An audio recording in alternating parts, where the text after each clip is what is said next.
rhythm of the mic we groove, spreading vibes so raw and smooth. Echoes dancing through the night, with every word we take flight. Tuning into life's surprise, sparkling stars across the skies, whispers turning into shouts. Feeling high, let's sing it out. Tune in, feel the magic flow. Stories spark and start to glow. In the airwaves, love's alive. Riding waves, we soar and thrive.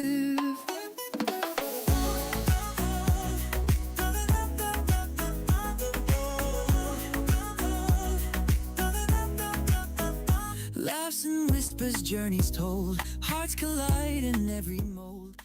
What's good, everybody? What is good?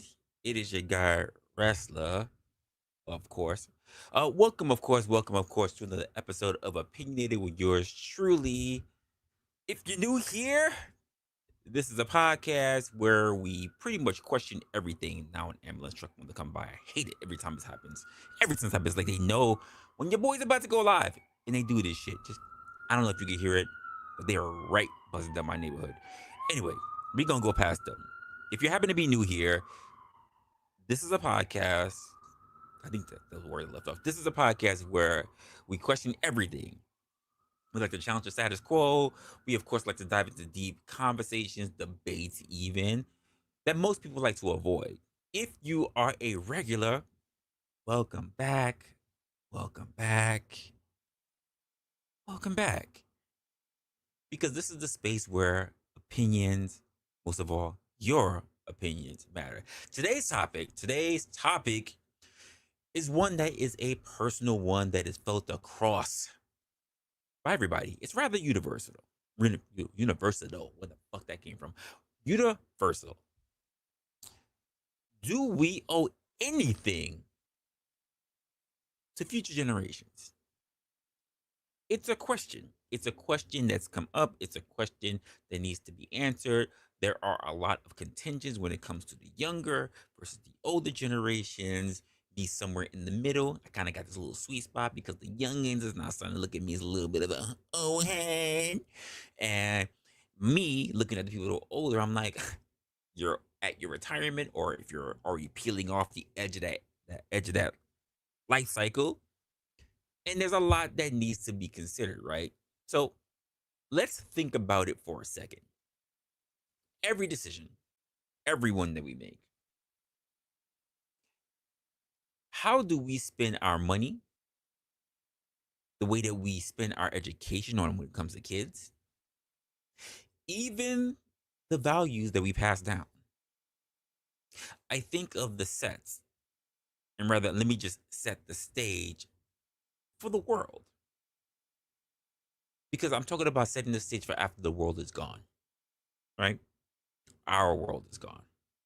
Some people feel a deep sense of responsibility to pave the way for the next generation. Others tend to think, why should I worry about people who are really who aren't even here yet? We're not even talking about the people that's already coming up. We're talking about the people that have yet to come. And I'm just trying to pretty much live my life. That's just me, though. I think it's an age-old debate. It's an age-old debate that a lot of people from when they're younger have a different perception. Now, I know all of you who have been young at one point have had your own different perspectives, and now that you are middle age or even at your retirement age, you are now looking at things with a totally different viewpoint. It's an age-old question. It's an age-old debate. And it speaks a lot of when it comes to ethics, when it comes to personal priorities, when it comes to how we define legacy. Because it's not seen the same way, folks. It's not. It's a little bit. I feel like I'm in the dark. It's not defined the same way. And I know from my own viewpoint how I answer this question, but it's not just about what I think. And the question is, are we selfish if we prioritize our own needs and not the needs of others coming later? Or is it unreasonable to expect people to sacrifice for a future that they will not even experience. As we as we're keeping everything logistic, if we're keeping everything, and I say logistics, I mean in our hearts logistic, if we're keeping everything real, if we're keeping everything casual, if we're keeping everything thought provoking, I want you to take this time, if you haven't already, just walking into the building, grab a drink, settle in, because you know we're going to get in it when it comes to this particular topic. But before we do that, ritual time, folks. You know what we do. You know I love to, of course, already congratulate and, of course, thank everybody who came into the building early. Dom was already in here in the building. Already gave his little perspective. Why are like ambulance trucks coming by when I'm trying to think? Damn it. New York City, folks. New York City. Only when your boy goes live, people are in trouble. Swear, shit pisses me off. Anyway, Dom says we can give future generations more debt. Oh, or too late. Already in place. Listen, there are plenty of people in debt. That's absolutely a fact. CJ is up in the building for sure. Uh-oh. Life of me can't figure out why these conversations hate Ben Thorpe. I don't know. Maybe when we go open panel, if Ben Thorpe is thinking about it, he can come through and he can express his viewpoints on it. I'm willing to be enlightened. I think it's very interesting because I sit middle age. I'm not at the end of the totem pole yet. So I like to hear people's perspective. And if you have any young people in here, come in as well. I like to hear your shit as well. Okay, okay. We got a lot of talks in here. Uncle Fatty up in here. Appreciate it. He says, "Oh, fuck the future, living the now." Mm.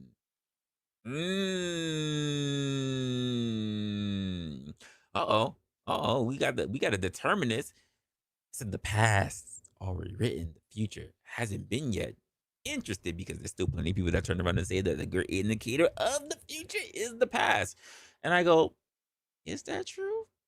How do we know it's not the present? How do we know that it's the past?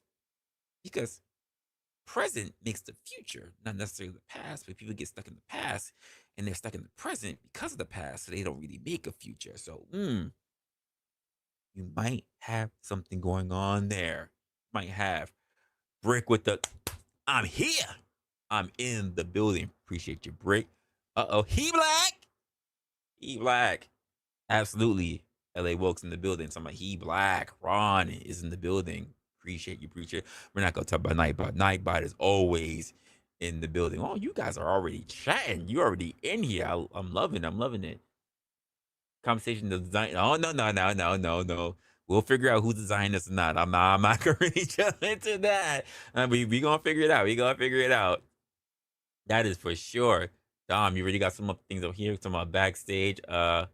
What drinks are we having backstage today? We are going to one of my favorites. I went to go get one of my favorites, which is Old Forester, because I did not want to spend the $119 for my bottles of Blanton because I hate going through a bottle of Blanton. It is my favorite whiskey of all. Sorry, I called it a whiskey. It's a bourbon. But it's my favorite. If you don't know, it's the crystallized one that's kind of like a octagon, but it's on all sides, and it has a horse and jockey. And if you manage to look it out and you collect all the bottles, then it'll spell out the winning race. So the jockey has a different position for every time you go. Look up Blanton's. You'll understand. You'll understand. Still my favorite bourbon of all. OG in here with the hit, the like, hit the like, hit the like. Absolutely, loving it, loving it. Sasquatch is up in here. Oh, do you have children, CJ? CJ, answer that at your own volition. I do appreciate G2. Jesus, what's up? What's up? What's up? Absolutely, what's up?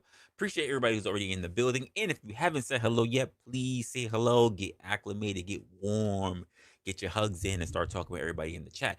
Let's start by looking at this question. Let's start looking at the question that pretty much plays into pretty much all of our everyday lives, right? And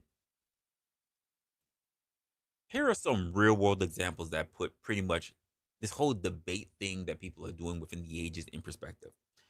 The first thing I start looking at, of course, is education within generation, right? There is definitely an educational divide. I slightly remember doing a video or a live stream about it. I think it might have been a video, but I really talked a lot about the educational divide. And I'm thinking about the approach. I'm thinking about the approach as to how how we look at education. Because there's parents and there's teachers, and let's be honest, when it comes to parents and teachers, are they consistent? Or rather, are they consistently told to prepare their kids for the future? What does it even mean to be prepared? Should schools focus more on the things that really matter? Should they focus on the things that are worthwhile versus the things that they think are just practical skills? Like a lot of schools are not even teaching really how to manage money. They're not teaching you how to manage money. They're not teaching you how to start a business. They're not teaching you how do we even stitch you the academic path. They allow you to kind of go everywhere. That's how you get all these weird freaking gender studies and whatever else, like the things that are not necessarily that are not useful. And then there's the cost, everyone. College tuition is only skyrocketing. You would think of it after all the bitching, of the complaining, all the hits that are being taken to the educational system, that it would be dropping. But no, till this day, tuition is still rising. Should parents feel obligated to help their kids avoid student debt? Or is it okay for parents to say, figure it the fuck out because I did? Does the responsibility fall upon the family, the government, or is it simply to be held on the individual themselves? I'm thinking about this in terms of cultural differences, right? What about passing down culture, or rather cultural traditions? Some argue that essentials to basically preserving the heritage, at least from one generation to the next, is very crucial. It's important. And while others pretty much feel like, let tradition fall apart, let them figure it out, let this shit fade away. It's not good anymore to anyone. And I can hear the argument and understand the argument from both sides, but I'm conflicted. I am. Example: if you grew up in a family with, let's say, strong holiday traditions, right? We're in the holiday season, but you're too busy or uninterested to carry out pretty much said tradition, does that make you selfish? Or does that mean that you're just living authentically? Which one do you think that is? Are you just being a selfish mofo? Or are you just being authentic to your true nature? Just a question. Just a question.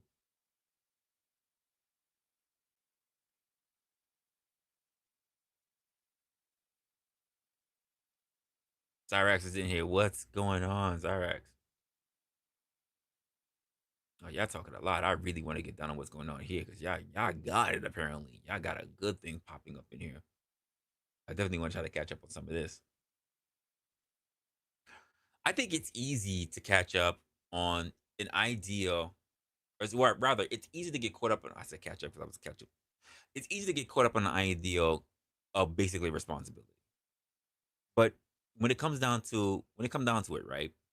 I think every choice is deeply personal, and I think I should go about unpacking this just a little bit.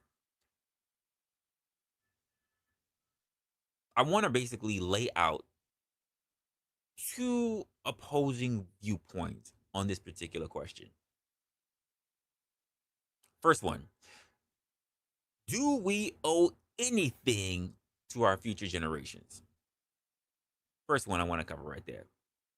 And let's see where that falls. if I'm gonna go down this route for the pro side, the pro responsibility for the future, right?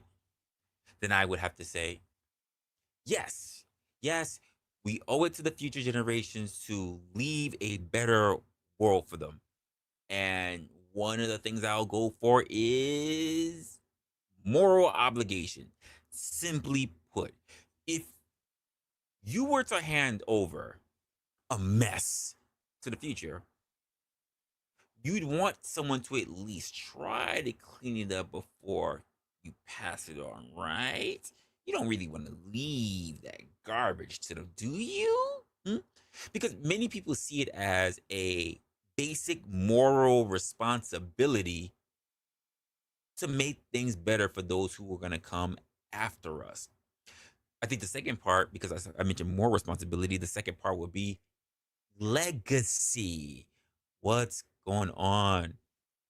Snowman, appreciate you being here.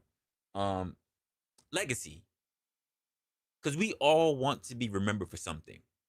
I mean, whether it's raising your great grandkids or just raising great kids in general, let's just put it out there. Whether it comes to building a business, it could be pretty much just I don't know, just being a good person. Isn't that the goal, to leave a positive mark on the world? Hmm? Now, I mentioned two things. Let's talk about a counter argument. The counter argument will be no. No, we don't owe anything to anyone, especially not people who don't even exist yet. Fuck them kids. Fuck them. Let's look at present day struggles. Let's just be honest. Let's keep it a buck. Life is hard. It's difficult. People are working multiple jobs, they're raising kids, and they're trying to keep their heads above water. Is it fair to ask them to take on even more responsibility for a hypothetical future that they're not gonna see? You know what? Let's just go to the second point. What about individual choice? Hmm? Because at the end of the day, everyone has the right to live their own life the way they see it. If someone chooses to focus on themselves and their own happiness, is that really wrong? Is it? Who gets to decide that it's selfish or it's responsible? Who gets to decide that shit for the individual?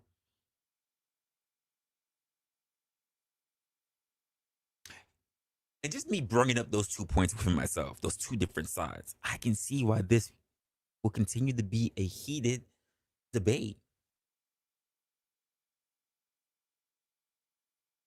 To me, as someone who's trying to look at both viewpoints, both sides, there's no easy answer. And to make things worse, it's a hard discussion to say that it is even worthwhile because it's a very hard question to go through. What do you think though? What do you think, chat? Are we obligated to leave this world better than the way we found it? Or is it enough to live well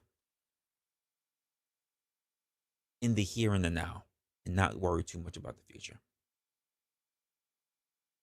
And since I'm already giving a pros and a con side, I'm gonna sit here right now and think about it. I'm gonna give you my own personal insight, my own personal thought. Hold up. I'm gonna need this.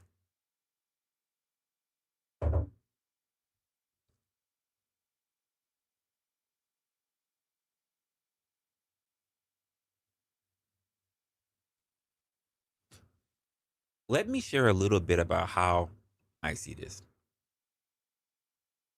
I think about my parents and how they pretty much raised me. They tend to stress the importance of being prepared for the future. They didn't always just say it straight to my face. We need to prepare for the future. Resla, prepare for the future. That wasn't always the thing.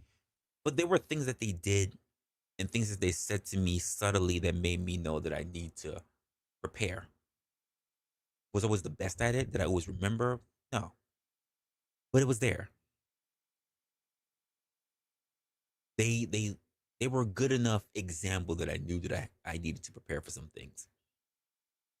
I may have learned a lesson a little later, but they were there. And as I've gotten older, I realized that preparing for the future is easier said than done. There are bills to pay, relationships to maintain, and goals to chase. And it's a lot, folks. It's a lot. Scotto, what's going on? Mayo's up in the building too. What's going on, man?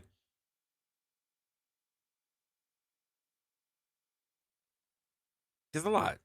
There's a lot that we are told to prepare for that we don't understand until we have to do it ourselves. I also think about the small acts of kindness, things that don't feel like much in the moment, but it can feel like it's a lasting impact. For example, teaching someone a skill or mentoring them might actually seem like it's no big deal right at the moment, but it could literally shape their whole life in a way that you'll never know. You'll never know that kind of impact that you've actually had. To me, that's where the balance lies. It's not about sacrificing everything for the future per se, but about doing what you can. About doing what you can when you can without burning yourself out. That's just my personal insight on that. But now I'll give you my thoughts, my personal thoughts. Now it's your turn. Because I want to hear from you, of course. Whether you are in the chat right now, whether you plan to join the panel, whether you are catching this on the back end, on the replay. Here are a few questions to kick things off. First question. Does do we have more responsibility to help future generations? That's your first question. Second question. How much is too much when it comes to sacrificing for people who do not even exist yet? That's your second question.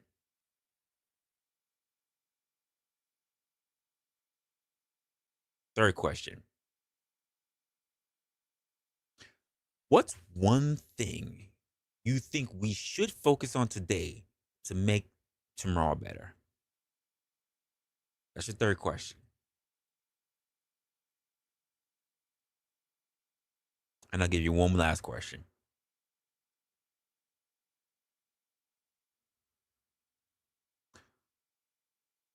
Are there any responsibilities that should only belong to parents, governments, or even communities? Just to them. I don't want you holding back, folks. I want you giving me your thoughts, of course. Don't hold back. This is opinionated after all. Let me hear your thoughts. No, I'm going to say now. Link is in the chat. And of course, pinned to the top of the chat. Give me your thoughts. This is going to be a big one. I would love to hear what everybody's thoughts are when it comes to this. I know I have had this conversation a couple of times, and I never really focus on it because I never really have a lot of people to bounce thoughts off of. Typically, this is one of those drink in my room thinking to myself because most people don't talk about it. It's either they're too young, they don't get it, they too old, they don't get it. And I think we need to have a roundabout way of having these talks. first one to the stage. James, what's going on, my James. guy? Oh, Not give me a moment. much. Give me 1 moment. Boom. All right, you're good, man. Let's go. Nothing much, but I do think we are to leave some sort of inheritance for our children, for future generations. I can't hear you. I think you're muted. I'm muted on my side. Sorry, I've been Yeah. drinking for a while, getting things together. It's been a really busy day. Why Yeah, do you I think did that we that. should leave things for other people? Because they need something to inherit, like the positions that we get in life, like management and things like that. We need to leave. We need to allow them when we get to a certain age for the young people to step into those roles so they can better society and continue society. Oh shit! Uh, Sorry, StreamYard made an update I didn't know about. Give me 1 second, guys. Here we go. Before you guys go, before Dom and Clockwork go, I'm gonna question that because you mentioned jobs like management. Are you saying that we need to leave burdens for the future? Because those are jobs. Those are burdens, sir. yeah, Listen, wouldn't they be? I do not want my grandparents who did not see me to go, you know what? I need Wrestler to be born so that he can become a But wage slave. but somebody's got to continue those basic services though. Who's Do gonna work the they? basic service? Let's Who's go, Rick. gonna Do who's they? gonna make sure people are running water and stuff? You gotta have people that do that. Wait. So let me understand this, James. Let's just say, Who's gonna make sure you get food? James. Let me just say this. Wait, what happens if you find the sweetie of your life, the one that you found out that you like? This is the one. I want to bunker bust that for the rest of my time. I'm definitely good. I'm talking about you nasty. You let her know on the first night, I'm gonna trap you. You gonna have kids. When you gonna have those kids, are you telling me that the best that you want to set up for them is just to be another cog in the machine in the Well, system? that's No. I'm not. No. I'm not saying that. I'm talking about. I'm thinking family business. I'm not thinking about Okay. cog I want to make in the sure. machine. I want to make But sure. I'm just saying you need to leave them some. I'm thinking about family business. But from my point of view, I mean, maybe people want to make sure they have a management position in bigger corporations. But me personally, I don't care about bigger corporations. I want a family business. Uh-huh. Well, let me ask you this question as well. How many large and this is a trick question. I'm gonna literally tell you out front. It's a trick question. How many large corporations are family owned?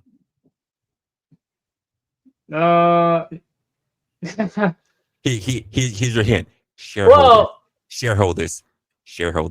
There goes your hint. yeah, because technically the shareholders own what used to be a family business They're in the not family. beginning. They're not They're not family. family business anymore, but they used to be though. Back when they first started, You know like what? Walmart, for I'm example. going to tell you what I'm going to Walton's tell you what my family grandmother used to say to me whenever when they first used started. to bees don't make no honey. Yeah, used to be's aren't today, so we have to focus on today, right? Clockwork, what's going on? Welcome to the panel. Dom, give me your thoughts. Clockwork, give me your thoughts. And then Brick, give me your thoughts. Well, I guess you got to kind of understand the past before we look at the future. So, what was left from the past, from past generations, before we start going forward and think about what do we leave? What was left to us? Debts, economy to strife, environment conditions. Those are just some possibilities. Wars. Yeah, So, all right. So let me give you the first. CJ, I got you, guy.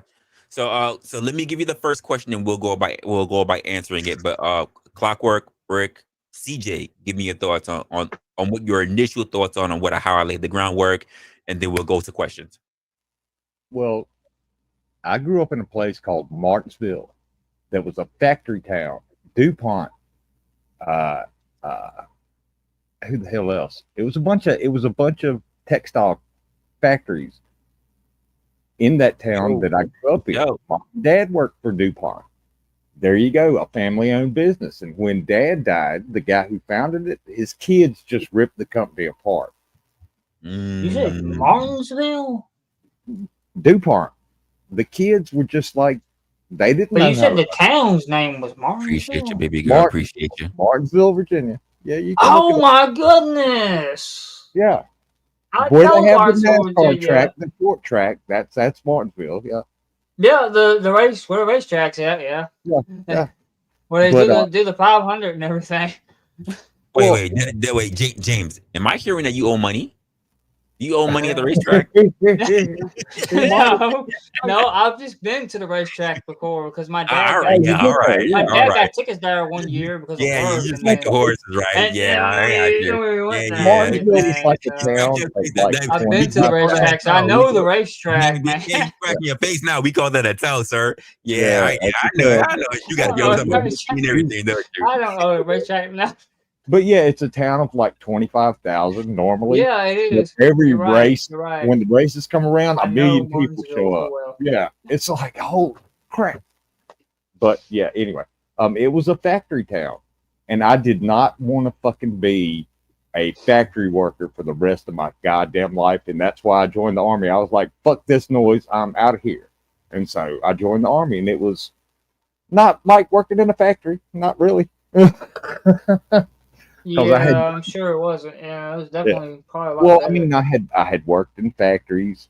What was it, Bassett Furniture? Oh, yeah, yeah. You And, got it. You there got was it right there. DuPont and Bassett Furniture, and All The fair plant, right. right? All right. The We fair understand. plant, Yeah, y'all hometown boys. We get it. We yeah, okay, get it. fair enough. Hey, fair enough. Well, I know Yeah, town I had well. to get the fuck out of there. Mom became a nurse. She was smart. She quit DuPont and went to college to become an RN. So she got the fuck out. What's good, my guy? Go ahead. Sorry. No, I'm done. Factories suck, man. Do not ever work in They factories. suck. Yeah. From what I've seen, yeah. I'm done. Conditions suck. Okay. Rick. What's going on, man? What's good? What's good, man? So yeah, I mean, ultimately, when it comes to this type of topic, what I'm going to say is this. I mean, you know, it just kind of depends on how selfish you are. I'm just selfish enough to want to feel good about myself. And so it does me wonders to believe that I've done something for the future generation. So my answer is in simple form, yes. But it is due to selfishness, really. I mean, I don't want to feel like, you know, if I, you know, leave this world, then, you know, nobody's going to appreciate Brick. You know, I want to believe that, you know, when I leave this stream, even that people are going to say, you know, damn, Brick was right about at least that. I mean, he might have not said some things other than that I agreed upon, but at least that I agreed upon. So if I make that difference, if I feel like I'm going to make that difference, then, you know, that's going to make me feel good about it. Right. And so it is selfish. It's 100% selfish. And, you know, that's pretty much my answer for that. Okay. Oh, CJ. I'm happy that you popped up, CJ. You muted right now, my guy. You muted. I can't hear you.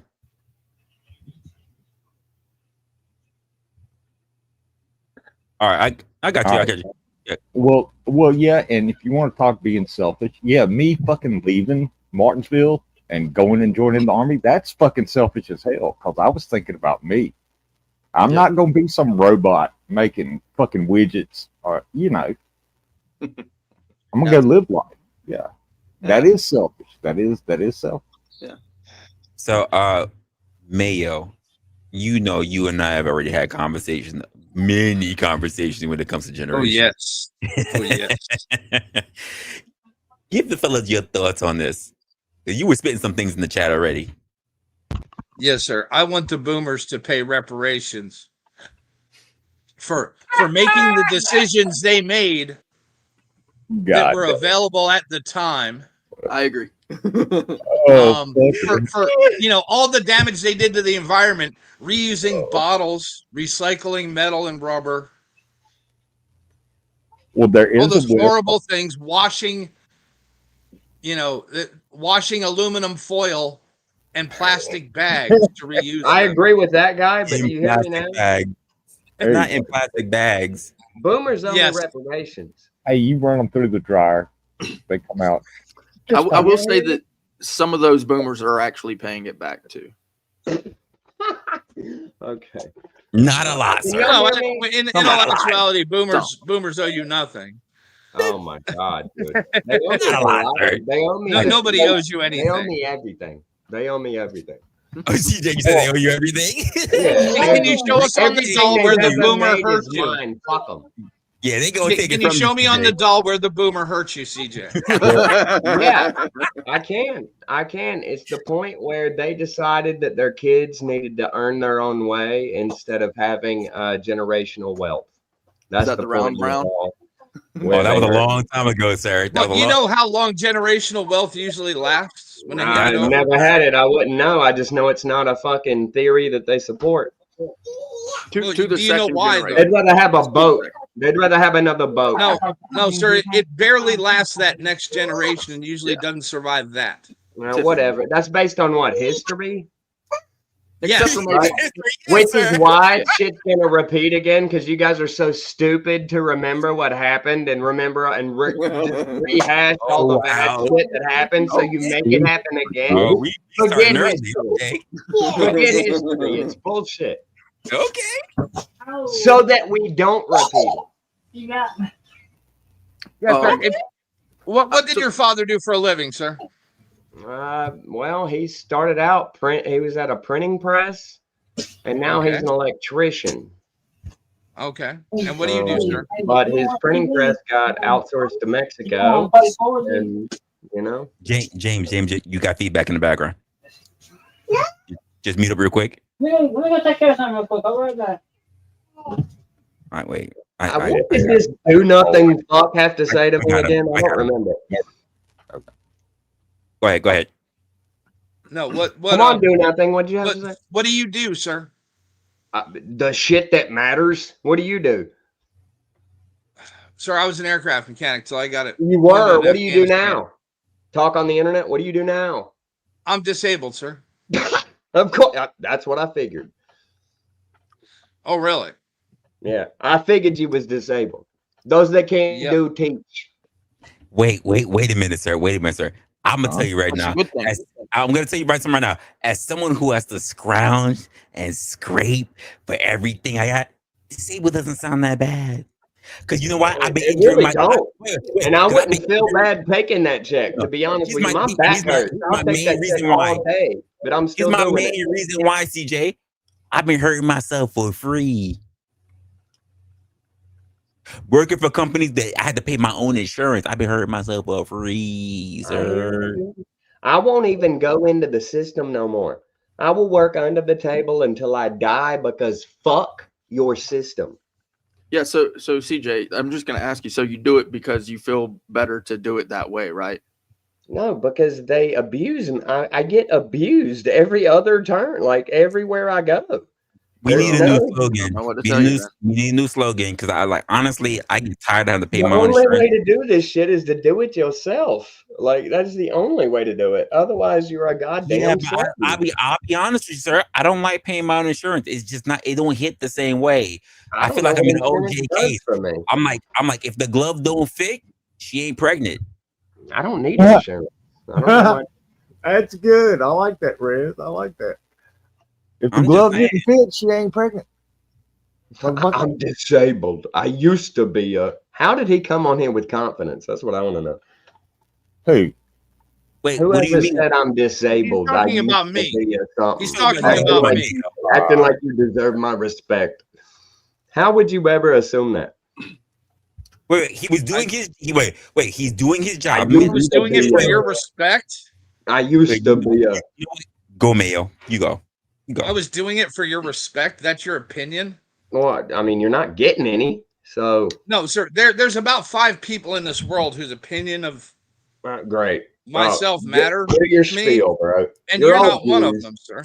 No, sir. Yeah, I was asking you a simple question. views. What do you do for a living? Do your spiel.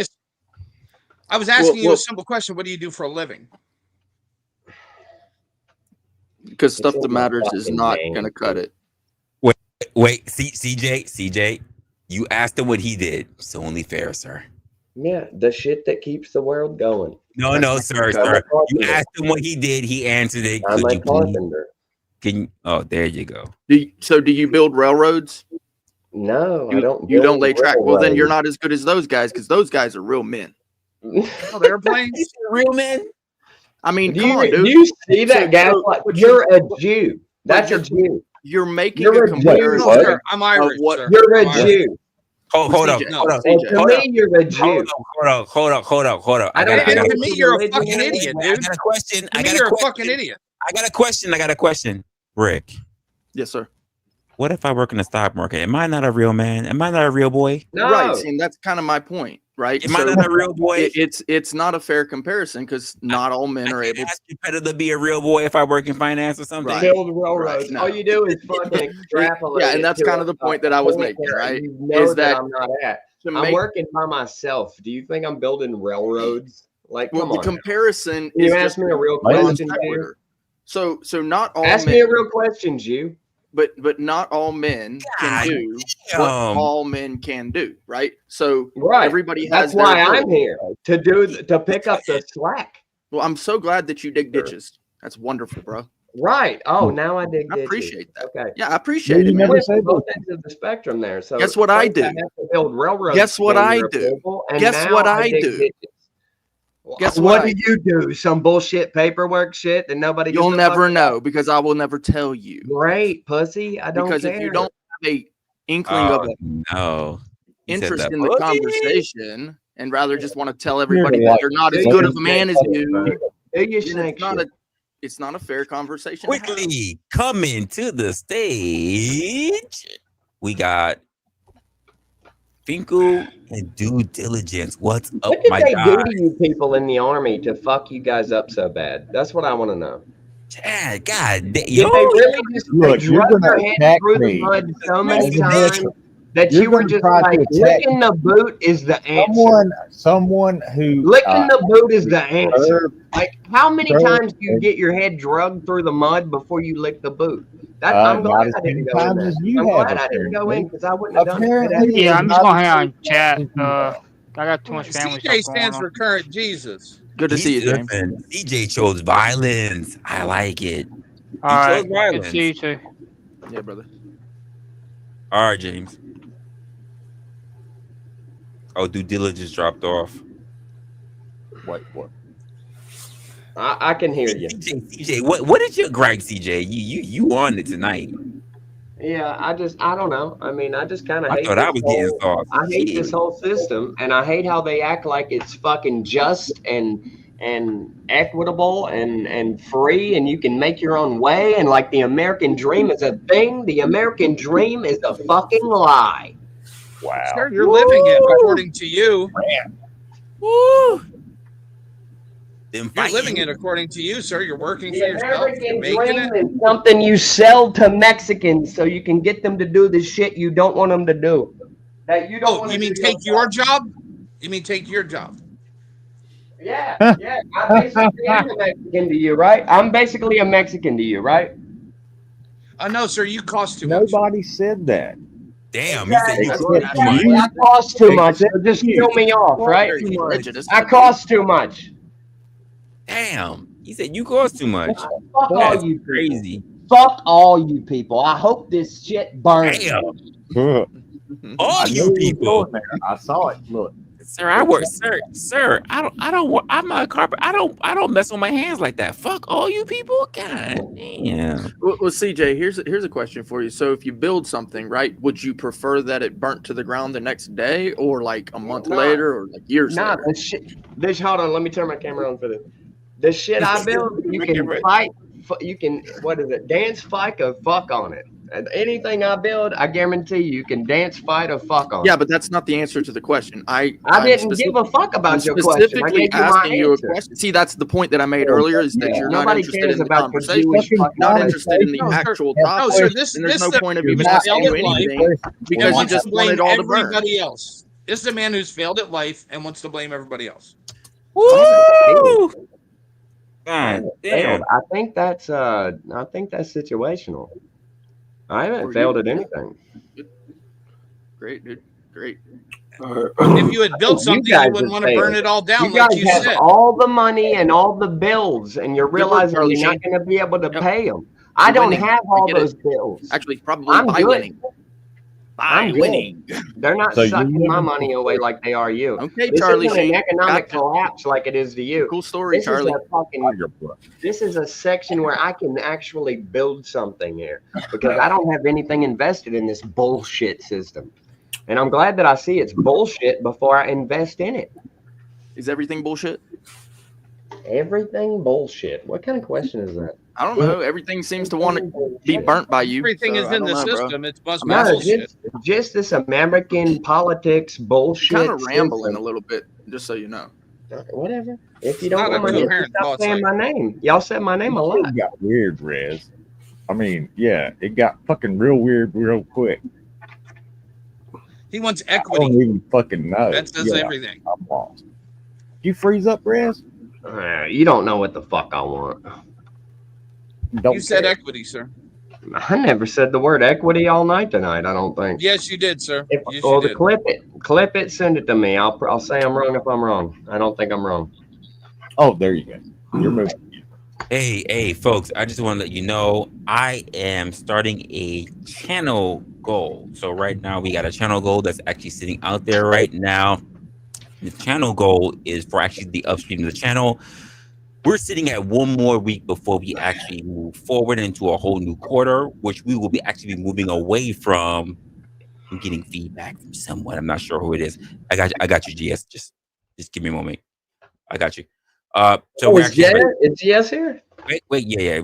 So I got a channel goal right now. Pretty much, I'm trying to do upgrades for what's going to be happening for the next season. So once we get to episode 100, 101 will be the new seasons going on. Also, let me know what's going on. What would you actually like to look at for episode 100? I'm trying to have my own thoughts. We're estimated to have 100 be that last Monday before the actual New Year. So let me know. But everything that gets contributed will go straight to the stream itself because I got a whole new plans, but it also requires a little bit of help from all of us. That's just pretty much it. And yeah, we'll go on from there. Outside of that, GS, what's going on? Oh, hello. Hey, look, on, man, man? that's why I come here. They're great conversations, and some of them are really fucked up, and some of them are really great. But yeah, that's why I come here and hang with you, Rez, because you have cool conversations here. Is it selfish to want to keep on living just to piss other people off? Is that selfish? Whoa, wait. You're jumping into my question because I already kind of asked some questions. I got some questions that we can go around the panel. How am I better? Finkel, due diligence, and GS are the new ones on the panel. Oh, yeah, So they got it. I want to do it in order. Finkel came up first, and due diligence, and then GS. Give me your thoughts on what you thought about the layout of how I set the stage so far. I lost track of most of the questions, but the first one, do we? What? Get the fuck out of here! No, I'm playing with you, my guy. I'm playing with you. So the premise of everything that we're talking about here is pretty much, there is the talk of the generational gaps that are pretty much happening. People look at things differently when it comes to generation, but the most important things that need to be talked about is, first of all, should we? Here's the two key things that we need to look at. Should we, whether you're young or whether you, when I say young, I mean like middle age, or whether you're older, should we just say, fuck it, we're doing whatever we're doing, we're living for me, we're living for now, we're living for today. I'm not worried about some hypothetical future that I won't live to see. Or are you the type of person to say we should really work to make sure that we don't leave a bad planet, a bad future for the people that's coming up that we don't even know that exists yet? I can't speak for all of you, but for me, I inherited a wonderful life in a wonderful country. I hate you. And it looks like I'm leaving it all fucked up. So I think we do owe the next generation what we got from the previous generation. But I think, and I'll speak just for myself, I am failing. How's everyone else doing? Due diligence dropped. GS, what's your thoughts? Well, I actually have not seen enough of the topic, not trying to be a thorn in your side, to respond. I just saw that there was actually some non-Muppet conversations going on, and I appreciated that. I do have a question for you though, and you don't owe me an answer now.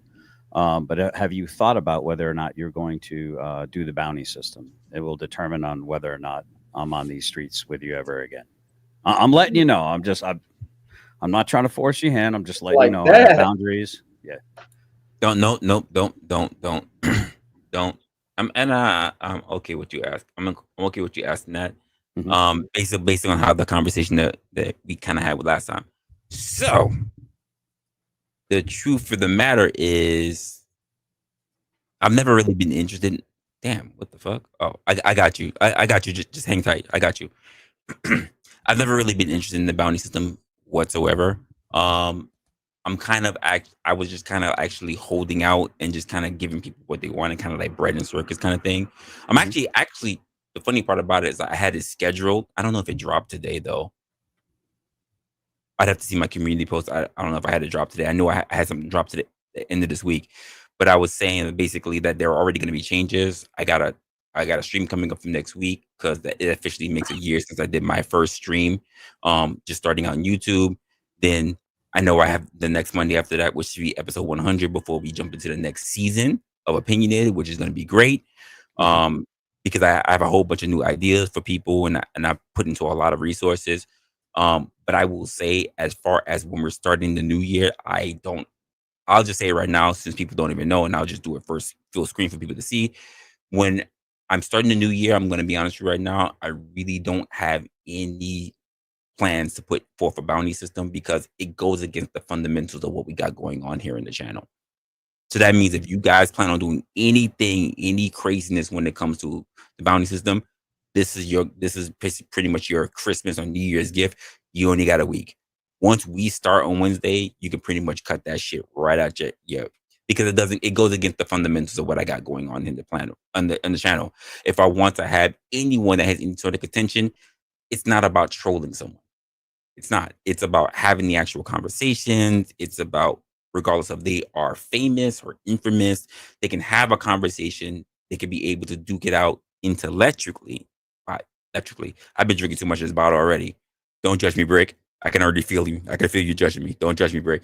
But intellectually, and quite frankly, I think that's the most important thing, that regardless of how we feel about a person, we can take the good with the bad, not just the trolling with the godhood. And yeah, I'm gonna say godhood because y'all follow people like they're motherfucking gods, and I don't understand why. Some of y'all, not my communities. We're building things up, but quite frankly, I do find it a little alarming. So once we click into the new year, I gotta be honest, and I'm gonna tell you right now, I would love the support for everybody here, but as far as bounties go, it kind of upsets the value of what I'm trying to build here for the channel. This is not about just me trying to take your money from you, to be honest with you, but I do appreciate every support that you can give me.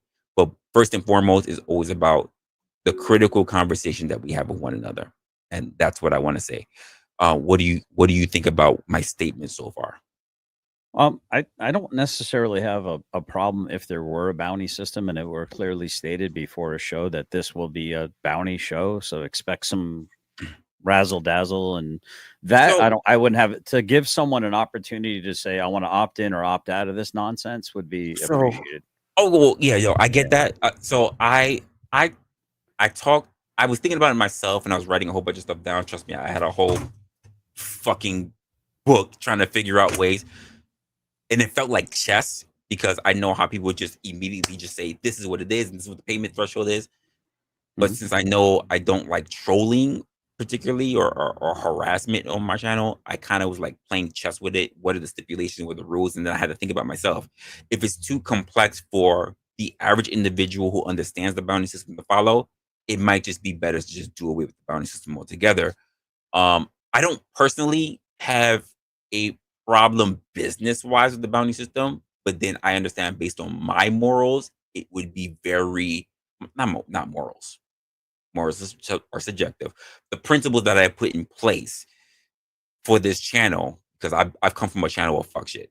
So based on the principles that I have on this channel, it would not help the where I want to see this channel go. That's it. I don't really have a problem with bounties, but I have also seen how people can abuse bounties. I even thought about the fact that let's say you drop somebody, if they come back up, you can't immediately drop them again. Maybe they're up for a whole 30 minutes before you can actually do that again. But like I said, it's placing a lot of stipulations and rules on the chat, which would be hard to follow. So I'm really like, I don't think I'm really gonna do it, to be honest with you. Yeah, I don't. And listen, I had a long conversation with Jeremy. I don't know if he linked up with you or not, or talked to you. He really likes your channel. He's been I haven't. he said he was going to try to have a chat with you at some point in time. He was on my show last night for about a good hour and a half. Okay. You know, and pretty much everybody on the panel was singing your channel's praises. You know, just really liked your content. You know, and I wanted to make sure that I didn't want anyone going over messing with your channel, trolling on your channel or anything like that. Had a little bit of a clip from the very first big night when you got blindsided with all this, with like the 18-hour stream. And but you know, I had a little clip in there with Izzy, and there's some facts about Izzy in there. There's going to be more facts coming out about Izzy. The interesting thing is have I sent you one single email in my defense? You have not. And the same way for what I've said to other people, and I've said it to them. You don't know this, but I may have said it online, but I said it in my video, but I've said it to them also. Like, I don't want personal information from you. Just bring forth the evidence of your claims. I don't, if it's personal, like it affects family members, friends, things like that, or even, and I get it, military records are like public, which is something you shared with like Kev. You know, I get things like that. It's on the video I made last night too. Yeah. I mean, you'd have to zoom in. It's not hiding. It came out on 6/15/24. I'll say to you, and that's what irritates me about her. She knows my record, Resla. She's continuing to malign my character. I'll say to you, like I say to other people, I get on here. When I'm off here, I go to regular life. I have another job. I focus on what I'm doing here. I focus on when I'm chilling. I go to other people's panels. I don't follow other people. So I really don't know what's you're engaging when it comes to other people. I don't know what she's engaging with other people. In fact, to be honest with you, I don't know if you were in the chat or not. I don't know. But I know there was accusations. I'm not going to get into that. But I even had a conversation with her and with other people about this whole thing. And I just said, I'm going to let it die, which is why I even took like a week off or whatever. But because my idea was for me to just let other people know what the show was about prior to all this taking place. Because I've even said this, whether it's been Locksmith, whether it has been Izzy, what's been any other people that show up. Finkel knows about this as well. I've had a conversation with him in the chat. Like, we've had like a solid 6 weeks. It was never an issue. And as far as I know, you have not done anything particularly to cross me. And I've had this conversation even when you were here on the channel. If people are saying you ain't shit, you might be. But here's the thing.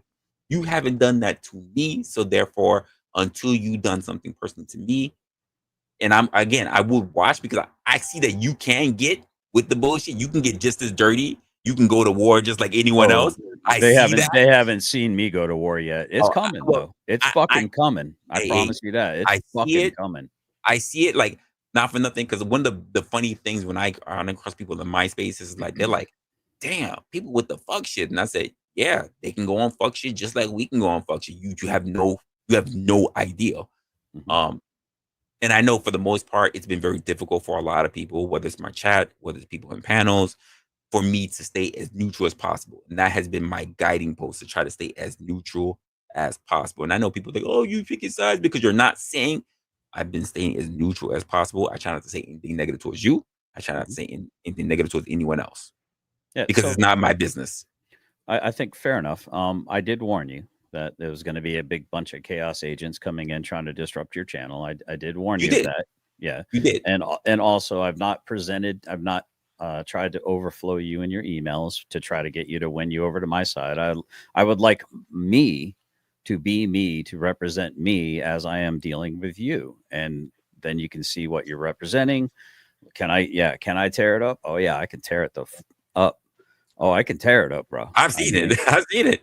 No, nobody's, trust me, you haven't seen the whirlwind yet. And I'm trying to be polite. I'm trying to be respectful of people. I really genuinely, truly am. All right. The I will tell interesting you thing this. is I'm on the internet constantly, Resla.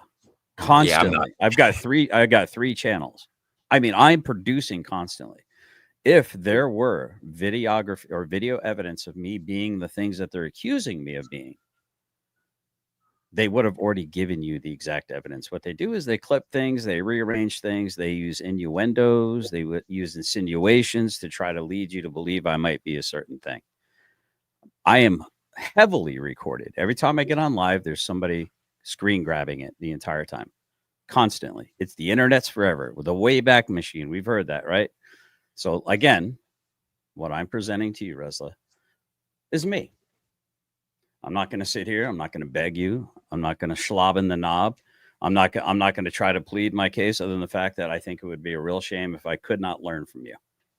I've never put you, I would believe, or put myself in a position to say that you should or whatever. I think that I have gained quite a significant amount of subscribers from multiple people who do have gripes with you, but I have also had plenty of conversations with people in the chat that that expected something different when they came to the channel, but now I have seen that there is something else that's come with the channel. And even when I took time off, or even prior to that, I have plenty of emails, plenty of comments that said, like, we actually like what we've seen. Can you go back to that? And I'm okay with it. Now, with that being said, there has been an avenue, which I will say personally, that I have capitalized on.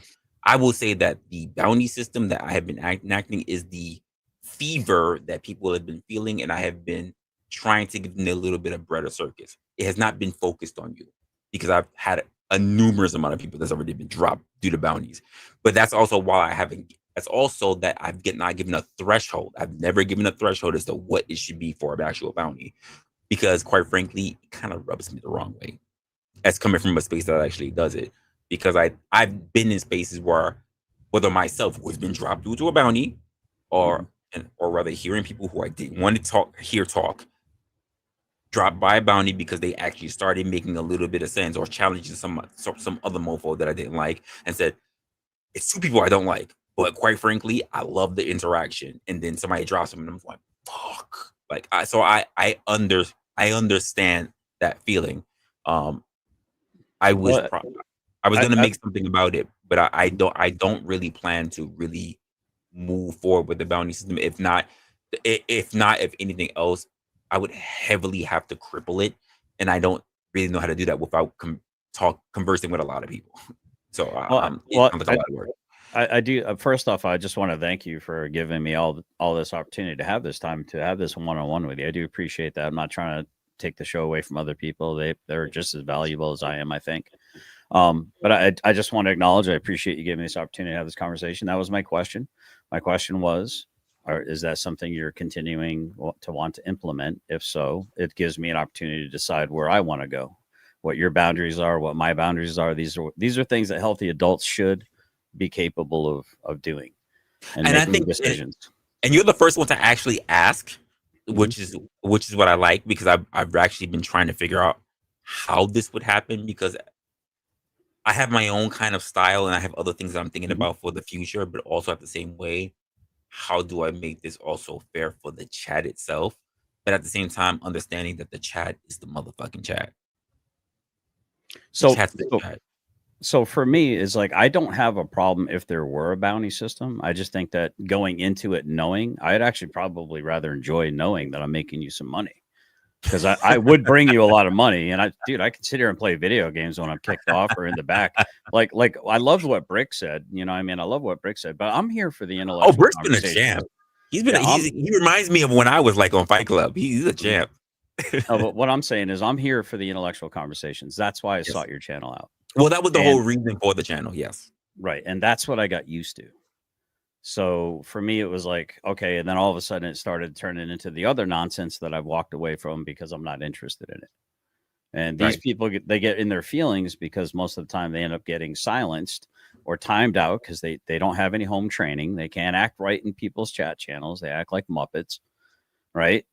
And so they get bitter about it. They start feeling, they get in their feels because they can't just run roughshod and do whatever the hell they want wherever they want. Well, it's a dictatorship coming from YouTube down to me, so therefore it'll be a dictatorship from me to my chat.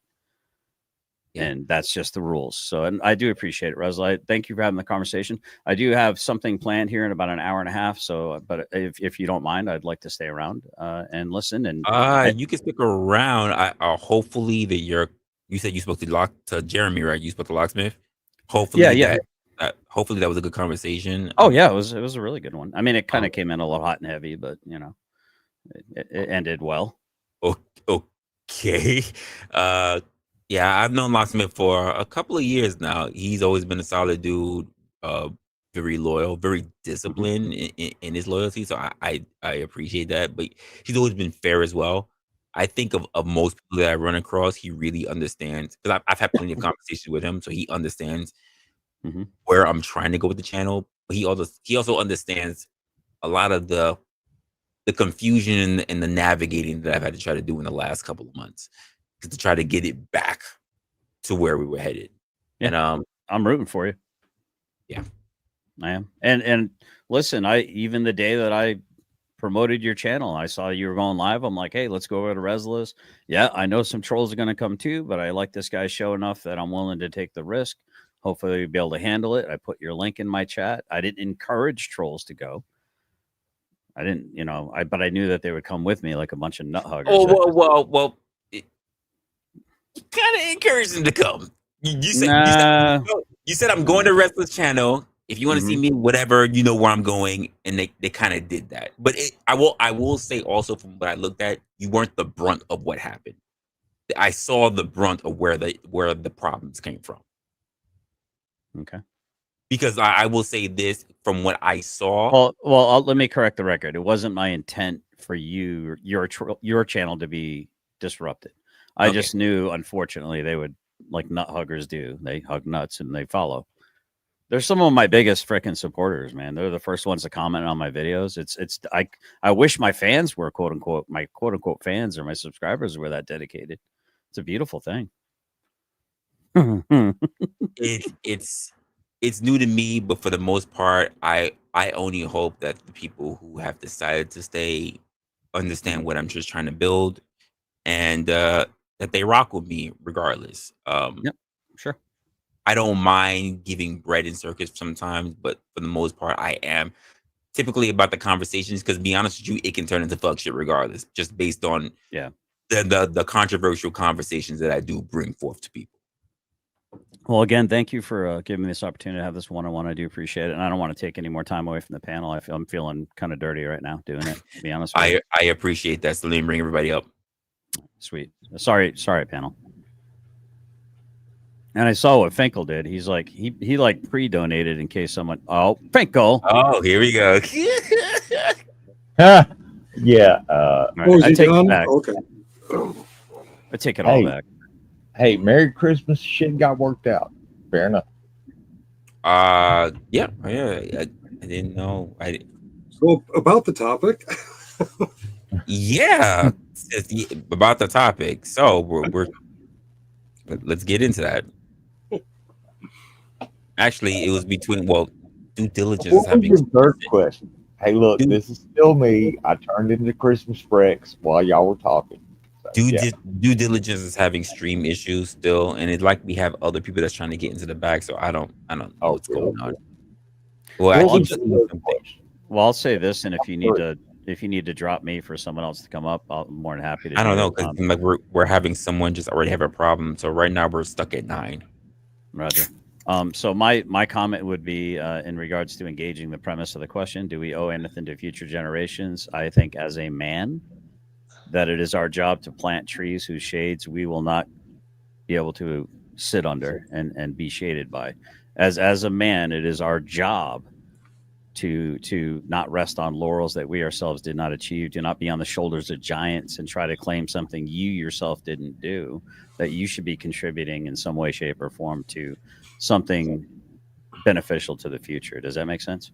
So, okay. Yeah. It's legacy, right? Don't damage it. Make sure you keep your legacy. Make sure you keep something for them to actually inherit. Well, for the world, try to be a net positive, not a net drain. Well, is anybody here a vegetarian? No, sir, not me. No. Do you like steak? Absolutely. I help take care of the cows that put that steak on your table, my friend. And the sheep and the goats well, look, I can get into the dirty details, but yeah, I'm a farmer. And you are a true American hero, sir. Absolutely. Well, I'm not being a smartass about that. I got you, well, DD. I do what needs to be done. Yeah. So. Oh shit. Oh, you don't agree with that, Finkel? No. Oh, do you like the carve jack-o'-lantern at Halloween? If you're on the East Coast, I probably fucking picked that pumpkin that you're cutting into a jack-o'-lantern. Damn. Yeah. That's the big thing. I don't know why, but yeah, every year like pumpkins for Halloween, and boom, I've driven many not tractor trailers, but tractor pulling the trailer full of fucking gigantic pumpkins, bigger around than you, but they go bad quick. So, yeah, you've been responsible for many deer kills at the end of my rifle with those pumpkins. Well, fair enough. I bait like a motherfucker. Well, rabbit, deer. Well, the deer now is kind of sketchy because they got that fucking wasting disease like the cows had. Yeah, so if it looks like it's sick, maybe put it down, but don't fucking eat it. No. Yeah, apparently a few counties in Kentucky, Rex, that now that you're talking about that, it kind of got my attention. They're saying that before you can process the meat, they're asking you to decapitate the deer and bring it for testing in 6 or 7 counties around here in Kentucky.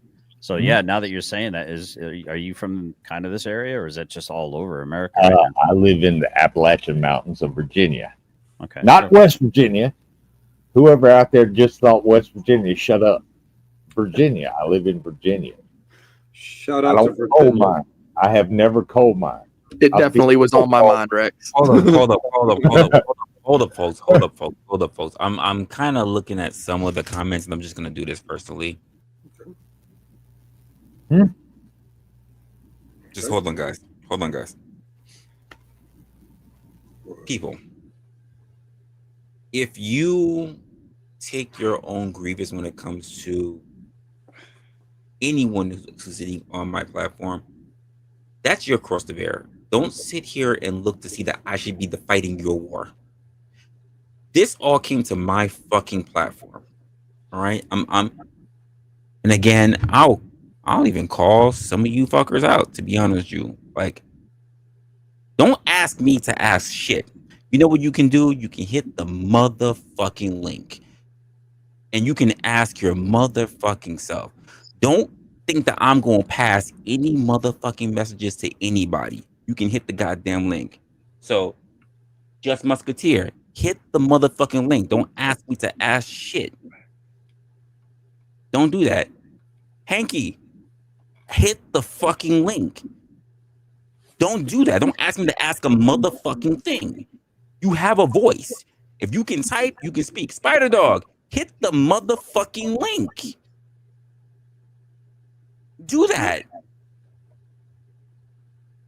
They won't, because that would require them actually owning something or having their voices. I hit the link. I opened the panel for it's literally open panel for anyone. So have the don't ask me to do anything on your behalf. I would like to know from the fellow panelists, those of you, and I didn't catch who all it was, those of you feel that you received. Whoa. I was just called out. I can press. Holy fuck. I was just called out, so I get to talk. Go ahead. I'm sorry, I heard an echo. I thought someone was talking over me. Go ahead. I didn't tell you to ask anything. You're misreading. I told Todd to talk to you. I said, hey, Todd, why don't you explain to Resla why about Joe Cool. criticized Joe Cool for dating white women? I I stand didn't tell corrected. you to do shit. I stand corrected. You are absolutely right. correct. There was somebody else that kept saying, "Hey, Resla, ask him this. Hey, Resla, ask him But that." I got a question. Is there a problem with Go Joe ahead. Cool? I gotta ask you. Is there a problem with Joe Cool dating white women? You asking me or Todd? No, I'm asking you personally. Is there a problem with Joe Cool? I love Joe Cool. I have no problem. Todd's the one who used it as a criticism of Joe Cool. He says, "Oh, and he dates white women." Oh, okay. Yep. Okay. Okay. I stand corrected. I stand corrected. I apologize. You muted, GS. GS, you were muted. Wait, hold on. Musketeer, I read it wrong. I apologize. You're absolutely in the right. Thank you for correcting me. Another 91 GIT, Golf Indigo Tango. Get it wrong. By the way, it's well known. And I heard it. I'm sorry. I didn't mean to interrupt you while I was talking. All right. Put your estrogen pills in your back pocket. Todd, don't get excited. Don't get excited. Calm down, you know what happens when you get excited? You start chewing your tongue off. Brick would probably be able to attest to this. He's been in the community a lot longer than I have. What do I give a shit about Brick for? You talk about sub 70 IQs all the time, and you hang out with Brick. Oh my God! And you're a fucking fat ass piece of shit. You fat fuck. Wait. Yeah, you need to go or something. You fat fuck. I'm gonna start dropping. Now you hurt my do it. So before I have an opportunity to respond, we're just gonna let that sit out there like a fart in church, right? So you're gonna keep interrupting me before I respond, right? Because that's what you're about, right, Masad? Go ahead. All right. So here's the interesting thing. Shut the fuck up. Hey, Brick, let Todd do it. So here's the interesting thing. When I say neutral, I don't want to hear anyone saying that I'm doing anything to get particular grievances. Musketeer has something against GS. Let these two do their own thing. I would say this also, Musketeer, if you have a grievance that you need to speak to GS about, leave Brick the fuck out of it. That's all. Brick stuck his nose in it. Actually, no, the fuck I didn't. The motherfucker said my fucking name. You piece of shit, motherfucker. Keep your fucking mouth closed, you son of a bitch. Fuck he was you. Come see exactly. me, sir. Shut the fuck up, you scumbag shit brain motherfucker. That's all you so fucking are. You're a piece of shit. Shut the fuck up. Shut the fuck up, you moron. You keyboard warrior piece of shit. I think Brick is one of the people who feels like he got a shitty deal. I thought we were giving Todd a chance to talk. You were talking, dude. Shut the fuck up. Guys, let's talk. Let Todd and Musketeer have their moment. If you and Chuck Brick need to have a moment, I'll do that. But let Todd and Musketeer get this aired out. Go ahead, gentlemen. All right. So I think Brick's been in the 1A community longer than I have, and it's a well-known, well-held joke that whenever Joe Cool's around, that you're meant to hide the white women because he has a penchant for white women.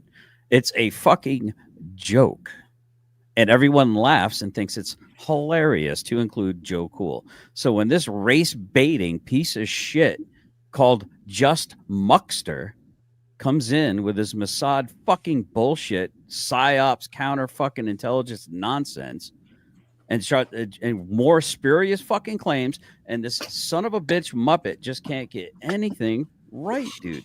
You can't get anything right. You misquote, you misclip, you get it all jacked up every freaking time. It's a running joke that Joe Cool has a penchant for white women, and any white women on the panel might get impregnated by him through the fucking internet. It's a joke, for fuck's sake. Brick, true or false? Was black supremacist a joke? Oh, that's not Joe Cool. It was Joe Cool. It was Fact of Madness, and who was the other one? Muck. No, it wasn't Joe Mitch. Cool. I've never said Mitch, Joe. What is your fucking thing with race, dude? You sound like the racist. Arthur, you're the one that called them black supremacists.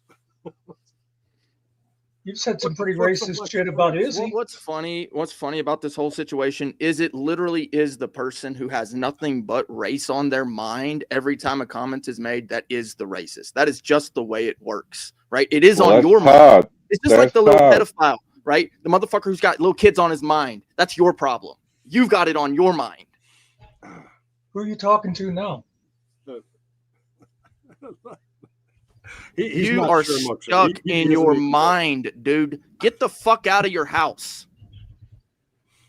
I think he means touch grass, but I'm sorry, Resla. I'll hop out of here, man. I didn't. They're up here because I'm up here.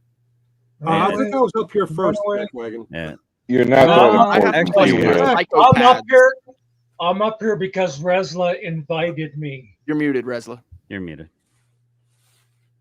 You're on mute, Resla. You're muted, brother. Sorry, I'm the one that called out Musketeer first and foremost, and I was incorrect. Me, Resla, was incorrect in what I read, and I apologize 2 times. I'm gonna do a 3rd time. I apologize. I read it the wrong way. I accepted it from the beginning. They're the ones that brought it up. I understand, which is why I also allowed you to have your time to have your grievance.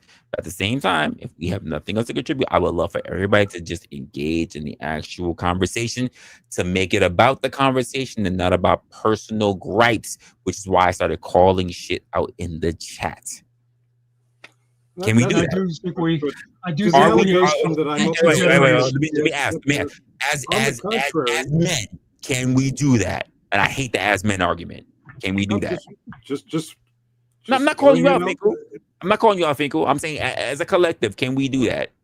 It's harder for some than it is for others. I'm not saying you specifically. It's harder for some than others, yeah. Yeah, it's harder for some than others. All right, go ahead, Finkel. Lead us off. It was alleged that I'm only up here because GS is up here. I'll remind him that I was up here first. I came up here, and then when someone mentioned the bounty system, I covered him up to $20. And the only reason I actually came up here is because he said not once, not twice, but 3 times he was done with this channel forever. So I thought it was safe to come up here. So fuck you, GS. Fuck you. Can I say one? He was up here. He was up here before you came up here. I will attest to that. He was up here already. Can I say one thing? Well, a double thing actually. Can I say one thing? I want to say one thing, guys. Stop. Let Musketeer. What do you have to say? I just wanted to say yes. I think we owe something to future generations. That's supposed to be your topic. And I got to go. I got something I got to do before I do my own thing tonight. So thanks for having me up. And thanks for setting the record straight on the thing. I appreciate it. Thank you very much. Thanks for doing your part, Muckster, and not passing on your genetics. You did us all a solid. And thanks for go fucking yourself, Todd. And you have no idea if I have any kids. Incel say what? He said.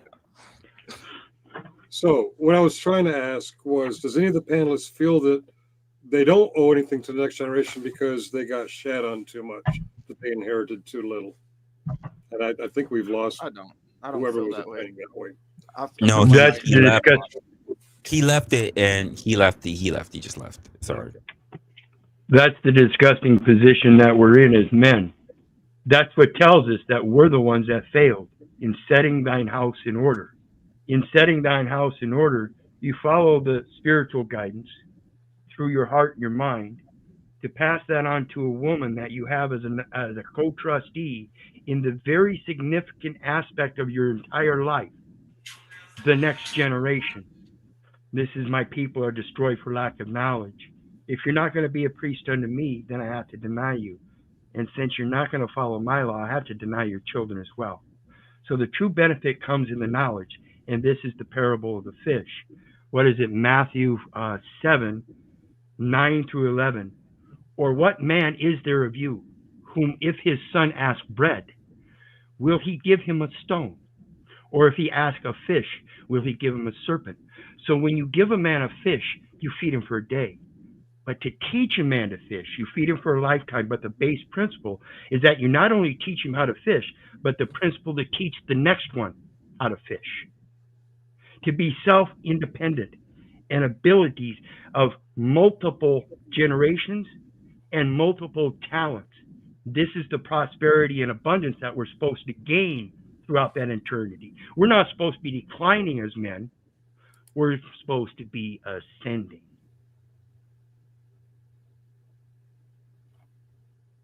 Here, here. Okay. You look like you have some kind of doubt, Finkel. Nope. I asked a question and you gave us the word salad.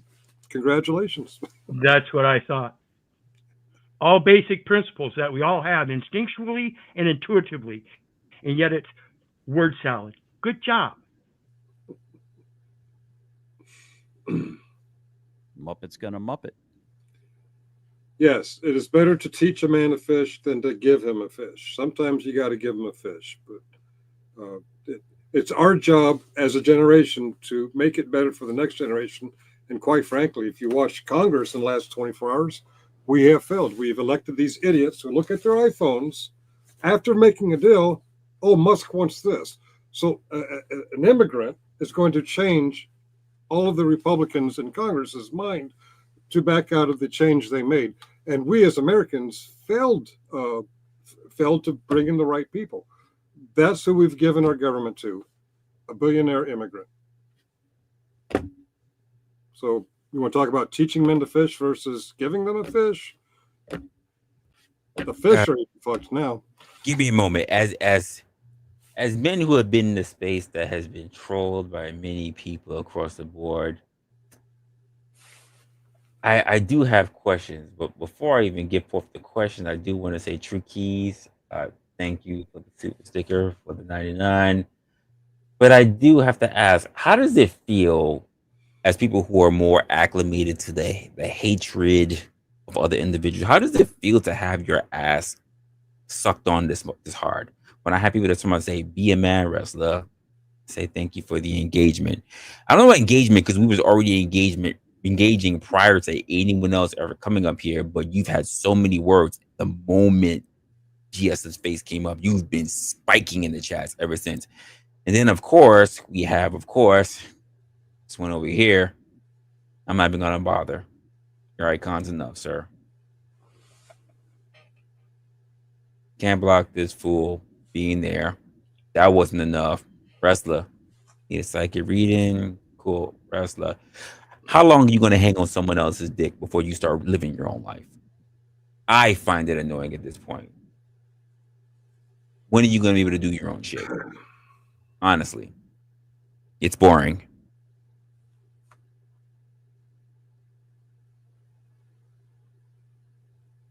Don't worry about Spider Dog. He hates everyone. I see you got a super chat. Again, guys, you got a problem. You got something to say. I normally put this shit up. I give you all access to be able to have your contention up. Chuck wanted to come up. He said what he had to say. Musketeer wanted to come up. He had something to say. Bruh, there's the fucking link. Don't woo bang from the chat. Make your voices heard. Don't say you don't have no fucking opportunities. It's open panel. GS with the 10 says support, love. I appreciate it. Look,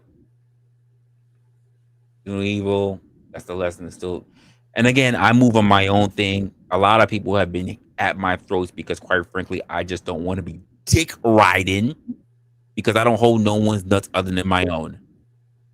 Come up, say your own thing. When Chuck had his own thing, he comes up and he said, I dropped a link for you motherfuckers as well. Please say your piece or shut the fuck up. You're not doing anything special. I give you the opportunity for a platform. I even said to so many people, you ain't even got to show your motherfucking face since you think you're so special. You think you're so fucking beautiful. Kudos to the men that actually come up here and actually show their motherfucking face. I give them more respect than those who sit back and just talk shit all day.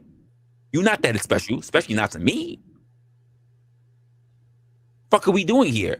These guys, regardless of how you feel about them, love them or hate them, across different areas of their own space, do these things consistently, day in and day out, while you guys sit back, hate watch, and jerk off. Show some motherfucking respect. You want to earn yours? You want to really have your fucking points really heard? Fucking combat them. Combat them. Because here's the truth of the matter. No matter where I go on so many different fucking platforms, you know what's the consistent thing that I hear? Do not read the chat. Do you know what's one thing I'm known for? Reading the motherfucking chat. I love engaging with you guys, but I also get tired of the bullshit if you're not willing to fucking share your opinion, because they're not reading you. They're not reading you, but I am. And I'm offering you to come up and state your piece. I dropped the motherfucking link.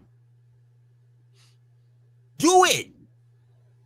You will have my soul, my whole soul solemn fucking protection. Just say your fucking piece instead of sitting there just hoping that somebody's gonna fucking read you when you got a voice. If you can type, you can talk. If not, then shut up. That's my personal thoughts. Will you feel a way about it? It is what it is. You gonna get mad because I'm not sitting there dick riding you? I hold nobody. First rule, being on a panel. If you come up here, be careful about what the fuck you say, because when you open your mouth, you tell the world who you are. Second fucking rule, if you are up here and you find contention with somebody, clarify your point, argue with the motherfucker, or apologize. I do that by fucking example. Number 3, I hold you not fucking hostage. You can leave whenever the fuck you want. Have I not been consistent? Guys, continue. Jesus fucking Christ. I just want to say, Resla, there was that one time when we had a little too much bourbon whiskey. You were kind of whole. All right, we'll talk about that offline. Do you remember when we were? Don't talk about what I do with my $40, sir. How I I gotta say, you're spot on, brother. And when it comes to what is the chat for, chat is for what the creator wants. And this kind of content being an intellectual concept, he wants intellectual people, not badgering, babbling ad hominem. Just saying. Just saying. That's right, man. You hear that, Brick? We need it for the future generations, Chuck. Well, you're the one that was throwing that. Well, you're being a little bitch right now. Shut the fuck up or talk. I don't give a shit. Chuck's missing so many teeth. The shit's throwing up gang signs. You get shot. Smoke another cigarette, bro. Bloods, dude. Why not? Smoke another. Yeah, just don't smile. I'm not two-faced Smoke like another. you guys. You did too, probably, huh? Like Nasty mother. I came up here to talk about the subject. You nasty mother. No, you came up and to put my name in your mouth, bro. I'm all up in there, bro. I'm all up in there. I'm balls deep. Yeah, you remind me of the kind of guy, Chuck, that would brush his teeth with dog shit. That's you just have that look about you, dude. Bro, I come can't let you suck your dick no more. See me. I got $5 grand. Come see me. Mm-hmm. Come see me. Come see me. Come see me. Fucking keyboard warrior. Just like Mike Tyson said, the internet's made a lot of people awful comfortable saying shit on the internet they wouldn't say in real life. You hear that, Chuck?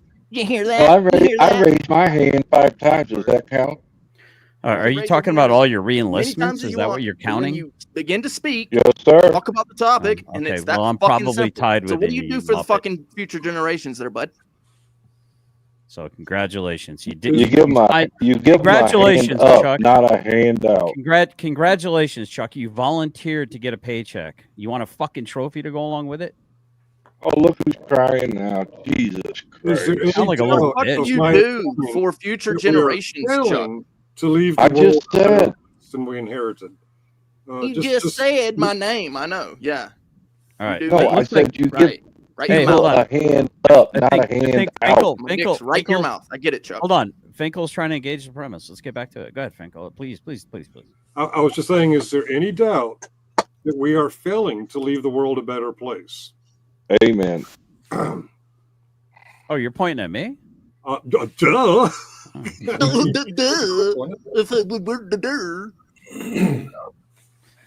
Oh my goodness! Come on, Finkel. Lord help us! I'm trying to.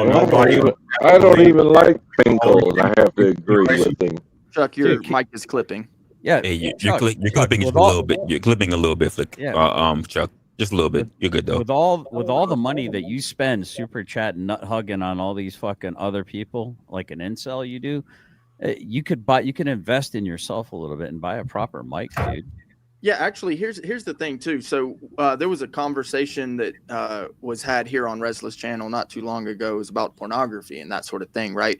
And I had come to the conclusion at the very end that a lot of people spend their time trying to shut other people down, and it was in reference to the idea of should pornography be banned. right? And what I have found is that my time is more wisely spent on producing something of value, right? Something that could be maybe family oriented, rather than to have someone come up and go, Rick, did you hear what he just said? Wah. That's some fucking negative ass bullshit, right? I'd rather be up here having a productive conversation, something intellectual, so that the future generations can go along and say, hey, you know what?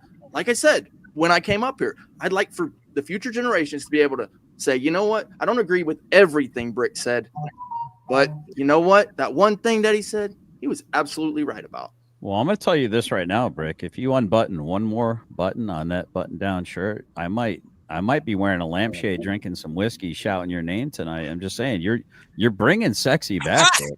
Gay. Why are you? The whole reason I even get on the internet is so I can help the future generations. That's the whole reason I'm just saying, That's if my purpose. you pull one more fucking button down, that needs to be pimp application. You need to get put out in the streets. All right. Hey, you work in a corner. That's what I'm saying. My nightshirt, man.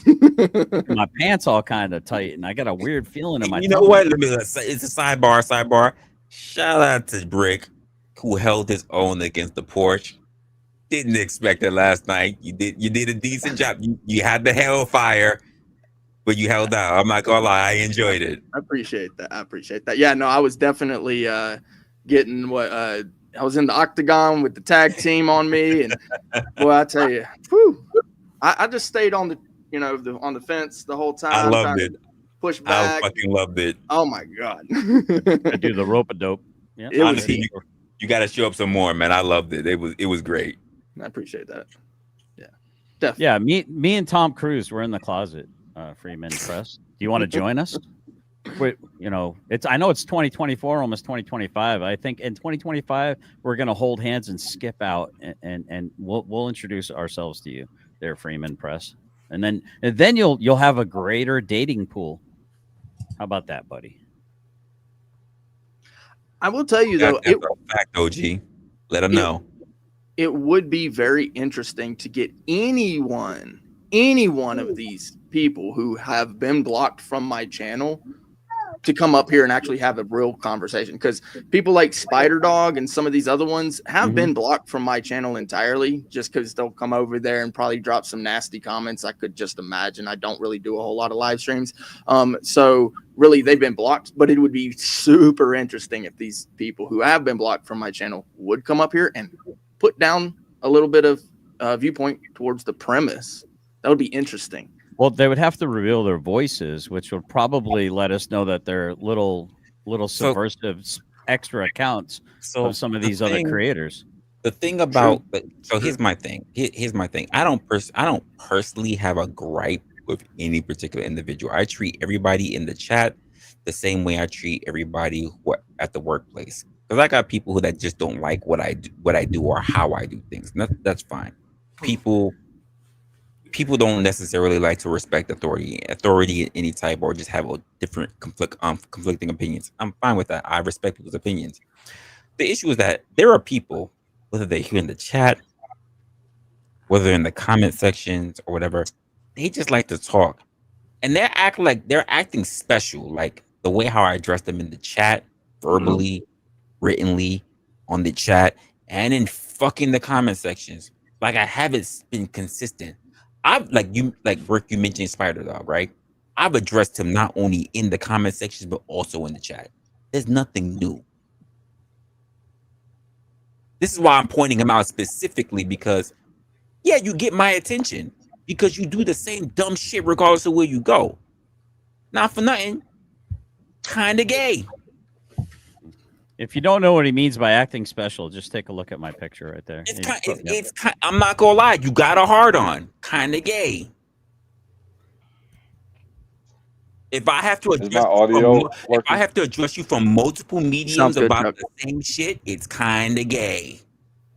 And I'm just telling you, not that you are, but I'm warning you, it looks sus. Please address it, because I'm pretty sure you're smarter than that. Because you know why I know that? Because you've had plenty of conversations where you didn't have to address these particular individuals, and you have had good, clear, salient conversations with people here in the chat. But when this person shows up, it's like, oh, break out the lube. And I'm like, stop. Yeah, stop. Stop. You're smart.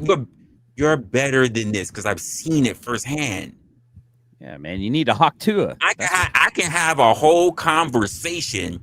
I could put out a whole thread piece in my comment section. What do you think about my content? What do you think I should do for this anniversary coming up? What do you think would be great for the chat? You know what he mentions? You know what he mentions? He mentions you.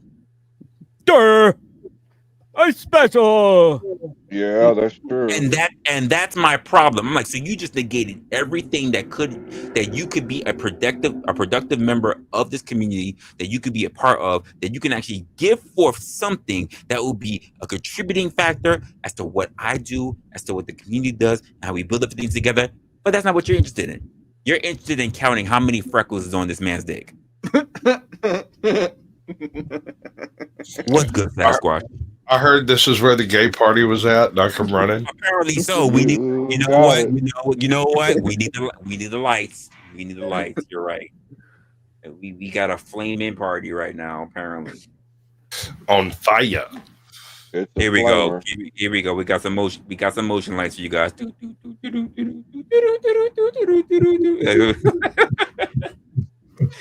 That's what we need. We need some motion lights. Like, the fuck is going on here? Y'all need to get my audio still fucked. No, your audio is good. No, it's your face and your voice that we don't like. I'm here for the gay party.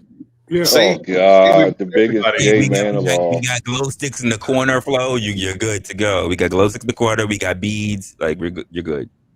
I'm gonna pull the beads out like Lawnmower.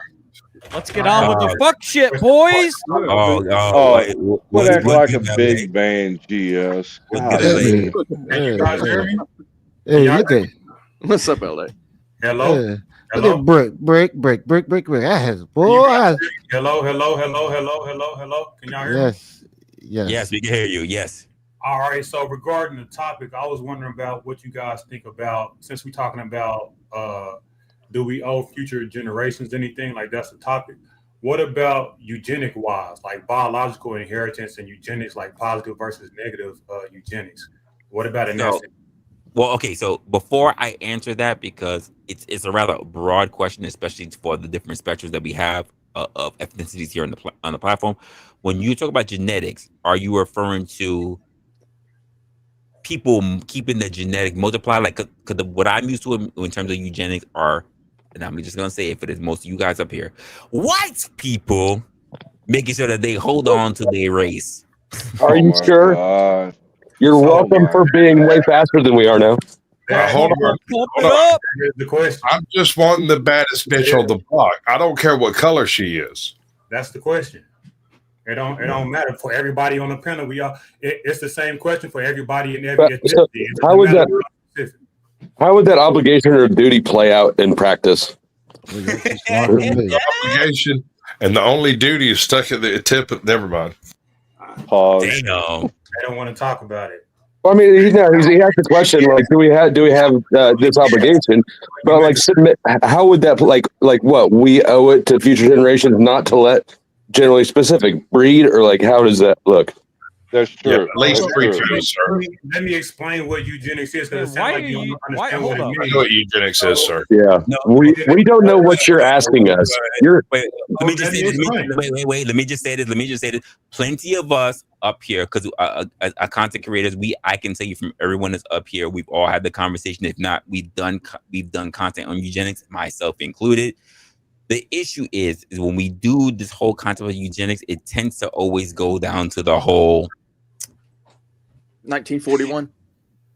It goes down to the whole fact that white people are being extinct and that they need to replenish their numbers. Oh God. Yeah. All right. So this is a myth. Mexicans, they're Caucasian. Hold on, because the Arabs are Caucasian. Hold on, Sasquatch, because I want to hear the point that he's coming from. I'm asking, do you think that men have a duty to protect and push down the desired traits that they think are desirable? That's So what what? eugenics is in the. What are those traits? It's bodacious beauty, obviously, beautiful lips. it's subjective. Obviously, it's subjective. That's why I'm asking everybody on Wait. Did you ask that in terms of black men? Because I don't hear about many black men talking about eugenics. I think that you have a duty to refine that question before you bring it back. No, I didn't ask it for no particular race or ethnicity. I asked it for everybody in general. The issue that I have with it is like you're asking about the duty we have, but what actually would that duty entail? Right? Are you talking about like stupid people not breeding, or training your kids not to have like your same mistakes? I don't know what you're asking really functionally. Wait. So let me ask it again since you didn't understand. If you repeat the same goddamn words, I'm still not going to understand it. That's because you're retarded. Exactly. I said desirable traits, so it's up to you. It's subjective. You can't do that. Wait. There's no way to predict it. Stop. That's what she said. Stop.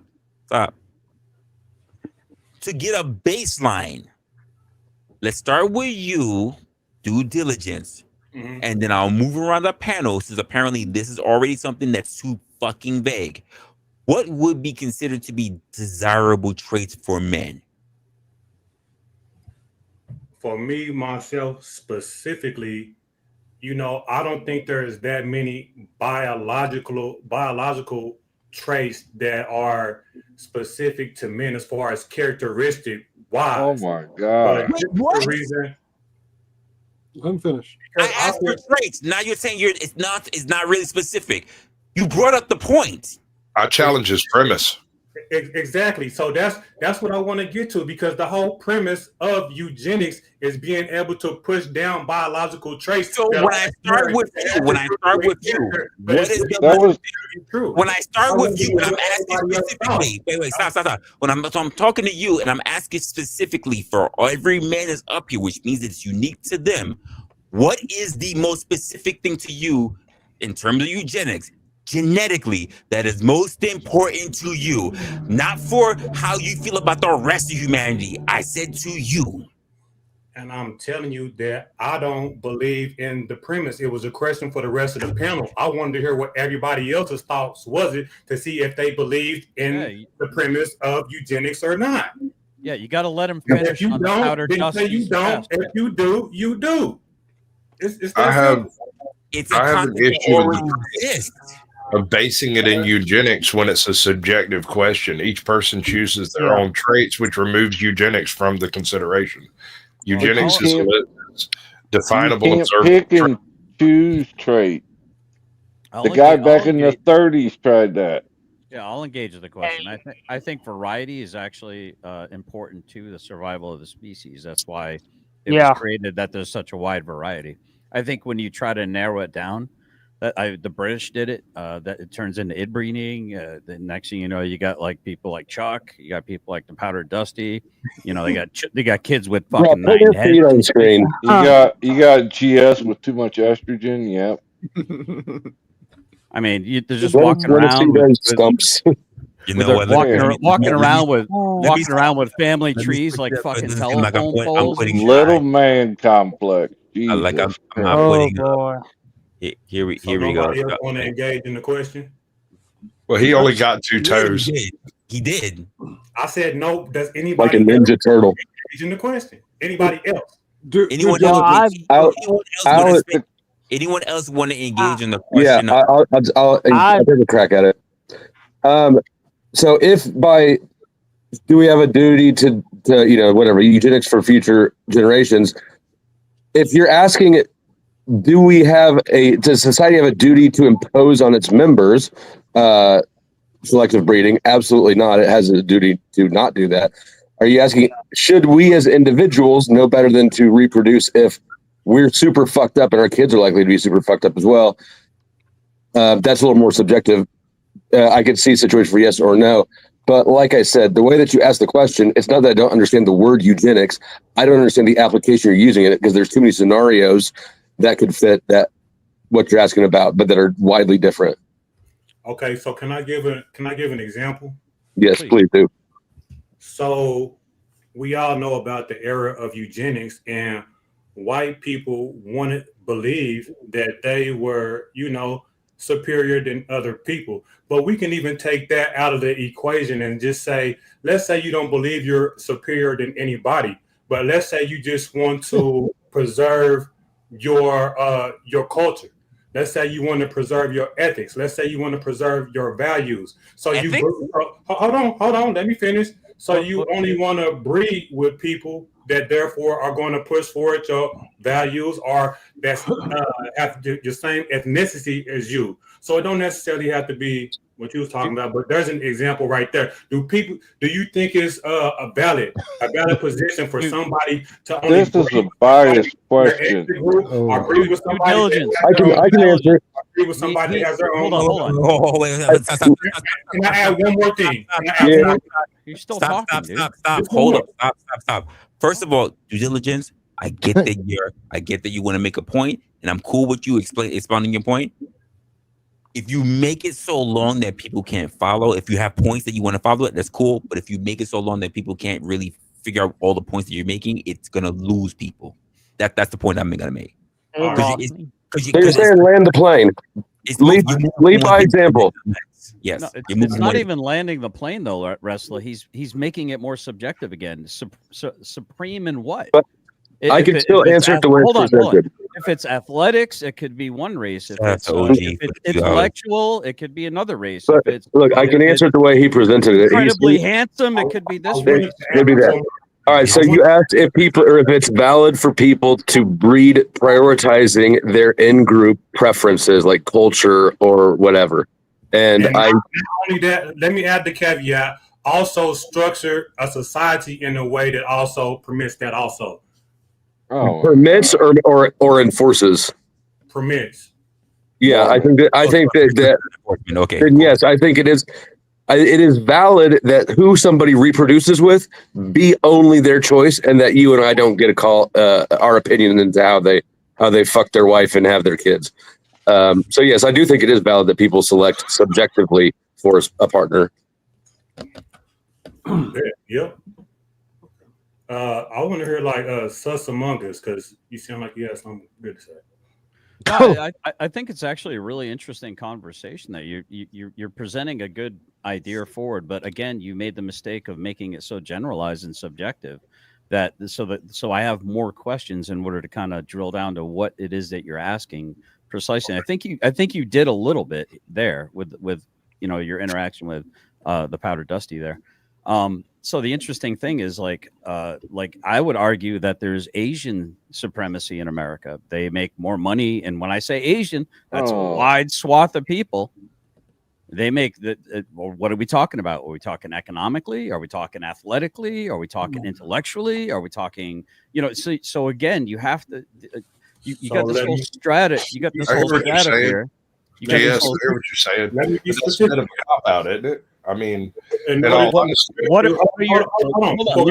me ask the question, please. Land the plane. He asked me to expound on your moves, dude. I'm just gonna rub one out on your moves. I need one at a time, guys. I need one at a time. So due diligence. So the question is, how are you categorizing Supreme? Are you talking like overall all categories?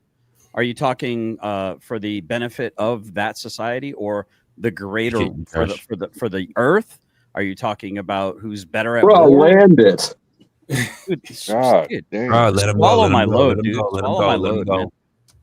Can I reply? Yeah, please do.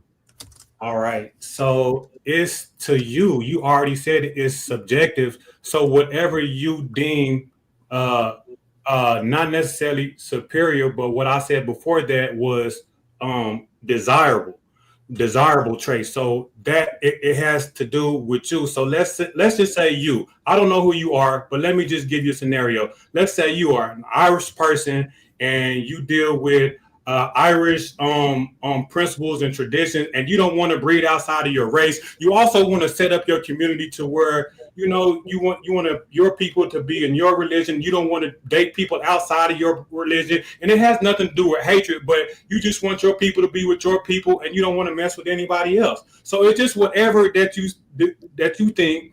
Do you think that that's a valid position for people to do and like perpetuate on the word? Because here's the caveat, though. Because when people do that, then what do? They end up doing it to the world. You understand what I'm saying? So you're talking about being pro-black, basically. Absolutely.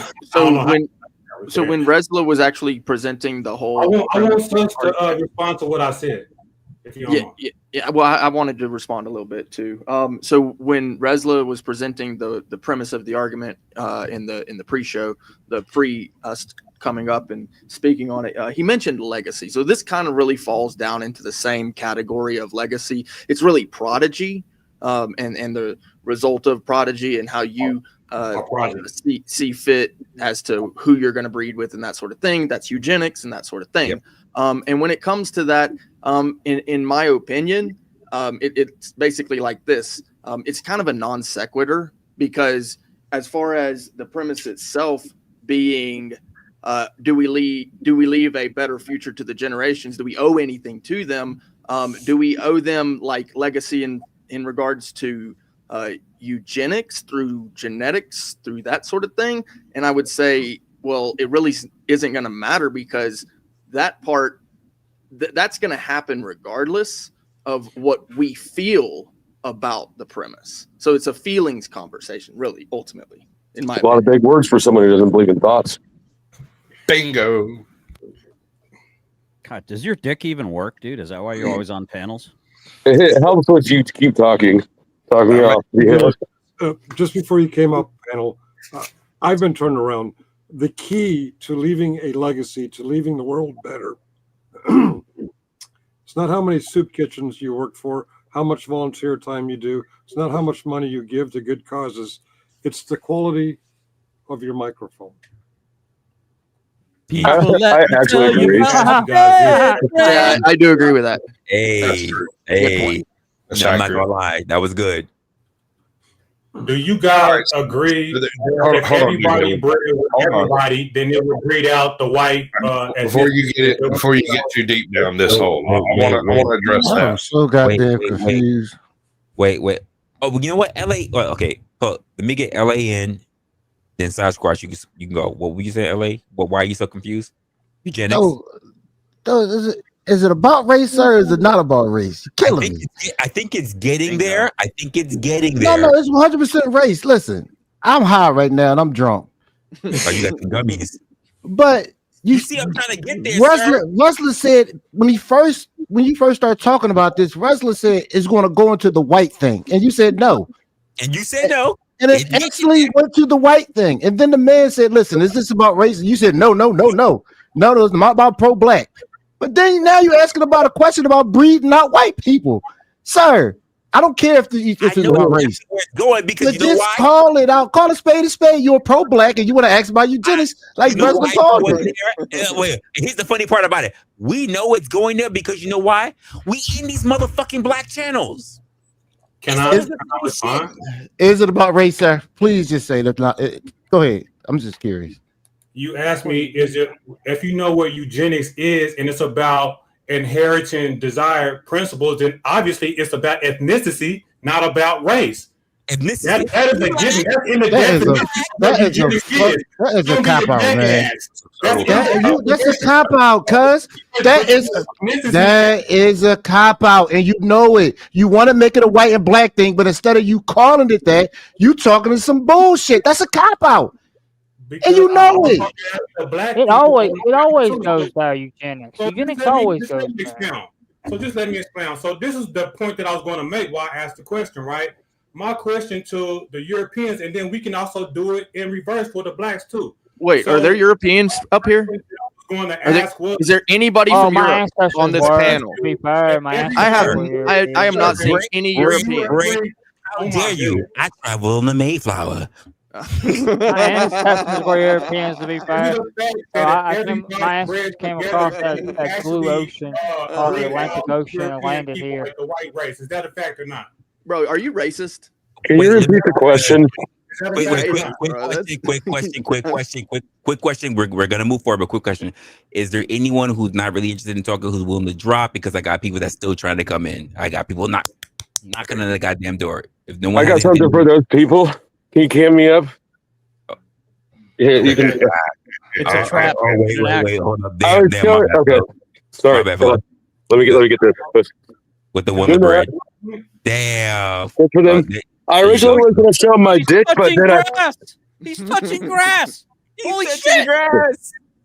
I'm for you. Yeah, that's odd. That's odd for him. Hey, touching Resla, grass. I'll make room. Apparently, I have to go shop for a new mic. No, you're funny, and the person behind you probably isn't. Yeah. Good to see you, Finkel. Glad it's So not we raining. got You spots might open, melt folks. out there, We sugar. got at least 2 spots open right now. So then you know, I know you've been trying to get up. I got 2 spots open right now. Make sure you come in real quick. Can I close on the point I was making and then I'll hop off? Wait. Due diligence. Say what you gotta say. Then James, you say what you say. So the whole point that I was getting to about this, not necessarily making it a race thing, but I want to know what people just feel genuinely. Most of the people said they don't have an issue with it, but if it's a fact that if everybody bred and it would wipe out quote unquote white people, I was wondering if any of the European guys, so-called white guys on the panel, would have an issue with that. Not necessarily a race issue, but I want to know genuinely how you feel. And now let's do it in the reverse. Like me, that I'm black, I don't have an issue with saying that I don't have a problem breeding with anybody. My wife is white. You know what I'm saying? Like I don't have an issue with that. So Our wife. European guys, do you Good have an job, issue with my that? If guy. everybody bred with each other and it wiped out white people, the race, would you have an issue with that? Damn, that's aggressive. Well, while you find the Europeans, I'm gonna go make a cup of coffee. Not for nothing. Wait. I'll speak on behalf of my ancestors. I don't think Due diligence. Wait, hold up, James. Due diligence on behalf of someone who's to slay a lot of white women himself. Thank you for doing your due diligence for fighting white oppression. That's a fact. One woman at a time. Go ahead, James. Well, I mean, personally, I wouldn't care if it does, because I don't care about the whole race thing. We're all humans. I don't know why we have to keep saying race. Sasquatch, you next. That was your hint to land the plane of tropes. Go ahead. So all of this is kind of a disingenuous question right on its surface, because when you make the decisions subjective to each individual, you reduce its capability of being carried into the future in any scientific method.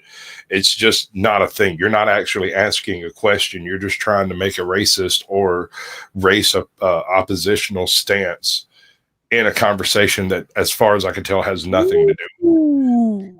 He made it a rhetorical question. That's exactly what I wanted to say. Caucasian, you nailed it. Is that so? Because it sounds like it. What's your retort to that? Due diligence. I'm just gonna call you DD. What's your? We're not talking about science. Obviously, it's more of a philosophical question. And what do you feel? He said it doesn't matter scientifically, but I'm not asking scientifically. We know that white and black is not nothing scientific. It's a race. It's a social construct. So there's nothing scientific about it. It's obviously like a value question or a philosophical question. Now, if you don't want to engage in it because you don't want to say how you truly feel, I'm engaging. We can engage, but you're going to have to be honest with me when you come in. Why you want to talk over me? I didn't talk over you, sir. Because it was not. Because you're black. Let him go. How dare you, Flo? It was not historical. It's what he wants. It's what he wants to hear. Values lies in your ethics as far as ethnicity is concerned. Wait, but if you say that ethics in line with ethnicity, then you're actually making the delineation, the distinction between races. Yes, you're simply substituting race for ethnicity and trying to conflate the two as being the same while being different. You're basically sticking your goalpost in your backpack and going wherever you want on the field. I'm just trying to ground this somewhere where we can actually have a legitimate conversation instead of talking about. Give me 1 minute, Lindsay. Give me 1 minute. Okay, so let me say that just if you can't answer it and you won't, I'm fine with that. But are you okay if everybody bred together and it washed out the white race? Yes or no? Yes or no? I didn't mean to break up your Black Panther party. Yes or no? Oh shit! This motherfucker here. He ain't gonna do it. Sasquatch, just give him what he wants. He wants the racism. You want to say yeah? My oldest daughter is Arab. My youngest son is Italian. So I don't know why you want to make this an ethnicity or race question when the question is about legacy. Or do you think your race is your legacy? Wait. At this point, it's not even really about legacy because Rick kind of really laid it on when I was talking about legacy because it was true. I was talking about progeny. I love the fact that he picked up my words. I was speaking about progeny, but I did use the word legacy. But that's really what you're talking about when you start bringing up ethnicity. You're bringing about progeny. You're not bringing about legacy because anyone who doesn't even have kids can leave a legacy. Right. I agree. But you're speaking about progeny when you talk about ethnicity. But what he's really concerned about is he's racist and he wants us to be too. I agree, but I brought about the in the eugenics though. The eugenics. Yeah, but nobody was thrown off by that. You didn't trick anybody. Yeah, no, eugenics is trying to give a scientific basis on the concept of race without actually utilizing the term race for your scientific basis. It's a total dot, dude. Just sidestep that. If you're using subjective principles, don't try to use legitimate like medical language like eugenics in the conversation. Just leave it open as a conversation and move on with the concept. Hold on, Resla. Hold on, Resla. I'm telling you, Didi, contest with what he's saying. After you're done with what you're saying, I want Lindsay's thought on this. See, people like you, Caucasian Sasquatch, it sounded real smart, right? But if you know anything, then you will know eugenics is a pseudoscience. You feel me? It's not legit science. So you just Dude just found the word on Wikipedia today. Smart, but you actually crush your own self. I didn't use a legitimate science. Eugenics is pseudoscience, silly. So let's put our feelings in our back pocket. Lindsay, go ahead. But I would like an opportunity to engage after Lindsay, if you don't mind. I'm still thinking about all this, so I don't mind if you go first. Okay, sure. So here's the interesting thing. If we can observe what nature's doing, and it's the way that it selects a certain way on purpose, with a purpose, for a purpose. If it ain't broke, don't fix it. Right? Some things are meant to miss some chromosomes, i.e. just Muxter. I.e. incels that aren't going to breed, like Finkel. And that does the world a favor when 40% of the males of the population of humans don't get to pass on their genetics. That's for a reason. And I understand there's a lot of frustrated, angry incel gammas out there, and they're out there just shouting into the void. I get it, but it works. It works. Genghis Khan that shit. Either conquer it or shut the fuck up. Why? I think incel problems are a little bit more deeper than that, bro. I mean, they're not deep at all. That's the point. Wait. No, they're deeper than you would think. Lindsay, are you good? Like, you really don't have anything to give you just yet? I do have a little bit to say. I think we're talking about 3 or 4 different topics here at the same time, and words like "you're racist" and genetics and what's the you're talking epigenetics and you're talking about pure, yes, thank you, eugenics and pure race and all of those grab bag $1,000 words that leave you with obtuse and abstract notions and just offend people. I agree with Sasquatch that let's cut off the bull and just say what you mean. I don't know if we're going to be able to do that here, but one thing I've also noticed is, we have a lack of focus here. I mean, we were going to talk about how we could. The topic down there is do we need to help future generations, why or not? And then we got way away from it, and then we had a couple of dick measuring contests. I lost. Who won? And I won, definitely. It's just completely. I'd like to get it straightened out if we could, but I don't know if we can. Straightened out. One thing I wanted, like straightened out. Like the subject, the topic needs to be organized because we're talking about 4 different things, and if we're talking about making the race pure, that's contrary to biology, where it says diversity is needed. Diversity is needed for survival. So even that's a contradiction in itself. And whether you decide you want to help the future or not, that's also according to what God you pray to or what your priority is. Or, I mean, even a mom has a job. Anna Freud Freud's daughter, defined a mom as one to be left, meaning that her job is to make sure that her kids have autonomy, that they can survive on their own, that they can feed themselves, they can start their own families. At first, I thought that was cold. About a pure race. Some people say that's God's job. Some people say that's the school's job, bureaucracy, blah, blah, blah. So you're going to get 10 different answers. It all boils down to this tribalism that we got going. We can't even agree on anything in the first place. So how are we going to come up with some kind of list of where to start? So whose dick do you think was biggest? Mine, of course. Mine, obviously. I think it's mine. Yeah. How's my Glock 9000? I'm with her. No offense, man, but I hope you wouldn't have one. I'm guessing James is the one who's packing the most heat. It's usually actually, I could probably agree with that. Is there a way that we could organize something here so that we're talking about the same Yeah, thing? we can all get together and measure our penises in Yeah. private. We can absolutely. How about if we all cam up and you can help us straighten it out, Lindsay, if you can cam up as well. Yeah, maybe you could email your suggestions to Resla later, and yeah, he'll decide if he wants to take them. Okay, Oh, I see my how goodness. seriously that was taken. So I'm just going to make Okay, we're taking it seriously. No, it wasn't. It wasn't a serious complaint. It was just a gripe. It wasn't a serious thought at all. That was a gripe. Okay, No, actually, I mean- I like What? what you had to say, Lindsay, because you basically succinctly said what variety is the spice of life. Variety is nature's selection.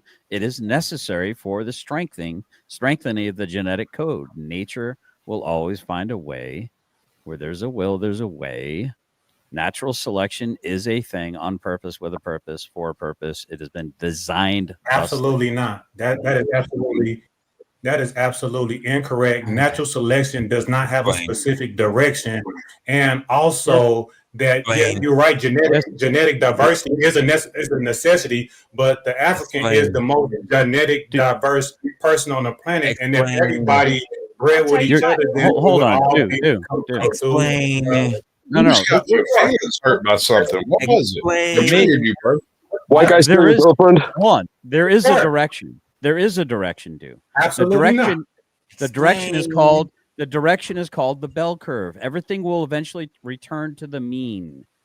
It's mathematics, dude. Pay attention. That is not a direction. That's an That is average. the direction. It's That's not 100% your direction. It's a return to the mean. It's fucking mathematically average. scientifically. Most people have 10 toes. You're a muppet, dude. You're a muppet. Direction. When you say a curve, that is not one direction, fool. That's up and then down. A direction is a specific direction in one direction. There's a bell curve. The mean is in the fucking middle, you muppet. Do you not understand what a bell curve is? Literally said average. You return that's to an the average, mean. so that's not a direction. That means you're taking a bunch of different points and average them together and get in the middle. That's not a direction, silly buddy. Oh wow. Yeah. Do me a favor. Don't procreate, dude. Don't procreate. Can I ask you a question, dude? Hold up, wait, hold up, folks. Let's deal with this in reality. Hold up. Because for no reason, I blame you, LA. I'm blaming you. It's all his fault. Blame LA. No. We can't blame LA. That looks like the cover of your rap album. Right, just blame LA. That's what we'll just cover my rap album. Hey, put up his new his single cover piece, the cover art there. LA is innocent in this. So whenever you say genetic diversity is a must, I agree with that. But let's not and you can take it how you want to. I don't care if you take it as a race thing or whatever. But you were right. Genetic diversity is a must. That's a fact. It is a fact that the African is the most diverse people on the planet, has the most genetic diversity on the planet. Hold on. If we take that to be a fact, and if everybody breed it together, we know that the European genes are more. Do you accept Elon Musk as an African? What he's saying is that white people need to fuck black chicks. Wow. You're not wrong. Why everybody want to just talk over what I'm cooking? They don't want to deal with it. Deal with it or not. Well, it sounds pretty hate-filled, though. No offense. So due diligence. What are you European eugenics. What is that exactly?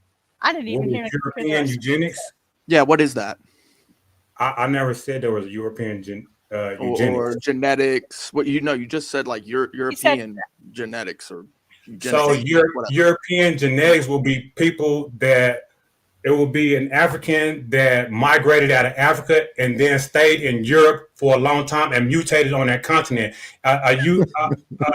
European genetics is a genetic mutation outside of Africa. Does anybody want to make a bet? Because I'm not gonna say you're wrong. I'm just gonna let you talk. Please. I'm not gonna say you're wrong. I'm just gonna let you talk. Well, that's what you asked the question. So European genetics is whenever you mutated on the European continent, right? Whenever you know how old I am. You're 6,000 years old. Me? Yes. How he started. Whoa! He's not 2,000 years old, sir. He looks pretty good for 2,000. Whoa! Answer No homo. Why did you ask me that question? Are you basing this on the theory of origins? This is about the most disingenuous shit I've ever heard in my entire life.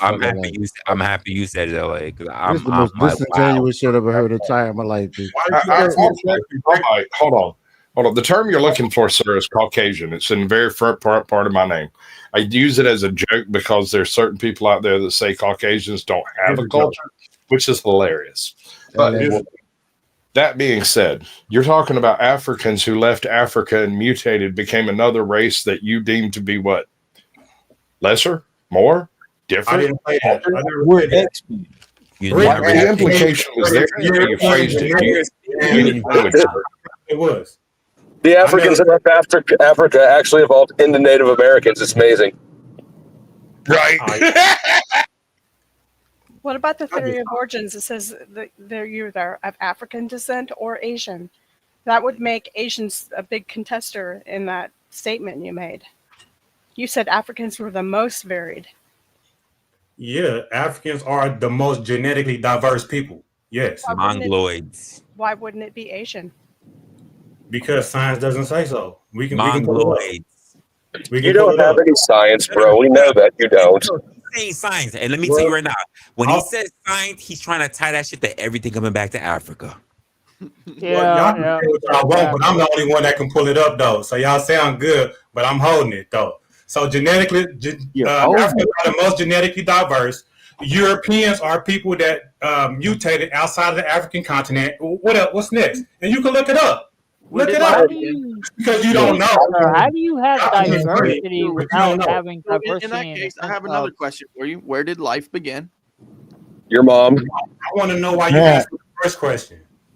Why I asked you the first question? You mean the question of how old am I?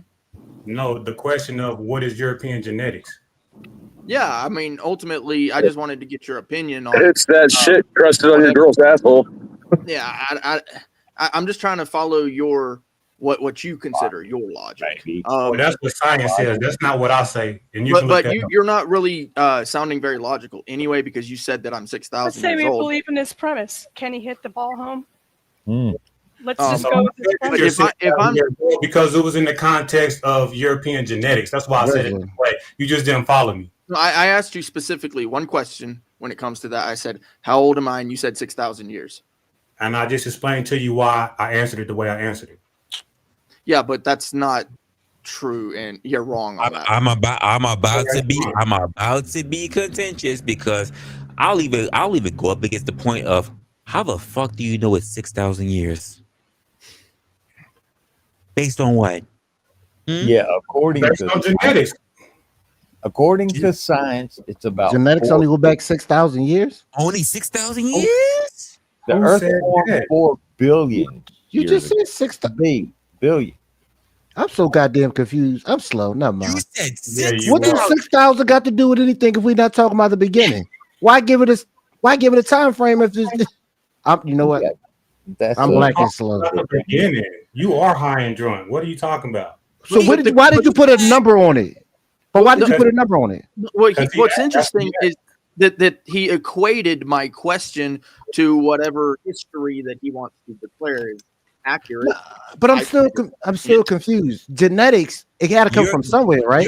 You're confused because he's trying to hold a strong point now when he started off so motherfucking vague. I get that, but why put a number on it if it doesn't have a beginning? Exactly. He's using radioactive hitting. Can I share my screen? Can I share my screen? Oh Jesus! I mean, since y'all don't want to listen to me, I mean, I can pull it up. It is science, so I'll just read it to you. According to current research, Don't read it. Let me check. Pull it up. Yeah. Pull it up. Look, he's still talking. Pull it up. Don't pull it out. Pull it up. Read it. Don't read it. Pull it up. I know. I do research. I do stats. I always say, show your source. Pull it up. It better not be Wikipedia. Please share it. Okay. So can I Wikipedia. It's from Answers in Creation or some shit like that. Yeah. No. This was off the top of my head, so let's go. No anecdotal shit. I'm trying to show you.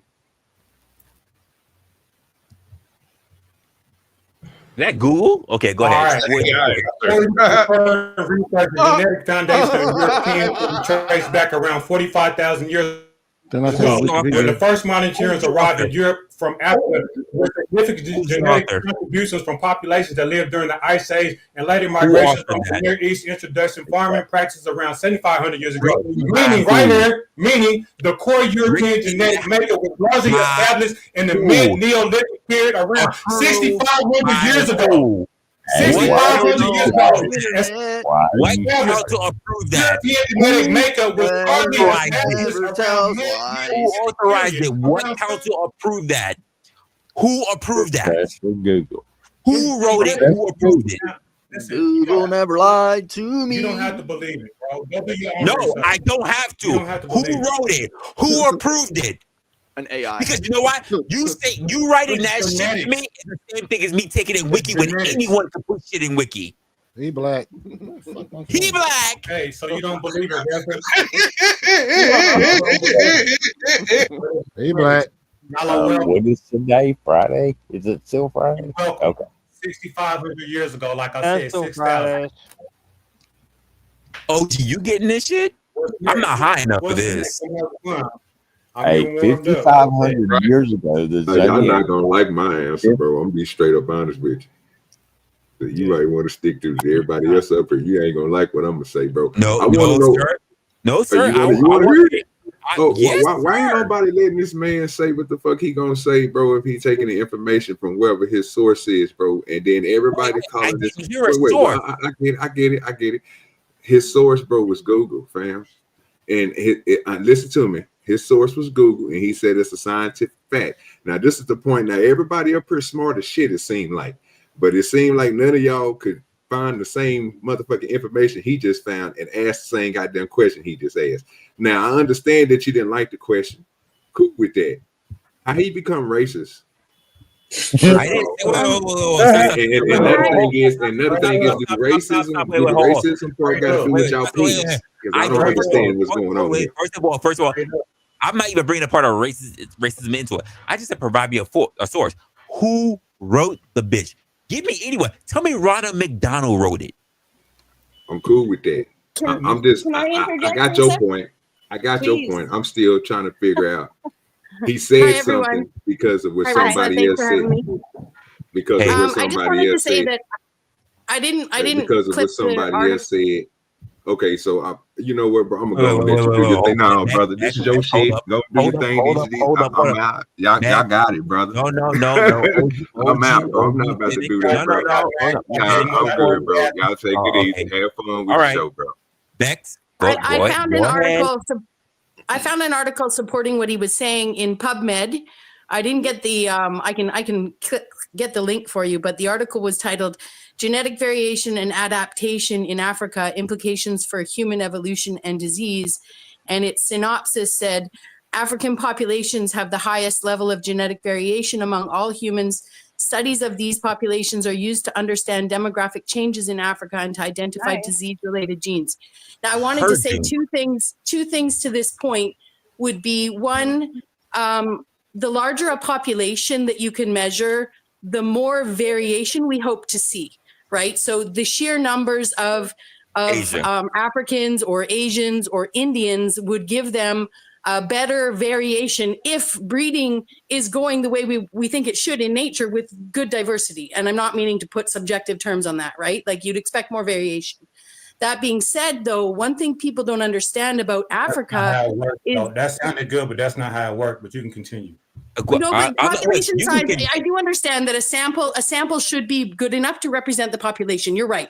There's a certain size sample used in stats because we can't use the whole population. But yes, the larger and better demographics you can use to study something in a population, the better you will have at honest answers of what you're looking at. That being said, well, I don't know. I'm not going to grandstand here. Trying to defend that it didn't work that way. And I do have a particular question, right? Because I've been drinking, but I'm rather good with voices. Have we met before? I'm Bex. I do have my name up there. Like both names are there. Well, I'm good with voices. I'm like, I've heard this name before. But I will tell you this. You have read off some information, but I will ask you this. Is a back chat. I would like for you to link that information for me to I will definitely grab that article. I just wanted to add one more thing, though, because in Africa, and I can't attest to all of Africa, but I have a very good friend named, or a friend in Nigeria. And he's Igbo. And in his great population of Igbo people, they're one of the 3 largest groups of people in Nigeria, and 3 large groups. The 3 main tribes got grouped together in Nigeria. There are hundreds, though. But in his tribe alone, there are Black people, so-called Black people. There would be what we would call Asian people, and there would be what people that we would call Arabic or Middle Eastern by looks, or Indian, right? At least by their phenotype, by what they visibly look like. Now, you couldn't convince my Black Nigerian friend that those people are less or more African than him. And those people would be included in those African studies. So African studies are not done solely on Black Africans. They're done on the population of Africa, which is actually very is very diverse. I mean, obviously, right? So it's just important to note that in Africa alone, even Black Africans don't consider themselves more African, at least in Nigeria, more African than their people around them that don't look like them. It's the absence of white people in most of Africa, right? So just Nigeria, despite the other countries. DD, you co-signing this? You co-signing it? No, she just messed that up. Okay, I have one more caveat to I'm add. going to find that article for you now, though. Because she, for one thing, she mixed race with ethnicity and tribes, and those don't go together. Think, Sasquatch. No, I had a totally different point. I don't want to regrip on that one. I've already covered it. It's been done. He refuses to accept his own arguments, and so I can't really work with that. I know what I heard. He tapped out. That's what that means. But what I want to get at is this. Right. When you're talking about these types of diversity studies, the diversity of the individual population is really only relevant from the last pertinent bottleneck. So right now we're not in a bottleneck. We have lots of genes flying in all kinds of directions. There's folks from all over the world moving all over the world. And so the diversity studies in these populations are being skewed by modern indices, right? So it is a valid study, but like she's saying, it covers Africans, not just Black ethnocentric Africans. Who said that it didn't? The study. You don't seem to like the idea of accepting the African definition. You want to caveat the African definition every time it comes up. How so? Do you accept Elon Musk as African? Absolutely. Okay, and if he was in one of these diversity studies, would you accept the data from it? I would have to. Oh, okay. Oh, God. I linked it in the back chat for you there, Resla. Excellent. You know what's funny is confused. I read Things Fall Apart by Chinua Achebe, and I'm probably murdering that name. I don't know, African name. And it kind of goes along with what she's saying, because it's about the tribe, the Igloo tribe, and not one time does it mention different members looking any different, or black or brown or Asian or anything, because it's not a thing to them, and that absolutely fascinates me. Because compare that. Oh, okay. Well, compare that to the United States, where there's actually racial epithets for people who are half black, half white, etc. So I'm just, yeah, I agree. It's not a thing there. I'm just saying that literature reflects it. That's all. When I was talking to my Nigerian friend, this is exactly his wording. And I love how integral they are with, at least he is with his English. Like he would never like to be called sweet. That's fake kind of thing. And he was saying, he said, yeah, in my village, there's, he would say, I guess, he was adapting it for my mental image, but there's, yes, Asians, Indians, myself, but I've never seen a free white man at the market. That's what he said. He says, I've never seen a free white man at the market. And what he meant, when I asked him about that, what he meant was the only time he'd ever seen white people around where he was were people that were escorted by security, right? So we can see that as businessmen protecting their self-interests, or wealthy people traveling somewhere where they've learned that they can be kidnapped and exploited, because that can happen in Nigeria to Nigerians. People, there's not jobs. There's no debt in Nigeria. They don't have credit cards. You have to have an asset to leverage against debt. So it creates an entirely different economy when your government will not allow for debt.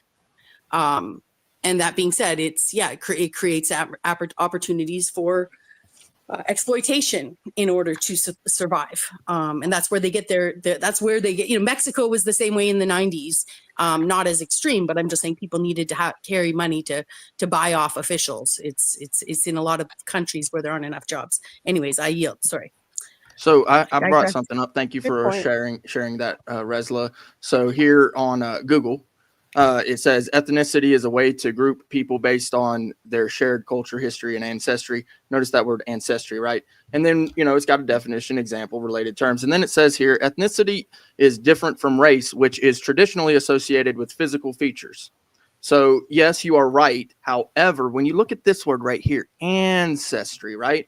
That denotes to some people a certain thing called race, right? Because yes, in some people's mind, there is that thing that is associated. However, this is the problem with even looking at things from an ethnicity point. It is a way to group people based on blah, blah, blah. It's a way to group people. It is division.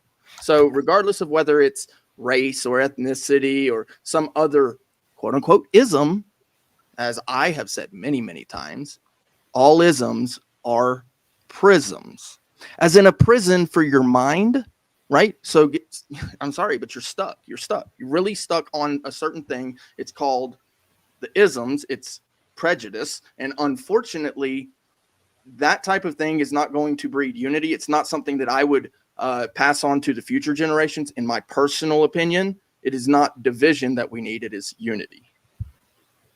You can also say adversity, the dichotomy of diversity is that it also brings people together in things like cultures and tribes.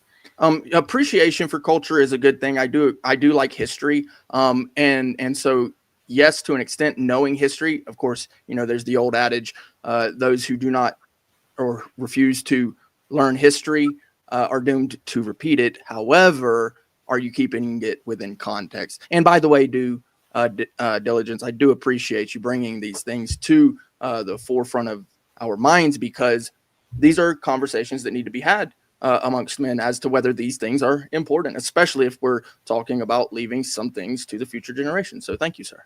Could you reiterate why I missed it? I'm sorry. I was talking to my wife. Yeah, no problem. So yes, you are correct in pointing out that it is ethnicity is different from race, which traditionally associates with physical features. For example, black refers to a race, while African American refers to an ethnicity, right? So there's a difference there. And then it's got some other examples, related terms, definition. But here's the problem. Here's the problem. It is a way to group people based on shared culture, history, and ancestry.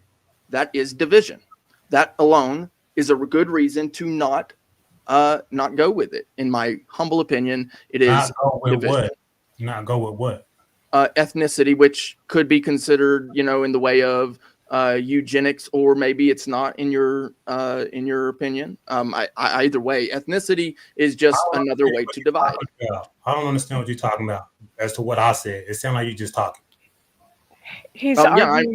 I'm addressing your point of view from looking at things from an ethnic point of view, which is something that you brought up. Like you mentioned the difference between people of European descent, which in my opinion, it really doesn't matter, right? So the thing is I believe that there was a flood, right? Which denotes that Noah was real. And then he had 3 sons, Ham, Shem, and Japheth. They went 3 different ways, and they had their wives, and then they had kids, and their kids had kids, and the generations went on from there. And so what we see here is just a simple mixing again throughout the world, and we're all related. It doesn't really matter, right? That, we came from this area or that area. We're all still human beings, right? Whereas what you have posited, no offense, is that we're mutants. Now, I have red blood, bro. I don't know about you. It's not like green or anything. We are. Green. Let me respond. Let me explain so I can respond. Go ahead.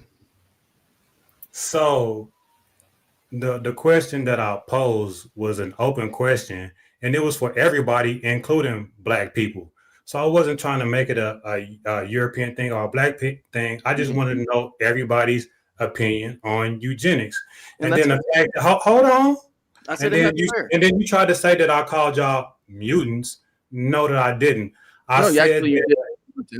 Okay, so let me respond. I said European. Oh my goodness. Do you want me to address it or not? You're more than welcome to. So I said European because someone asked me what European genetics was, and I said what European genetics is an African that migrated off of the African continent and had a mutation in Europe. Now, hold on. That's not to say that Africans don't have genetic mutations also. So I did not call nobody a mutant because all humans have genetic mutations in them. I got you. I would call them adaptations, but that's fair. I appreciate that. I mean, mutants, adaptations. Okay. What's good, Joshua? What's good, Joshua? What's good, Glenn? Oh, just doing mutant things over here. So, what exactly is our problem with eugenics? Jesus Christ! Why can we not selectively? Yes, I see you later on, Rez. I got my show at 9 o'clock. I got you, man. I got you. I wanted to say that eugenics, They won't answer. That was my question that I posited, and everybody tried to turn me into a racist because I just posed the question. Yeah, I'm just trying to listen to you. I'll be the white guy on the same on the opposite polar race here, and I'm going to take up his same argument. What exactly is the problem with selective breeding? There you go. Racist! Hang him! He's on the white shit. Yeah. He's a Nazi. Hang him! It always turns into the problem with eugenics is it always turns into hatred, even if it ain't based on. Even if it is not based on someone's skin color, it turns into some sort of hate. Nevertheless, but eugenics was designed originally to keep out, like the idea of eugenics in theory is more about, keeping people from suffering from mutations that could cause them harm. We're a less ableist, we're less ableist than we once were. So, but it was shaming people for incest, for instance, which is done culturally across the world, is an application of eugenics. It's a natural application of eugenics, or people would be sleeping with their siblings. That's not true what you said. Eugenics is not that. Pardon me? Yeah, it was eugenics used to it get rid of, like, it was used black by babies? scientists for That was racist messed means. up, right? Yeah, It was eugenics used for has been racist means. I'm not has been denying used that, in but various that's not what ways. eugenics is. Look up the definition. So I'm asking you, what is eugenics? Can you define it? Directed I genetic. clicked the definition and put it in the chat earlier. Just let me bring it back up because just a second. Clip Hold on, just let her define it because she said the practice or advocacy of controlled selective breeding of human populations, as by sterilization, that's one example, to improve the population's genetic composition. So sure, racist people have done it and used it and even sterilized other people for their just being of a specific race. I'm not denying that. But you said what I'm saying though is in theory, it was designed to actually be a selective breeding to minimize children with hair lips. Here's another example. Here's another example. Rwanda. That's absolutely not true. Here's another. What its purpose was and how it was used is two different things, is what she's getting at. Yeah, but that was not the purpose, because it was a guy named Galton that coined the term eugenics and actually defined it. And eugenics is for for organizing civilization to advance desirable traits, what they deem desirable traits, and then hinder undesirable traits. Okay. For the person who coined the term, which is Galton, who invented it, that's what he meant by the term. Now, what she's saying is I appreciate what you're saying and being corrected, because language and how it's used over time will change, right? Not just to hide history, but just will change the way it's used. So if it was developed originally by racist people for racist reasons, and then later was seen to be a term that applied to non-racist reasons, then I've got my history backwards is all. But eugenics as defined now, right, then it would be then an adaptation of the most evilest form of it, so that we can there's a book out there called Astrological Birth Control, and there are theories out there that have to do with wait a minute, the stars is the birth control? Well, yeah, it's interesting, the angle between the sun, the moon, and yourself at your location in the realm on the earth when you're born has a specific. Yeah, it has a specific angle between it, and for women, breeding when that angle is optimal. I know it sounds crazy, but it was a book I read alongside of a book called Psychic Discoveries Behind the Iron Curtain. They were both very controversial books published in the 70s, but with well-known scientists. And one of the things that came out of it was that there was dowries and selective breeding amongst tribes in ancient times. They may have mastered this comprehension of trying to optimize the angles and breeding times of people. It has to do with biometrics, and they did it according to this book. They did it to minimize. Yeah, they had they had some way of monitoring the stars, let's just say, and selectively breeding in such a way that would minimize hair lips and cleft palates and things like that in their culture. I got a question though. Does if you have like a Gemini, or if your babies are born in Gemini, is it like you got two twins, you got the evil twins, and like do they just like come in one child? How come y'all completely disregarded Joshua Jones's question? That's what I want to know. Please repeat. Because he's a Fed. You haven't figured that one out yet? Oh, there you go with the Fed. It's still gonna. The question's still there. What's wrong with selective breeding? Why am I obligated outside of anybody else? Fuck everybody else. I get to breed with who I want. If I want that girl over there because I want girls with big tits that apparently might have some genetic value within, at least within my family, considering I married an Asian, right? Like, so tits is not a thing I'm ever going to get, right? But yeah. I'm focusing on the stuff I would say upon the individual standards, you're good. You don't like big titties? Why would I also discriminate about the Down syndrome girl? Forget her. I don't want to breed with her because I don't want that shit in my... Upon the individual standard, yeah, you're good to go. But when you introduce that sort of thing into the group think, as they call it, then that's when it becomes a problem. Okay, so would that also include, like, say, well, I guess if you're going eugenics, you're just going straight for we want everybody with, or one group's going to say I want blonde hair, blue eyes. Now I don't have blonde hair. I got brown hair. Well, it's gray now, but I got blue eyes. What is wrong with me saying, you know what? I want all of my neighbors to have blue eyes. I mean, you can say it. What if I selectively breed all of the neighbors for that? Then I'm going to say you've got some weird control issues. Yeah, that sounds very, you're a cuckold. That means you're a cuckold. Technically, that means you're racist, Joshua. Dang, they don't want to call you that, but they call me that. Damn. No, that's not right. Whoa, What are you talking about? Who said that? It would be racist. Where'd that go from? You want to say the word race, but I don't like the Where'd term the race. righteous part come from? I never said race. I don't even know you. Didn't attack You said you. righteous? Someone's skin color. You said now they're calling you righteous. Who said that? Didn't say it. Due diligence. I never said that either. Did I say that?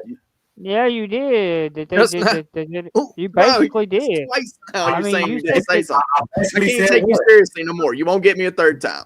I You got said me what, twice. Greg? Shame What- on what me the kind- first time. Shame what on you kind the of thing second did I- time because you won't get me a third time. Just say what I said. Say what Nah, I bro, said. I'm Greg. not going to take How you dare seriously. you? Nope, How I'm dare not. you? No, I'm not taking you seriously. That's Because twice. you can't even say what I Twice. said.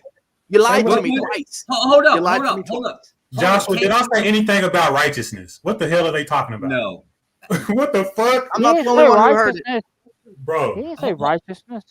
But I'm going to add it No. on there. I Let's said say I'm hold Negro up, hold up. Nazi or some shit. What the fuck are you? I wouldn't have no reason to lie, bro. Why would I lie? Yeah, but now I'm going to be the asshole and I'm going to throw it on the table. Okay, how about if I have a group of people that I specifically or hold an ideology? Let's call them, say, Christian nationalists. And we hold an ideology of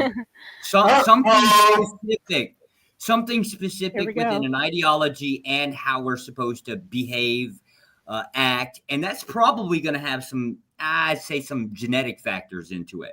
And now I only want these people to breed, and I don't want any outsiders in my group. Hey, but hold on, Joshua. Let me add the caveat. It's not probably, because if you're a Christian, then you can only be with somebody that's a Christian also. So obviously, yeah, and that entails that, you know, Christian nationalism, they want to install that ideology and breed with only other Christians to make a Christian nation. That's what it is. Christians? How do you breed Christians? I don't understand that part. The ideology, fool. What So how do else? you breed an ideology? For starters, is you would just basically. No, because here's the thing: a Christian actually is required to learn the religion. They have to read the book. They have to do all of that. So you can't be. You can't. Hold on, bro. Let me just answer the question because hold on. Because obviously you don't know what a Christian is. You're going to posit what a Christian is, but you have no clue what a Christian is. A Christian actually. Hold on.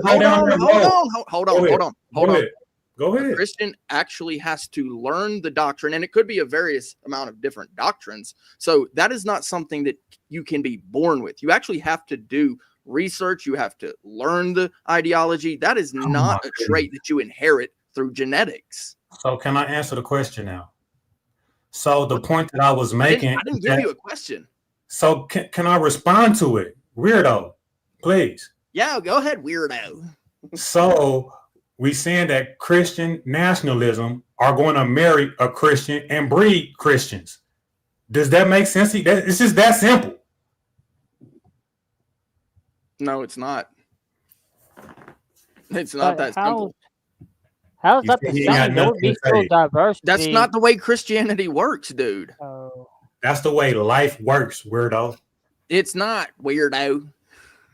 There would still be diversity, even if a Christian breeded just with a Christian, because that's how the religion calls for a Christian to do. Christians can't breed outside of their religion, but there would still be diversity. No, actually, some Christian doctrines allow that. Yeah.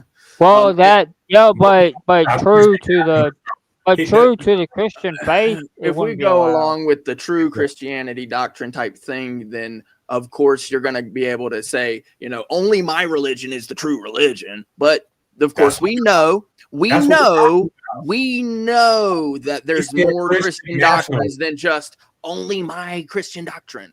Okay, so going off Yeah, of but that, I think where he was going at was the question of Christian was to the actual Bible itself. there's all sorts of Christian nationalist doctrine too. So, I mean, you really don't know what Christianity is. A doctrine's not a culture.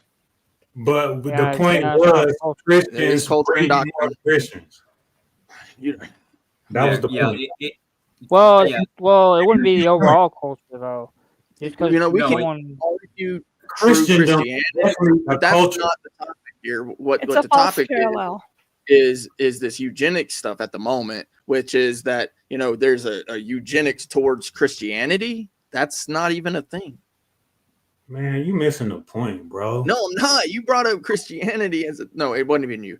It wasn't you. But Christianity was brought up, and you related it to the eugenics thing, but it's just not. Oh no, because I'm gonna add caveats. It is. Right? Like I'm gonna start adding stuff that I deem to be Christian. Because hold on before you go, because the definition of eugenics is desirable traits, right? Subjective. Related to what? Right. Related to what? Hold on, this guy never gets to finish. He never gets to finish his thoughts. This due diligence guy. Yeah, his thoughts go on and on and on, and they've been going on this whole panel. Well, let him say his thing. You asked me in regards of what the premise that he proposed. He said, "What if I'm a Christian nationalist and I want to pose my ideology on other people, right? And that's inheritable, not necessarily inheritable, but desirable traits." So that falls into the definition of eugenics. What we're talking about, which you said it didn't fall into the topic. That's the point. It's a part of it. Ideology is also a part of eugenics, because whenever you breed with somebody with the same ideology, you're going to make kids that's going to follow the ideology. Desirable traits. Resla, don't do it. Resla, don't do it. Wrong. Because your ideology or the things that you instill, they're not genetic. And it's not like you can force kids to follow those ideologies. And steal that ideology in the kids. That's what I said. That's not genetic. That's learned behavior. Hold up, there are groups. You can't force them to follow that ideology. You know how many just so I can kids fall in the way that where their parents try to force them to follow Christianity, they've fallen away from Christianity. You know how many. Just so I can get this back in the genetics framework. I'm gonna do this. I have to challenge you like this. Is understanding Christianity genetic? Not at all. Thank you. All right, that's enough. That's what I'm on your side on that, Wrestler. Nobody even said let me add Resla is confusing eugenics with genetics. But due diligence is the one that's got the problem. Let me add some genetic factors in here. Do the Hebrew Israelites, do they believe in a specific tribe of people that would be based on some characteristics that are, well, you can visually see? Absolutely. Jews, would they have that same thing? Absolutely, since don't nobody want to answer it and they want to just argue for the sake of arguing. Absolutely. There are genetic factors that go in with it, and that's the reason why I'm trying to put it in there, because I'm trying to get. But not every Jew is religious, though. Yeah, but that's not the point. The original question I posed here is, what's wrong with it? Why can't I do this? And I would say to that, yes, on an individual level, you're more than welcome to. On a group level, why can I not have a group of people that do this? They don't want to answer it, bro. Not. I did answer it. Yeah. Okay, but you're going outside of the perimeters that he gave you on a group. Give me the opposition on the group. Give me the opposition on the group. On the whole group think and that sort of thing. Quit just trying to argue, man. God. Hey, quick break, guys. Just want to let you know. By the way, Easy, I'm going to think about that because that was a good way that you stated that. So I'm going to think about that. I'm going to chew on that a little bit. But also, Glenn Lawrence said basically, hey, chat, come on, chat. We got a goal that we need to meet. Every dollar goes back into the stream, especially because we're about to start up a whole new quarter in January. We in fourth quarter living. We at the shot clock right now. We only have one more week in December left. Technically, one more week. We have half in that last part. Help support so I can actually put stuff into the channel. I got a whole bunch of stuff I'm trying to do for you guys. I've been busting my ass. I'm still busting my ass. I shouldn't even be doing this because I got holiday season. Oh, you gonna come over? Oh, you gonna meet me? Oh, you know, get your nieces and nephews. I don't. That's just not even on my mind because I'm trying to think about what the fuck can I do to help this motherfucking stream. Which means, as much as I'm putting in my support, I would love for you guys to actually aid in that support as well. I have ideas, but you know what it also means? That we work together. So thank you, Glenn, for reminding the chat that we need to meet some of the stream goals. It's not even extreme right now. It's not. It's not extreme. You don't see anything up there that says we looking for a new camera. We looking for a whole production studio. Just help with whatever you can. And then we can actually make that going forward. So thank you, Glenn, for that. Continue, panel. And so in response to Joshua, so the problem becomes it is the ideology of eugenics, because eugenics is an ideology, as well as you can apply it and call it a real thing too if you're actually applying it. So the ideology is this idea or this viewpoint, what this genetic, this culture, whatever you want to call it, is better than that one over there, which means it's a slippery slope if you go to groupthink, because now you've grouped a whole bunch of people together saying, hey, we're better than that group over there. Now let's implement the eugenics. And how are you going to implement the eugenics? Now, if you're saying we're going to go breed them out, how are you going to go breed them out? What is your tactic? Is it just by a simple, like, let's go get married and then we'll have the kids and yada, yada? I wouldn't be opposed to that. But if you are going to implement that in a violent manner, now I'm beginning to have a problem with it. That's why it's wrong. It's because it's a slippery slope, because not everybody is so nonviolent. Britt, that was the best answer you gave all night. Thank you, sir. That was well said. Appreciate that. Yeah, it's the factor that not everybody sees things in a nonviolent light. And so, like, implementing certain ideologies like eugenics is a slippery slope. It still creates a hierarchy. And hierarchies get us in trouble, but they also have utility. So there we go again with the dichotomies, that something is terrible on the one hand, and on the other hand, it's useful. And that's why it perpetuates, like war. Yeah, and so, like, I don't mind it in small doses. Very small. Like, you better keep that shit out of my neighborhood. Kind of small. I think that's the game that all the nations are playing, though. I don't know if you guys agree, but the reason why that I brought it up, because I believe, like, that's the reality of the situation.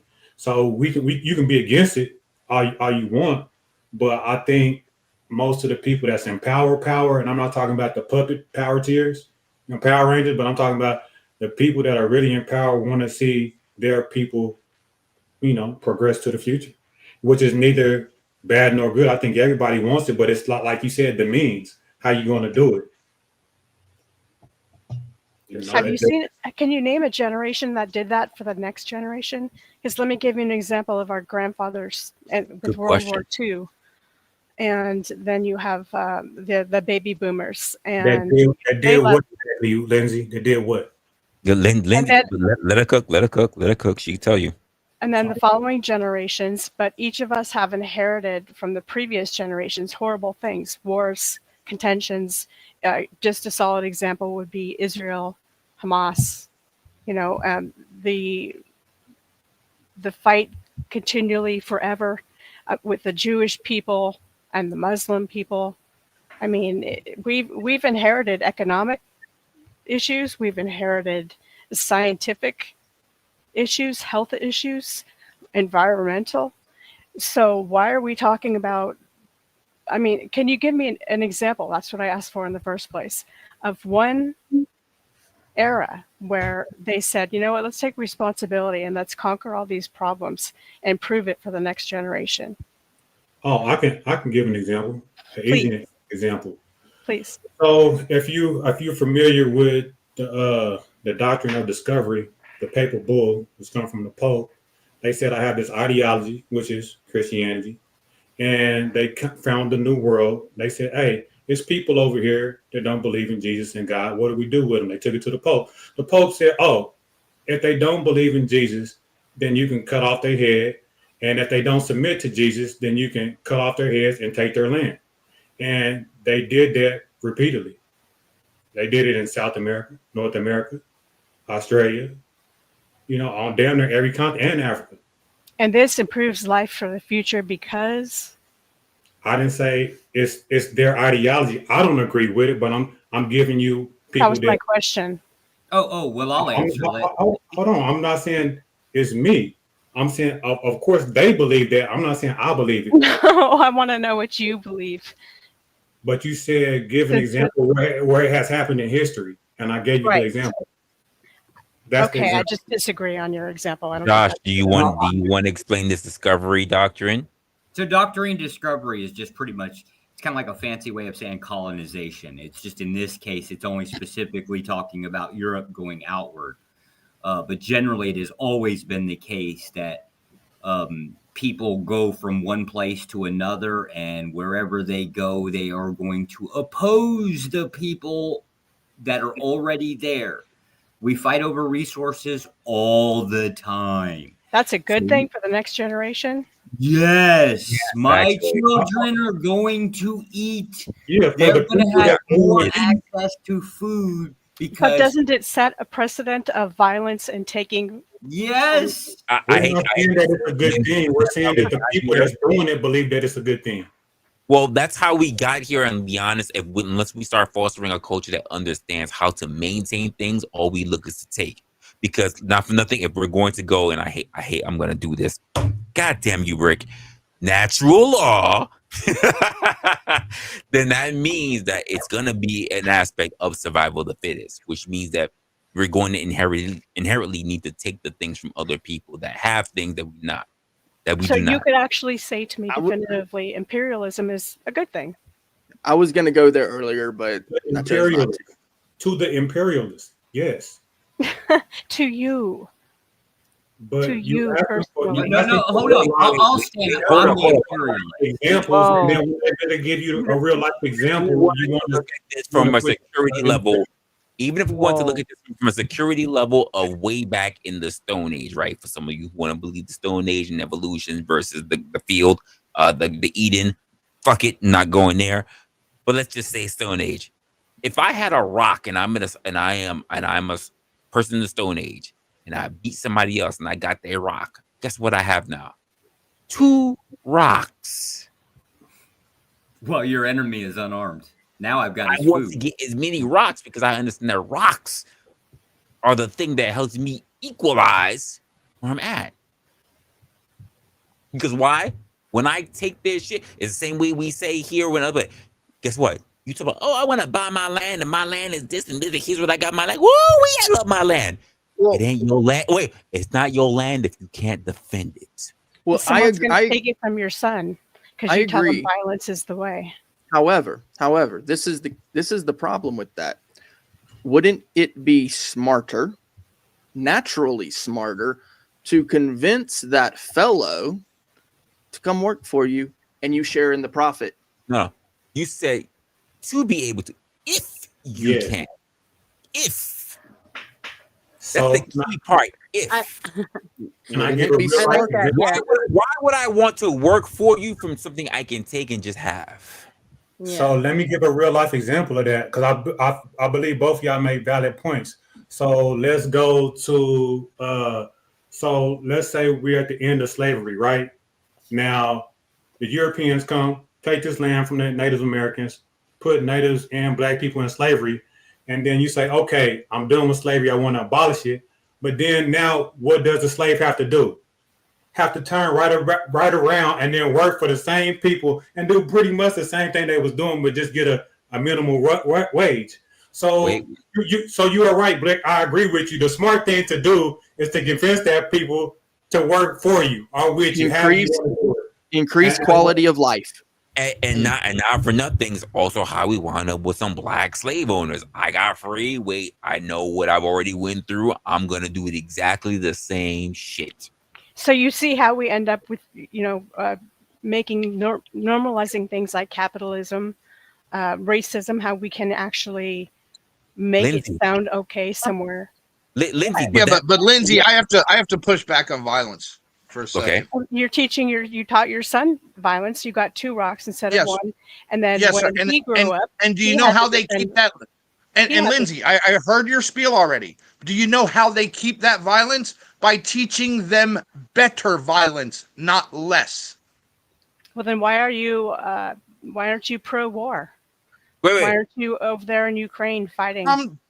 Did you see what I wrote in the back, sir, ma'am?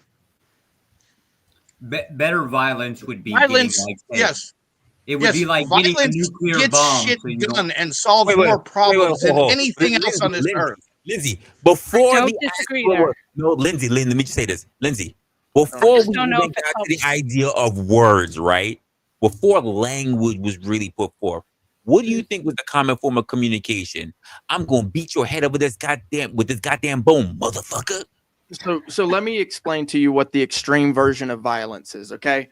2 guys, they don't agree, right? They decide they're going to go duel, right? They both pull pistols at the same time and shoot each other. Now they're both dead. That's the extreme version of violence. No one wins. Benefits nobody. Violence benefits nobody. The guy actually, here's another one. If one guy pulls the pistol first and shoots the other guy, now the other guy's got to live with the misery of knowing that he killed somebody. That is not beneficial. Or non-misery because he. Sir, have you ever done that? Because have you ever done that? Wait. Because of history, we show that to the victor goes the spoils. You guys believe the Industrial Revolution? Yes, not have any real. I don't think nobody is saying that that's the right way. I believe that. Well, let me speak for myself. I'm saying that is the way of the world. Yeah. So what I would ask you, Lindsay, this is the way of the world. So opposed to what? What is your proposition? The alternative. The question was, give me a solid, concrete example of a time in history where the generation got together, the adults, and planned for the success and the autonomy of the future oncoming generation. I believe we got lost in this. With due respect. I did answer that. Whoa, stop. With due respect. With due respect, you're bringing that up. You should bring for us the time that when that actually happened. No, I asked. Well, and I thought he made the claim. Due diligence gave a great example. He just didn't give an example of one that aligns with his own personal philosophies, from what I saw, right? So from the perspective of the colonist or the whatever he talked about chopping hands off and heads off and stuff. Yes, there is power. No, but the initial example was straight up from the evangelical Christian perspective. I'm generalizing, but there are hundreds of types of Christians. But from that idea of ministry out into the world, I would assume that the Christian movement, for instance, they feel very good about it. The Catholic Church feels very good about what they've done in the past 200 years. It's not thou shalt not kill, it's thou shalt not murder, which is killing without reason. I just wondered, is there a way without violence? For example, hold on. We asked because we gave you our examples of real life with violence. So I'm asking you opposed to what? As opposed to passing on environmental problems, as opposed to passing on wars. This is what I had said before. Well, and I love the question because I think idealistically, I'm way on. I think we'd all love to see that stop. At least less murder. You know what I mean? That being said, I would assume you could, if I was going to pick an example, and I'm just picking again idealistically. I've never immersed myself in the culture, but I would bet you the Mormons in Utah feel great and safe and are happy with they're not, they've had wars. Yes, they've been, in fact, some of the multiple marriages were a direct result of allowing the women who were already married as the men were going off to war become the wife of someone else in case they become wards of the court because people were dying going to war. So I'm not saying they haven't been at war, but I would say at this stage in the Mormon, in Mormonism in Utah or other surrounding states, I would say they probably feel really secure and could say the last couple generations don't Allow me war. to read the first sentence of the preamble.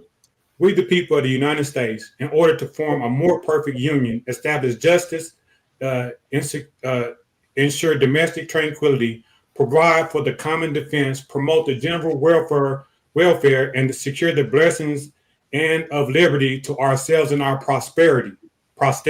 I mean, so there's a prime example right there. You know what I mean? That's the first sentence of the preamble to the Constitution. And that's what they thought they were doing.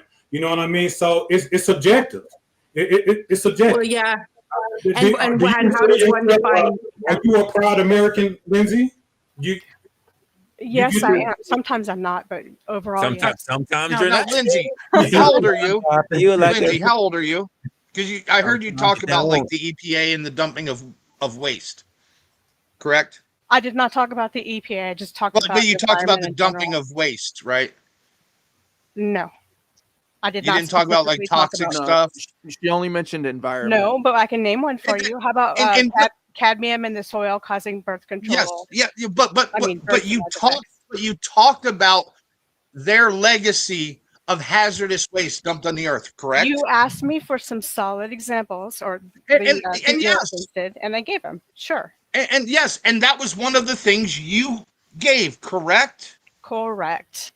Okay. Do you know before the EPA existed, those companies were licensed to dispose of those items the way they did?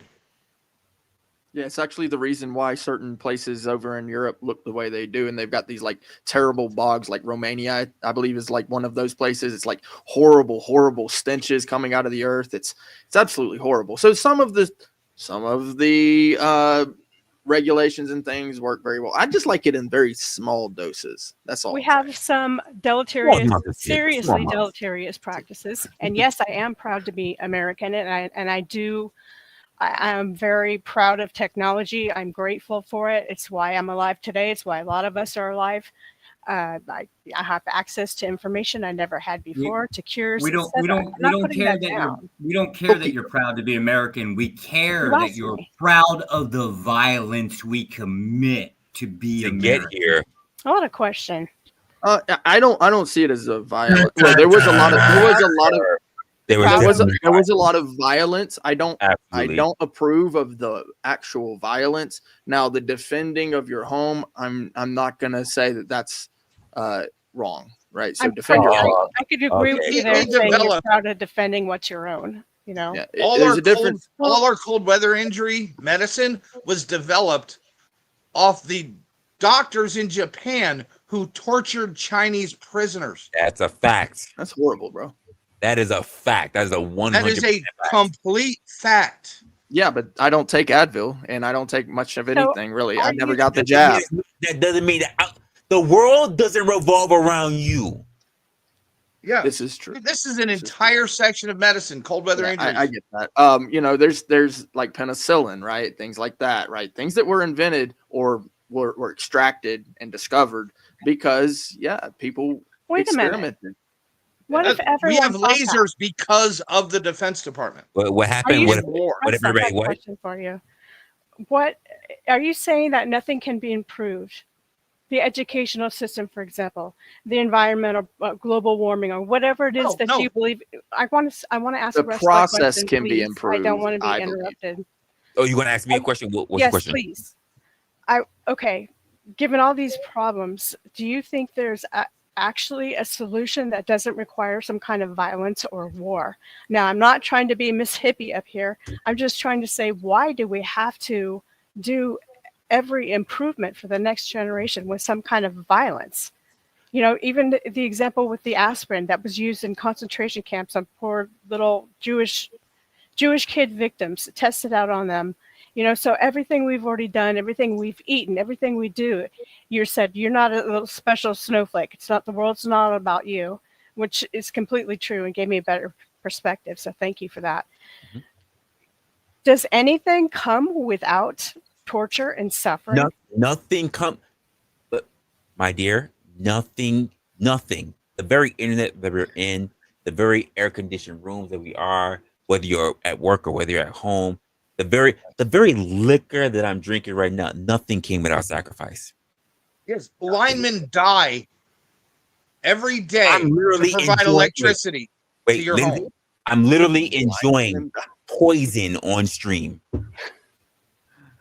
I'm enjoying poison in real time on stream. He is right, so that it's understood, right? So with every time that there is like an increase, there's also a decrease, right? It's a wave. If you want to, taking it back to the hippie view, I mean, there's nothing wrong with that, but to understand that viewpoint, you have to know that with every up there, you have to go back down. So it's a wave, right? Ride the wave. Understand that there's good with bad. I agree with you, Lindsay. I don't think everything has to be based on violence, but I think we got some really egotistical people that want to rule the world, and then you have resources. You have people that don't want to share resources, but if people could come to the understanding about sharing resources and not just trying to, indoctrinate everybody with their own ideology. Now, is that idealistic? Is that is that far-fetched? From what we know, history doesn't show that everybody can just get along. So Then you'd be called a communist. Excuse me, Lindsay. So I'm saying from the time, what the guys are saying, from the time of history immemorial, there has never been a time to where it wasn't war and people trying to impose their will on other people. Do I wish there was another way? Yes. And that's why I keep asking you, Lindsay, opposed to what? That's why I want to ask. You keep asking us. We're saying this is not our position. It's the way of the world. It's what it has been. So, Lindsay, if you would, can you give us a situation to where it wouldn't be like that, a process, an ideology? What is it? But Lindsay, to double down on what DD has just said right now, right? Now, I'm sorry I have to keep calling you DD. It's just long for me to keep doing DD. So to double down on what he said is the same way we look at a lot of other arguments that are being made to say, when we hear people that turn around and say socialism be so great, and we go, well, cool. I'm not even going to argue with you. Just show me another socialist country that survived.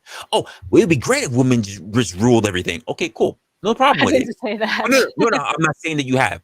But we make the comparison, say, show me something else that has actually survived so that we can have something to look at. So when we say that this is the only way that we know it, because these are the things that survive the testament of time, this is the only thing that we know that works, because the other things that have been tried have already lost. Got ate up. Yeah. Really? I mean, the green energy movement is violence. It is. The diamond industry is violent. It absolutely. You guys know what the boll weevil is? I don't. Yep. No. Insect. So it's an insect, right? And it's a parasite basically for the cotton industry.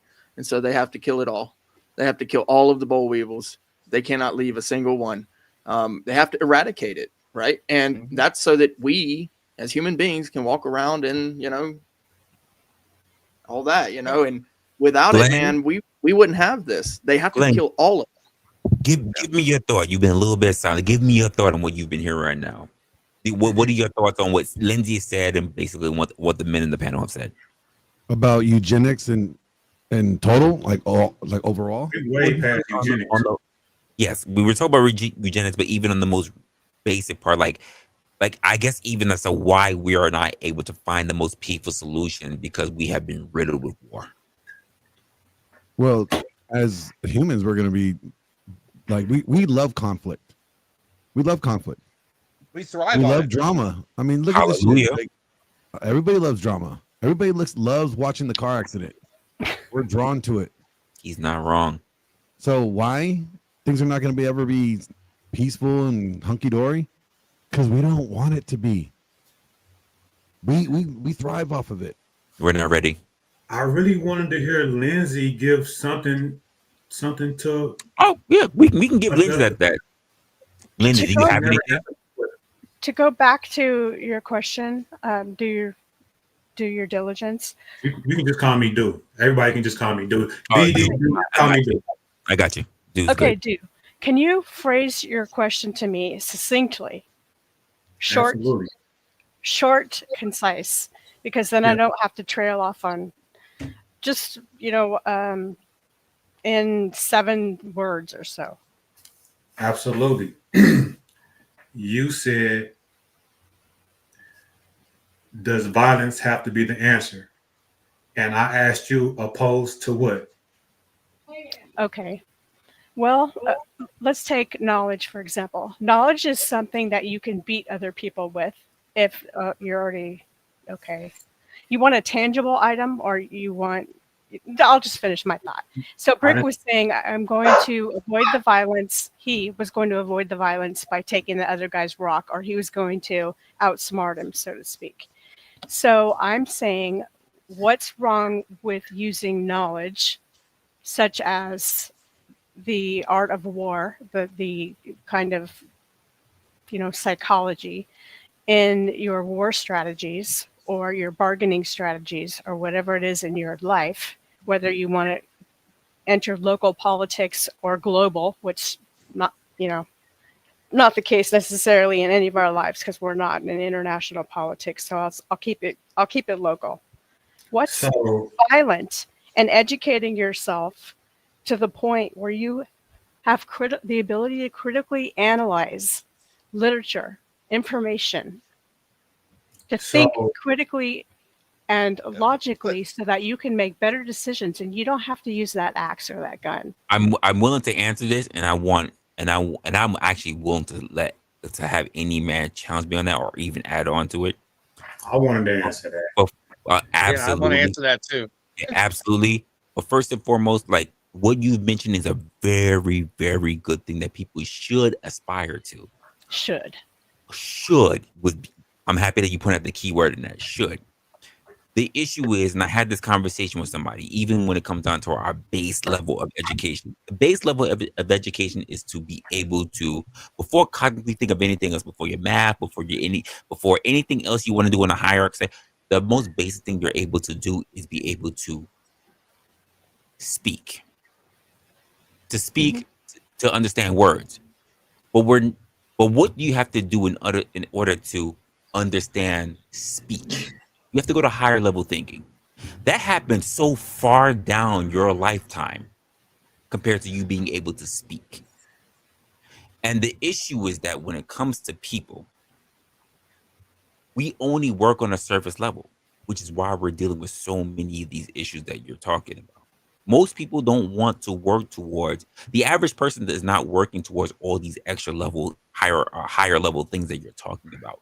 Now, should they be in place? Absolutely. Now, I wholeheartedly say even that with the education system. But that's not where we're at. That's never been where we're at. Anyone else want to add on to that? No, it was my question. I want to respond to the answer that she gave, if you guys don't mind. No, go ahead. So, firstly, I got a 2-part answer, right? I want to give you the same answer that you gave me. First off, is give me an example in history, right? And then my second answer would be is that to outsmart your opponent, what are you going to do when somebody comes aggressively at you? So it can't always be just outsmart your opponent, because what if somebody's going to come and attack you? Are you going to say, wait, let's be diplomatic, let's just talk about it, and they're not interested in talking?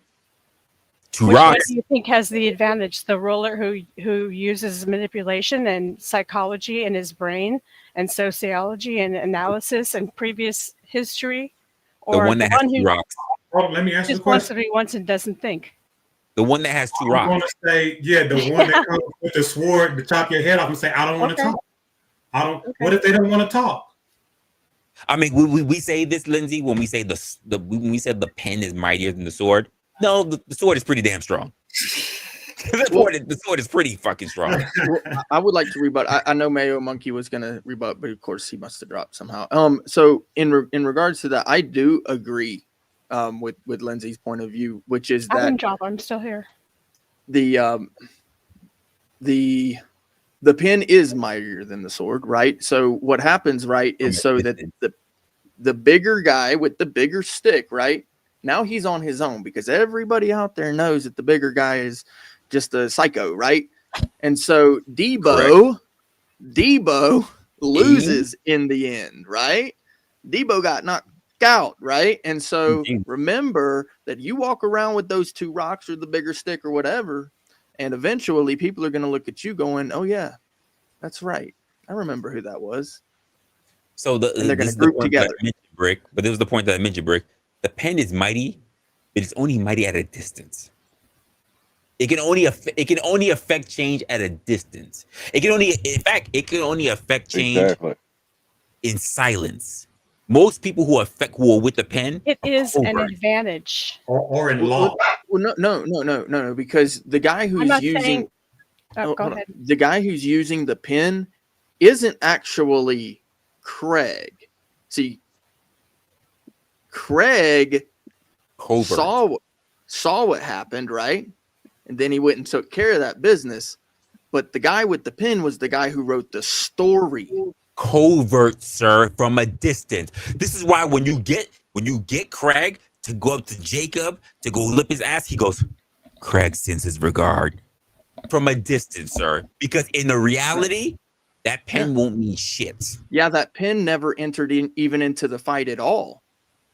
Right? And so the guy, I'm not saying it's not important. Keep in mind, Brick. I'm not saying it's not important.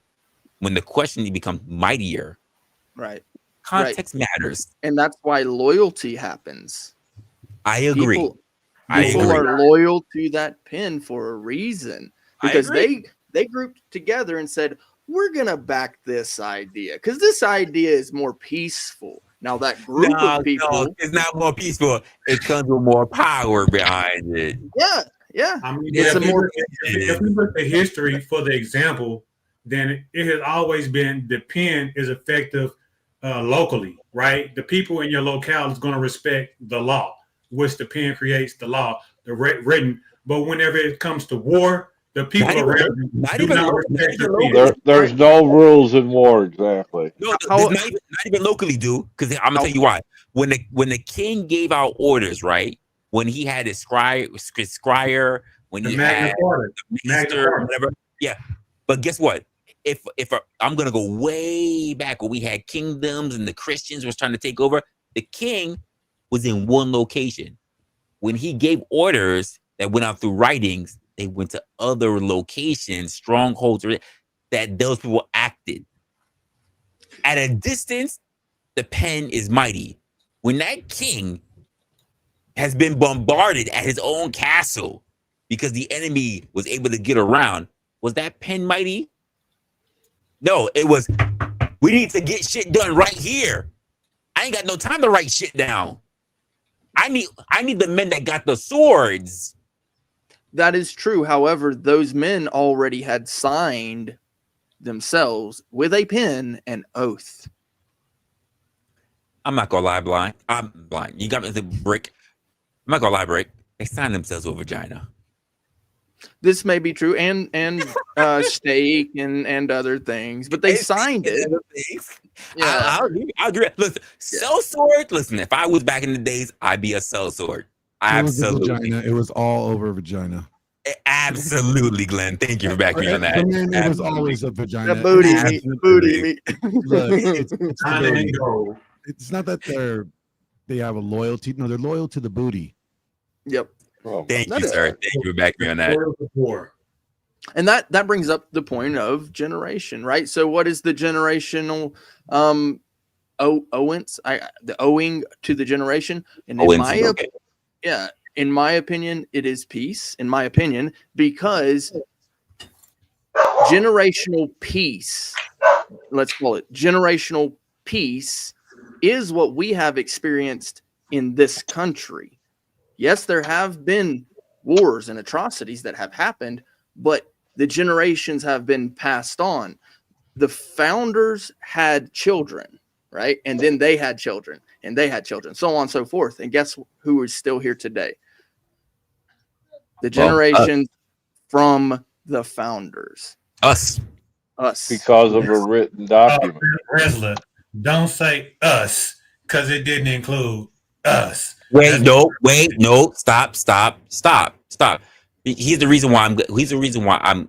You and I can have a conversation about this. Here's the reason why I mentioned it, because you're mentioning the whole slavery aspect, right? There's a difference between when we were slaves, and there's a difference between the time frame from when we were in slavery in 13 colonies versus when we were in slavery in the ratification of the United States. There's two different time frames that we're talking about. I know people like to say for 500 years. There's a difference in the ratification as to what was to what ratification of the U.S. itself, and then counting from there. Because I always have people that conflict time. The only thing that matters. Let me respond to Rez. Do you? So my 5% is not sure about this. I think you being really idealistic because whenever the country No. That's not idealistic. You gotta let me respond. The only thing that's relevant to all of us, you can talk about your money, you can talk about the lights on, the only thing that's really relevant, the most important thing that's relevant to us is time, sir. Okay. I don't want to talk over you. You the host. You feel me? Go ahead. But we're not gonna ignore time. I don't want to ignore anything else. I'm y'all have a good one. I'm going to factor in time. Good to see you, James. So let's get past the ratification, the coming into fruition of the Constitution. You do agree that it didn't include Black people, right? Yeah.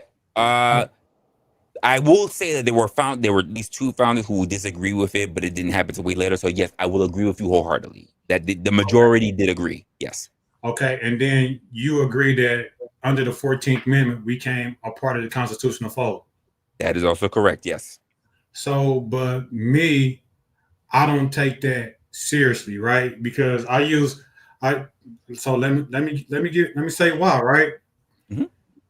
Because just like this brother said, Brick said, posterity, right? They were talking about them people, their people, and their people, which I don't have an issue with that, right? When people want to do good for their people, that's a good thing, even if it's against me, right? Because I want to do the same thing. I think that all men have an obligation to create a good future for their people.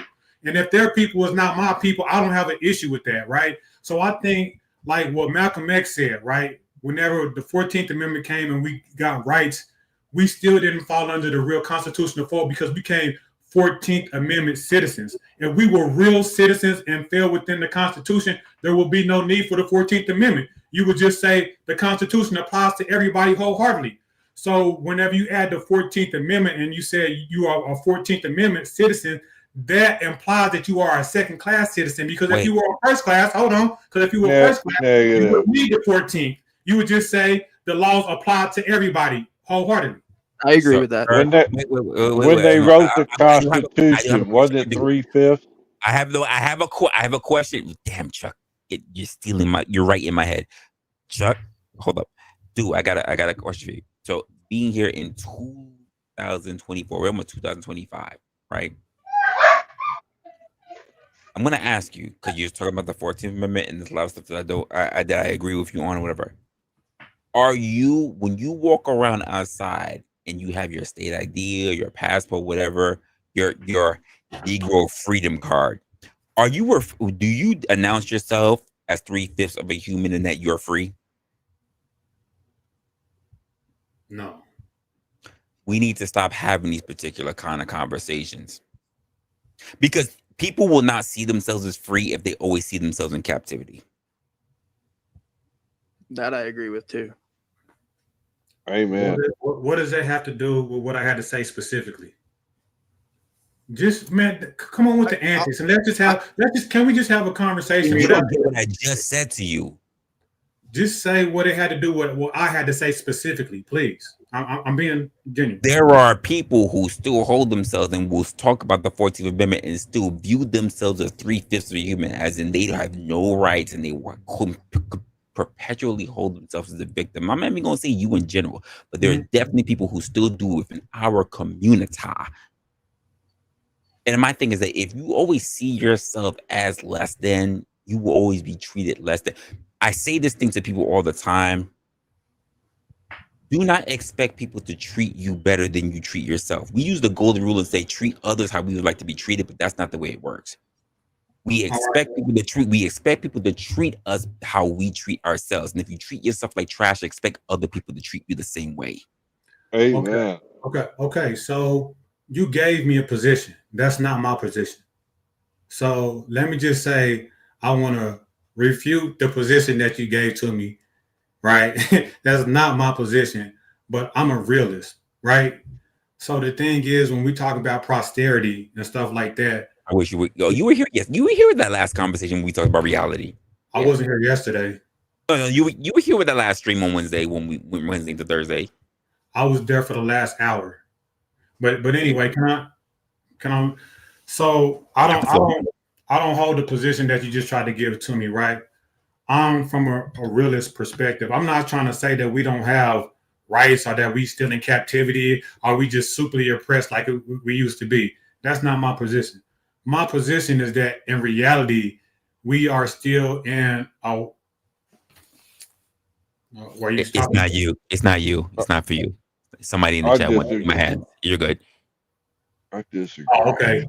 So my position is that, in reality, we are still in a white male patriarchy society. So you have people like Trump, who I'm not opposed to. Like, I like Trump, but he is a white nationalist in my opinion. Like, he has a dog whistle. When he say good old boys, that's a dog whistle. We know who he's talking to. When he gets rid of the diversity issues, we know that he's not for us. But we know he's for business, and we can have some of the privileges that go with the 14th Amendment. I'm not saying, and I don't believe that that's a negative thing. He want to do for his people. So we have to like understand the subtleness too, right? Racism is not big and oppressive as it used to be. It's more subtle. You know what I mean? So we still have little things, and I'm not no victim type person, but I'm also a realist and understand that these people kick people's ass for this nation, brought us over here, and they're not going to ever get up off of nobody's neck and let anybody get above them. You know what I'm saying? And that's just the reality of it. So I'm not trying to be a victim or nothing like that. We had a black president. Wait, hold on. I want to land. This is a very important conversation. I want him to have his point, and I want to be able, because he's the truth of the matter. I like having these conversations. So I want you to land what you're saying, because I do have questions, because I want to learn. I'm not just like here to just come bad and just say you're wrong. I want to actually learn. So go ahead, land your point. Right. So like the reality of it is just more subtle in this day and age. Like, as far as like even population rise, census rise, and voting, it's not never going to be, to where we are in this country more than white people to dictate the vote. And I'm not even a proponent of the not the judicial system, but the political voting system, right? I think it's a sham. And somebody was about to say something about Obama, and I'm finna just jump out after I make this. I won't say it's a sham, but I do think it's shitty. I will say it's shitty, but I won't call it a sham. So I'm gonna go ahead and address the Obama thing, and I'm gonna jump out, right? To me, Obama represents the ideal of America, right? I agree. What is the ideal of America, right? Come on, we accepting everybody, immigrants, pull yourself up by your bootstrap, and you can become president, lead the United States, right? So it's a good image to project on the world, like, oh, we done with slavery. We had a black president, and we're not doing with that no more. He embodies the whole idea of America. Come to America and make whatever, you can become the president. But I don't believe Obama was for black people, because he didn't do nothing for black people. I think he was still a puppet, but he embodied what America stands for in appearance, but it's not the reality. So you have to separate the idealistic appearance from the reality. Go ahead. So you had a lot that you said there. I'm not going to be able to cover it all, because I'm not sober enough for it. But no, it's not your fault. It's my fault. I'm the one that put the liquor to my lips. Couple of things. I want to ask you. It's not. I want to let you know up front. It's not to beat up on you. I want to know. I am in so many spaces where I have this black talk, but I try to take this in so many different directions because I'm trying to learn. I'm listening to understand, not listening to respond. I'm trying to be very poignant with what I say. And if I don't say something that you don't really understand, that's my rule tool. I like you to either clarify, and if it's something that you got wrong, just apologize. And if it's something you double down, let me know, and we'll find niggas contentious right there. Deal. I wholeheartedly agree with you when it comes to the implementation, when it comes to Obama. Everything you said, quite frankly, I follow to the letter. I agree. Thank you. I think that the problem that we've had, and this is my own personal opinion, I don't speak for black people. In my personal opinion, we have not done enough for ourselves. We never do enough for ourselves, whether you want to call it the Black Lives Matter or whatever else, or during when we have beatings, if you want to go all the way back to Rodney King. I'm not talking about George Floyd. I'm not going to get into that. The biggest issue that I have with the community, our people, and this is what I say, and you don't even have to agree with it. This is my point of view. Feel free to say. Don't do it. Don't do it, Rez. No, I'm saying do it, but don't do it, Rez. Rez, do it. Don't do it, Rez. So I'm just my thing is that we don't have a community. We have an understanding. We don't have a community. My personal opinion. I go back to it, and I forget what movie it is, what the reference is, but it always stayed to me. I love black people. I can't stand niggas. When I see how we are portrayed. No, it's not. It's actually from a movie. Oh, is it? That's actually from a movie. Chris Rock said it too, but go ahead. Chris Rock said it too, but it's actually from a movie. So the image that we have across the world, and this is a numbers game that we're talking about. The image that we have across the world, the image that we have in our own country, the images that we have of ourselves. Let's just be honest. If you are a well-traveled man, you understand that there are more solid, more decent, more inspirational, more educated black people than there are niggas. But the problem with statistics, the problem with our government system, and we've seen this across the board, is that the minority make the rules for the majority. I can tell you so many black people who are smart, who are educated, who go to college, who got great jobs, who are in leadership positions, who do all this fantastic shit. But when you look within the country, how the media portrays us, when you look outside the country and how we are portrayed as a stereotype, it is always the worst, the most debaucherous shit that we're represented by. Do you believe that that's the majority of black people or the minority of black people? Statistics shows that is the minority. But statistics will have you believe, based on social media, that the majority of black men are raised by single mothers. Untrue. Are there a lot? Way more than we would like to say that they are represented by single black mothers? Yes. But is that the majority of kids being raised? No, the majority of kids are actually raised by two parents, either in the same household or co-parenting. The two members of the sex are there. But that's not what's shown. From our BET to our freaking Atlanta Housewives or whatever, we are given the worst. In fact, check this out to bring this to home. The things that we deal with as black men, right? The LGBTQ community, whatever, and I'm gonna say this here on my channel because it's my fucking channel and fuck how anyone else feels about it, right? It's only less than 1% of the entire US. But when we see the majority of people being perpetrated, especially in social media, who do we see are the ones who are most affected in the gay community? We see black men.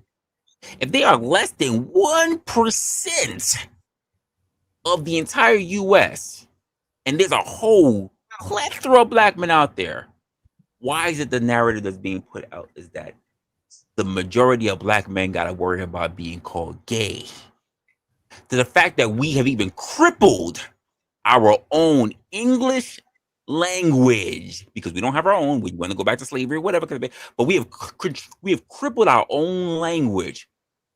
And when I say crippled, not saying not known, we have crippled our own language, the English language, to critique, to hold, to overly classify whether you are married, known to be married or not, that you are not gay. Pause. No homo, not gay, whatever. Whether you're friends, family, whatever. Because why? The constant narrative that's pushed that even if you are these things, even if you have a wife and kids, you could potentially be on the down low. How do the numbers add up to the cultural stereotypes being placed against people if there's not an overabundance of an issue of lack of critical thought? Which is why I try to push forth in this channel that we need to think more than what the people tell us what to think. I never tell people what to do. I just say, can you think about it? Can you do yourself a due diligence and actually look up the statistics yourself? But let's be honest, we have a fight against that. Because what do we hear? Dude, what do we hear? Math is racist. Reading is racist. Those are white statistics. What are we to believe?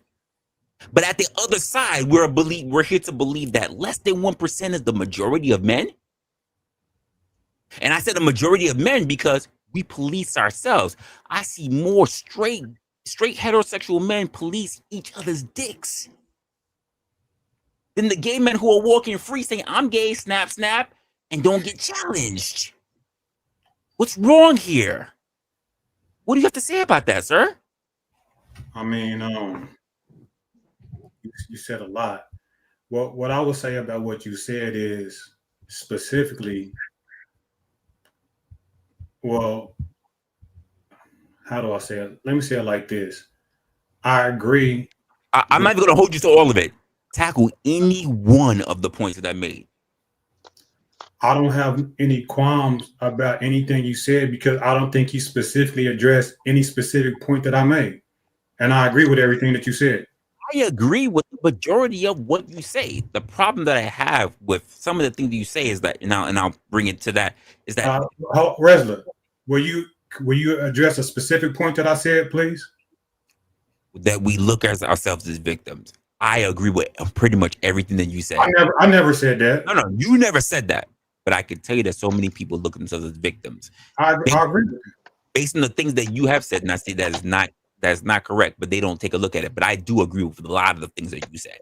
I will not go up against it. I just want I want you to address this portion of the things that I said. Resla, you made some great points, and I agree with everything that you said. But you going kind of hard on us, but I agree. Well, I went harder because I'm tired of it. No, and that's listen, you said you started the conversation that you said me and you can have this conversation another time, and then you jump right into it. You know what I'm saying? And I agree with everything you said. But what you didn't address, what my point was, is that there is a white nationalist undertone in this country. You know what I'm saying? And I said that I don't think that's necessarily a negative thing. That's how people are supposed to be. They want to see their posterity, like they put in the preamble to the Constitution. That's what I 1000% agree with you. That was the point that I was making. You know that. So I'm not trying to play the victim. I'm not saying Here's the caveat. I believe that every man is supposed to feel that way. Every man is supposed to direct the world in the way in which they see fit. Now, some people will not agree with that because they're in a religious paradigm. You know what I'm saying? But I feel that no man is above any other man, and we are supposed to be directing the world in whatever way that we see fit and by whatever means they see fit. That's what a man do, and that's what I teach to my son. You feel me? So I'm not mad at white people for doing what they did. They did what men do. And it is our job or anybody else's job to act appropriately to the circumstances. That's all I'm saying. I'm not a victim. I agree. No. I'm not saying you are, and I'm not even stating that you said that. The reason why I mention all that stuff is because when you ask the question, I can already feel it based on the numerous conversations that I've had with Black people in Black spaces. How they immediately start reaching for the victimhood mentality and all these different things. It is not wrong for white people to want to look out for themselves. It is not wrong for Asians to want to look out for themselves. It is not wrong for Indians to, with a dot or feather, to look out for themselves. It is not wrong for Hispanics to want to look out for themselves. I just always am I have a crippling thought in my mind and say, why is it we don't have that overabundance in our state? That bothers me. So I wanted to speak a little bit on something that was said earlier. It was in regards to the 14th Amendment. You mentioned the 14th Amendment. So this is kind of my view, and I know that some people don't agree with me on this. The Constitution, our rights, how it's expressed in the Constitution, especially the Bill of Rights, right? It's an educational document, right? Some people say it's the supreme law of the land. Well, here's the problem that I have with that. The Constitution will tell you what laws cannot be written. So what that means to me is that it's actually an anti-law document, and that's why I actually call it an educational document. So when I look at the 14th Amendment, it's a tool, right? And so when I say it's a tool, what it actually did was it clarified some of the more basic rights that weren't completely spelled out within the first 10 amendments, which are the Bill of Rights. It fixed what was wrong. Well, it answered questions that weren't immediately. Yeah. Well, I wanted to just try to land the plane first. An amendment is actually correcting.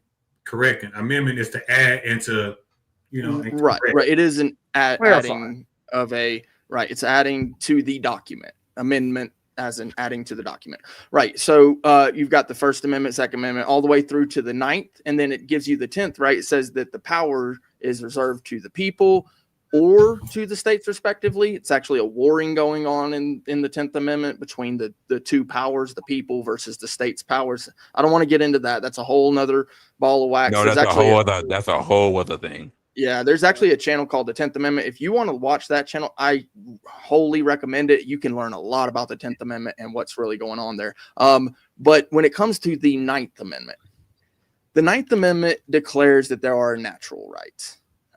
That's literally the amendment that they added in to basically kind of explicitly say, hey, look, there's some things that we're not going to know about until maybe later, or that maybe even we do know about right now, that we're not just going to go ahead and spell every detail of every single natural right out. Like perhaps let's take into account your right. You have a right to walk down the street with shoes and socks on. Now, if you're not doing that, you also have the right to walk down the street without shoes and socks on. The police cannot stop you. The government cannot stop you. Another man cannot stop you and put his hands on you based on the fact that you have neither shoe on or that you have only one shoe on, vice versa, however you want to look at it. It seems to be a natural right to dress how you want to dress and that sort of thing. So what the 14th Amendment did was it basically said, hey, look, these are some things that are happening right now in our time, which was that time when the 14th Amendment was happening, that are clear violations of what should have been considered, in my opinion, already rights based upon the natural rights in the 9th Amendment. So I look at the Bill of Rights and I say, those rights are what is natural, what makes sense. Now, it's unfortunate that a whole nother amendment called the 14th Amendment had to be written, but it seems that evil men were doing evil things. And so at that time, more of our founders who came later in history sat down together and wrote out more of the document. And then you move into the future a little bit, and there's other things that were said, okay, these things are also things that are being taken advantage of. Like, in my opinion, I know other people don't agree with it. Women should have the right to vote. That's my opinion. And so they sat down and wrote that out. They tried to make it where people couldn't drink alcohol. Of course, that one was scratched. Yeah. But so the 10, right?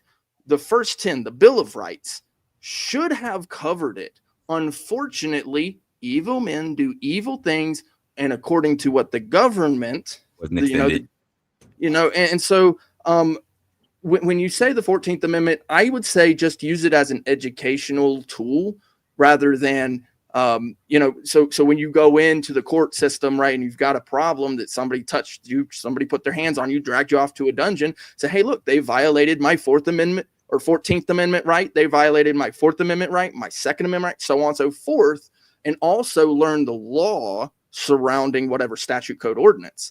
And so what those rights are for and what would be beneficial. And I wanted to put this on there too as well, because in the beginning, Resla had posed a few questions. One of them was one thing today, today's focus for tomorrow, and going back to the topic, right, of, what we're going to leave for the generations, right? So I would say one of the primary factors that I like to focus on is not only keeping lockstep education with my rights, and would be the same as anybody else's rights. We have the same rights, but to continue to teach others, that sort of thing. So that's the thing that I always try to focus on every single day, personally, educating not only myself, keeping in lockstep with that, but also educating others, knowing your rights, and then learning the law that are surrounding certain things, so that when you go to court, if the law is a violation of your rights, you can argue that in court and explain to the judge. Unfortunately, sometimes it doesn't work out. Sometimes you get corrupt judges. Sometimes you get corrupt, lying police officers, unfortunately. And so, that's kind of where I'm going to leave it. I really hope that people are encouraged to know their rights and learn the law. Any thoughts, Mel? I would like to go back to your original. I believe it was the third question you asked at the beginning of the show about what would be most beneficial to do for kids today for the future. Correct. Yes. And that would be financial literacy education. I'm not opposed to that. That should have been on the books. Yes. And we need to go back to skill training in the schools. Yep. Because that's when kids develop their interests, is in their youth. Yeah, because we had programs like you could learn electricity, you could learn electronics, you could learn automotive, you could learn woodworking, you could learn welding. The high the school. list the list went on and on. The high school I had in Maine had a regional vocational center. Everything from logging, carpentry, electricity, auto mechanics, welding, you name it. Exactly. And the powers that be tossed all those to the junior colleges and the community colleges, and it destroyed the programs. I'm sure it did. Agreed. It cost money. It, like, say you're going into that program for auto mechanics at Mount Blue High School in Farmington, Maine. You can bring in a car your freshman year, and it'll never leave the shop till that senior year when it's done. You can't do that in a community college until you pay for the next semester. It's got to be taken off site, brought back on. And it's just a short-term cluster. And they don't leave with any kind of rating or professional license. They have to take the mechanics exam separate from school. Shouldn't that be the final exam? Exactly. The ASE certifications? It should be. That's the way it works with it when you're teaching aircraft mechanics. So why isn't it the same with car mechanics? Yeah. You know, we're too busy teaching a bunch of worthless crap. And like you said, and I said it a couple days ago, especially with this whole drone phenomenon going on, you're seeing the outcome of teaching people what to think and not how to think, with all these wild conspiracy theories that make no fucking sense. Nobody looks anything up anymore. Even in the school system, like what's your main grade? The school system, specifically in the school systems. Yeah, specifically in the school systems, because I believe you have what you're seeing in Jersey right now is two generations who have never looked up to the skies before to just look at the stars, because of light pollution. They couldn't see any stars in North Jersey and around. They're also looking down at their iPhone. Yep, that's also true. Oh yeah, I remember. Was it 2 years ago when that guy blew up the AT&T switch in downtown Nashville? It was about a week. A week we had no cell phone service, and you go to town and people were lost because they didn't have their phone to look at. It was amazing. Oh, if you want to stop the U.S. Army in its tracks, destroy its supply of AA and CR123A batteries. Yep. And you will stop the U.S. military butt cold. Scary. Interrupt that supply, and you will win. That's a scary thing. So I don't want you guys to think that I was being like on some race stuff. You know what I mean? The only point that I was trying to make in the initial question. Hey, hold up. What makes you think we have a problem with the right? A problem with what? You said don't make sure that don't let us think that you on some right stuff. What No, makes race. He said race. Race. Oh, okay. He said he's racist. He said he's racist. Ah, racist. Okay, I thought he said right. He said he's racist now. Yeah. He hates white people. I do. Yep. You know what? If you do, I don't even care. You see how many white people be sitting on my panel? They gotta give a shit. I was being sarcastic, Rez. White people already stated that my wife is white. I have an Asian son and a Native American son. Wait, so you hate your wife too? Oh man, come on. Sir, you are a United Colors of Benetton commercial, sir. I salute you. How many people here has ever seen a cross burnt in somebody's front yard? So sir, you are domestic. You are FBI, sir. The way you mixed up. No, I'm old.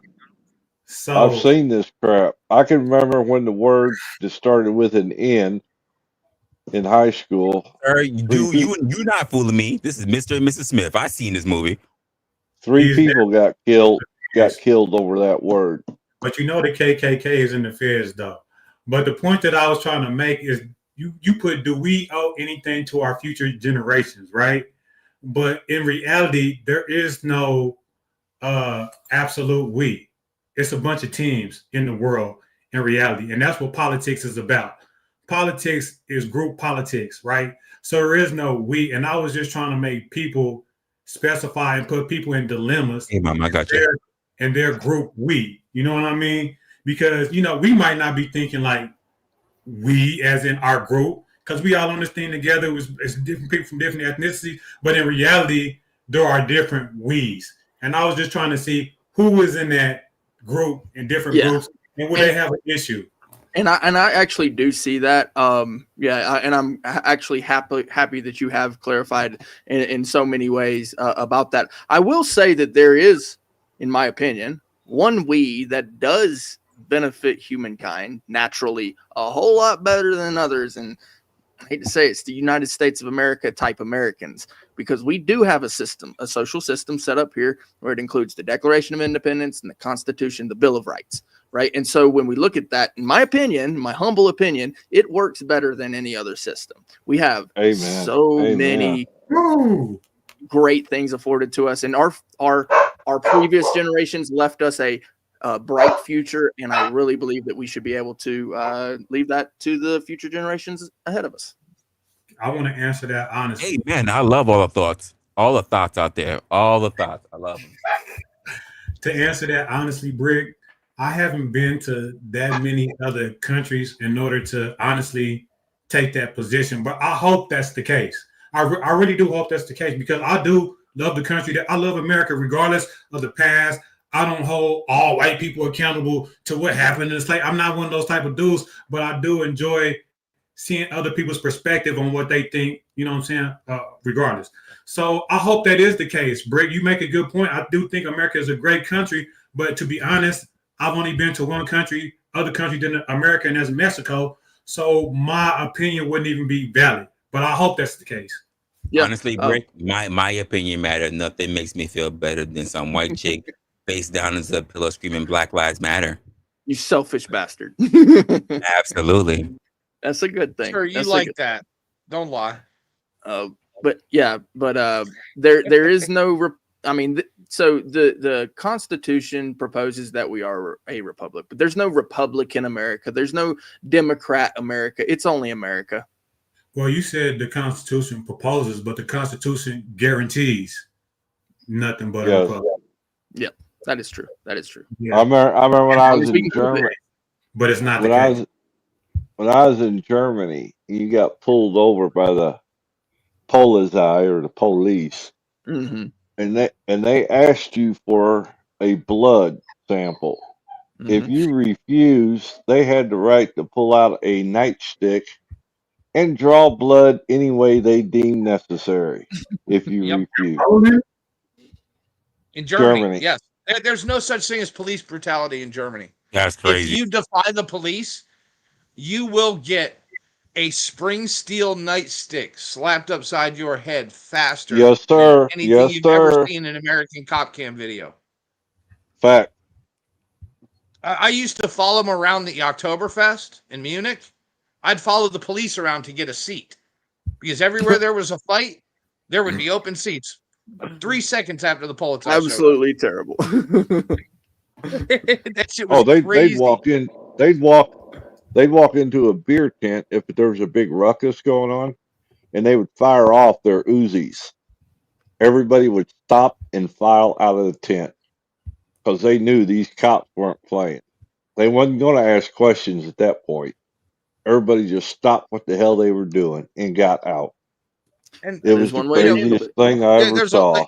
There's a false narrative about the bobbies in England too. England? You know, there are unarmed cops in England, but you know who they're backed up by? Armed soldiers and cops. other cops with machine guns standing at the other end of the street. Yep. And down in the subway stations. Yeah. Yeah. Yeah.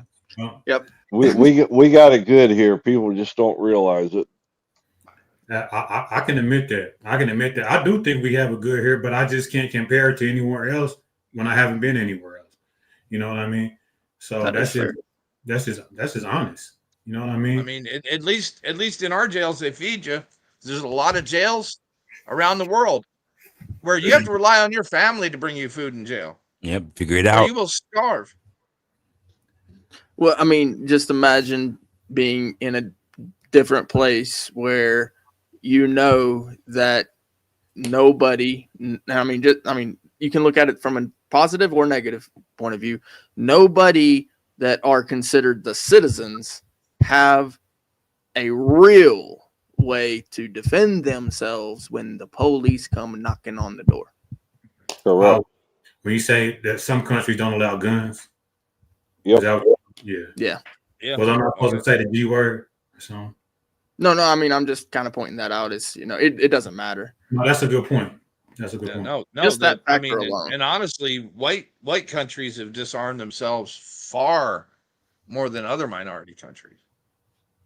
Yeah, this is true. This is true. What is that? It may be illegal in Thailand to own a machine gun, but everybody owns a machine gun. What was the point of saying white countries disarm themselves other than other minority countries? What point is that? It's just the way it is. It's the white thought process, the current white thought process that peace is the way. So do you think that would be a good thing for the United States? No, not at all. I think it'd lead the word. No, I don't think so either. I mean, peace is the way, but whenever you're one without no gun and the people that's imposing the peace got all the guns, it's not peace. I seen them European police get stuffed And now they want to take. Right now, they want to take your ability to build your own gun away from you. Yeah, 3D printers. That's the whole anti 3D gun printing and 80% receiver movement. I agree. So if you're poor, you have no way to defend yourself if you can't build your own. I can build a simple shotgun out of 2 pieces of pipe in Home Depot for like $10, and it's completely legal. Right. It just won't last very long. You know what's really wild to me about it too is that it's literally Americans that are saying this, that they don't want other Americans. That's correct. To have that right. So it's wild because like it worked before. Now we're this far into the generations and like almost 250 years. It's like another year and a half and it'll be 250 years. And then you've got these kids basically saying, I mean, well, let's take the guns away. What it's worked for 250 years. We still got the same, well, not exactly the same. Some things are better, some things are worse. But the fact that we still have those documents, that we can still be educated on certain things, it's almost like the library. You know, I was considering this point earlier. The Library of Alexandria, right, contained all sorts of knowledge from history before that time, and it was destroyed. Now we're at it. Your documents are not saying that I can take a vacation to Colombia and give me a nice little big booty Judy out there, sir. No, it doesn't say that. It doesn't say that. Well, in a way, your right to travel, sir, says that. Yeah, I was gonna say, in a way, it does. Like, so you might need to provide. This is why I say the social in just a small dose. Like, if you're an American, why should you need to show documents of who you are when you come back through that gate? I mean, it seems like a Fourth Amendment violation, but you left the country. Now you want to get back in? Is it a vacation you're after? You can't find a place here in this country? And there's a lot of women out there here in this country. What are you trying to say, though? I don't get what you're trying to say. You said, why should I have to show ID to get back in? And then you said, why did you leave? Because this is the best place to be. You shouldn't have left to begin with.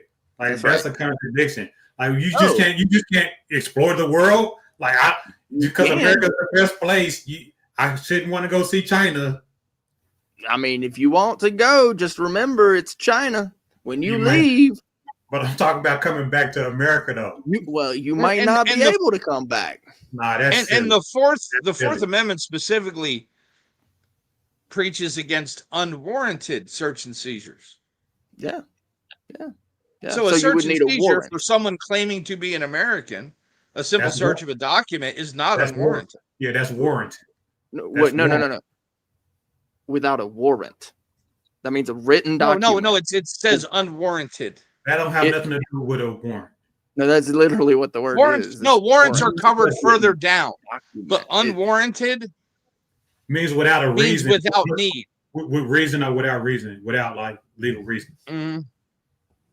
You confusing warranted with a warrant. There's two different things. The word unreasonable is in there too. Yes. But it's also the warrant. But regardless of the fact, it is reasonable to ask somebody for identification when re-entering the country that's claiming to be a citizen of that country. That's reasonable. I would agree with that. But if you're an American, right? How do you establish that if you left? Doesn't matter. Because you can be an Asian born in America and be an American, leave and come back, and they're going to look at you and how you going to prove it. So the wording is this. No, Brick. No, I want you to answer the question that I just posed. I said you can be an Asian person, a Chinese person, born in America, you leave America and come back, should you have to prove your citizenship or not? Yes. There you go. Just answered your question. Yes. But it does go against the principle of the Fourth Amendment. No, it doesn't, sir. No, it doesn't. It does. No, it does. Unwarranted means justified or authorized. Okay. Do you want to hear the end of the? You want me to land the plane, or do you want to just refute it without a reason? Go ahead. Okay. So it does go, in my opinion, it does go against the principle because this is the wording: the right of the people to be secure in their persons, houses, papers, and effects against unreasonable searches and seizures shall not be violated, and no warrants shall issue but upon probable cause, supported by oath or affirmation, and particularly describing the place to be searched and the persons or things to be seized. But you are not in America until you pass through customs. How does any of that help you? So, as an American citizen, you are not an American citizen outside of America, sir. Yes, you are. You have no rights outside America's borders. No, Chuck, when you leave this country, you are still an American citizen. But you have no rights in other countries. No, you do. Brick, the question is, how do you prove it coming back? You can't just look at somebody and determine that they're an American. So, Brick, if it's you and you go to Australia and you want to come back, how do we know you are an American? You can be, from your logic, you'll be stuck in Australia. American guy? Yeah. And that's why I say, just know that you left. That's crazy logic, Brick. I like you, but I don't see how you going with that logic right there, bro. Like, yeah, that's messed. I understand that you don't see it. The borders is a the whole unreasonable different searches has category. nothing to do with a paper warrant. No, you didn't listen to the whole identifying yourself amendment. Yes, I did, and because you missed a word in there too, and no warrants. I literally just read it. I literally read the whole stinking amendment, and with inflection too, so you could maybe even understand it. It says, "Shall not be violated." Talking about the unreasonable searches and seizures. Talk about house and papers effects. So going on from that, and no warrants shall issue, but upon probable cause. No warrants shall issue, and this is the kicker right here. It says, supported by what? Oath or affirmation. That means somebody's got to swear to it. And most likely, the only way you're going to do that is on paper. I mean, you're just going to stand there and at the border say, oh, I suspect you of a crime, because ultimately you've got to be a criminal, have been committed a crime, right? The crime is crossing the border illegally. Right there. Illegally crossing the border. Congress is allowed to set what the entrance policy is for the borders. Okay. That is noted in the Constitution also. Interesting. So what's the oath or affirmation that you crossed the border illegally? It's not a warrant. All searches and seizures are not warrants. So you're saying to me that warrants are a physical document. So you're saying to me that re-entering into the country is a crime? Yes. If you do it illegally. You're not a citizen, yes. Yes, and without a passport, yes. Yes. Illegal immigration, like so. Show thine papers, 9. And Brick, can you sign your? Can you sign your rights away? Can you sign your rights away? Absolutely. Can you, Brick? Can you sign your rights away? You could. Yeah, absolutely. And you do when you get a passport. Oh, okay. I got you. So what if I don't get a passport and then I'll leave the country and then I come back? You're not getting back in. Oh, really? How come? Because you got to cross the border. You got to cross customs. Yes. Right. And then how are they going to be able to search me and confirm that I don't have a passport or whatever? I've committed no crime. Because you are not in America, sir. All you have to do is say, Brick, can I see your identification or passport? And if you don't have it, they just don't have to let you in. They don't even have to search Correct. I understand that they don't have to. I understand that part. They ask you for your when you say, passport. hold on. I understand that when you hold on, Brick. I'm saying that all they are required to do is ask you for your passport or identification, and if you don't have it, they're not going to search you. If you continue to try to come to America, they're going to arrest you, but they're not going to do an undue search and seizure to try to find your passport. Let me make sure. No, it don't happen like that. Really? How are they going to be able to tell whether you are an American citizen or not if they don't search you? They will deport you back to where you came Where from. am I from? Passport. Your originating flight, sir. If Which you is where? came from No. I'm not Bogota, talking about a flight or they it could will be water, send you back. whatever. It doesn't matter. It doesn't matter where I come from. How are they gonna know that I'm Did you break a illegal? law by leaving the country without a passport? It doesn't matter. If I left the country, I'm talking about if I come back, right? And I'm walking across the border. Okay. Let me answer the question, please. We have and all of a sudden they stop me. Please, because Chuck answered your question. They are not going to know. But what he said, they're going to send you back in the direction that you came. How? However, they can bust you while you are let you walk. They don't. It don't. Why does it matter? How? You're not coming into America. You only have freedom to travel between the states.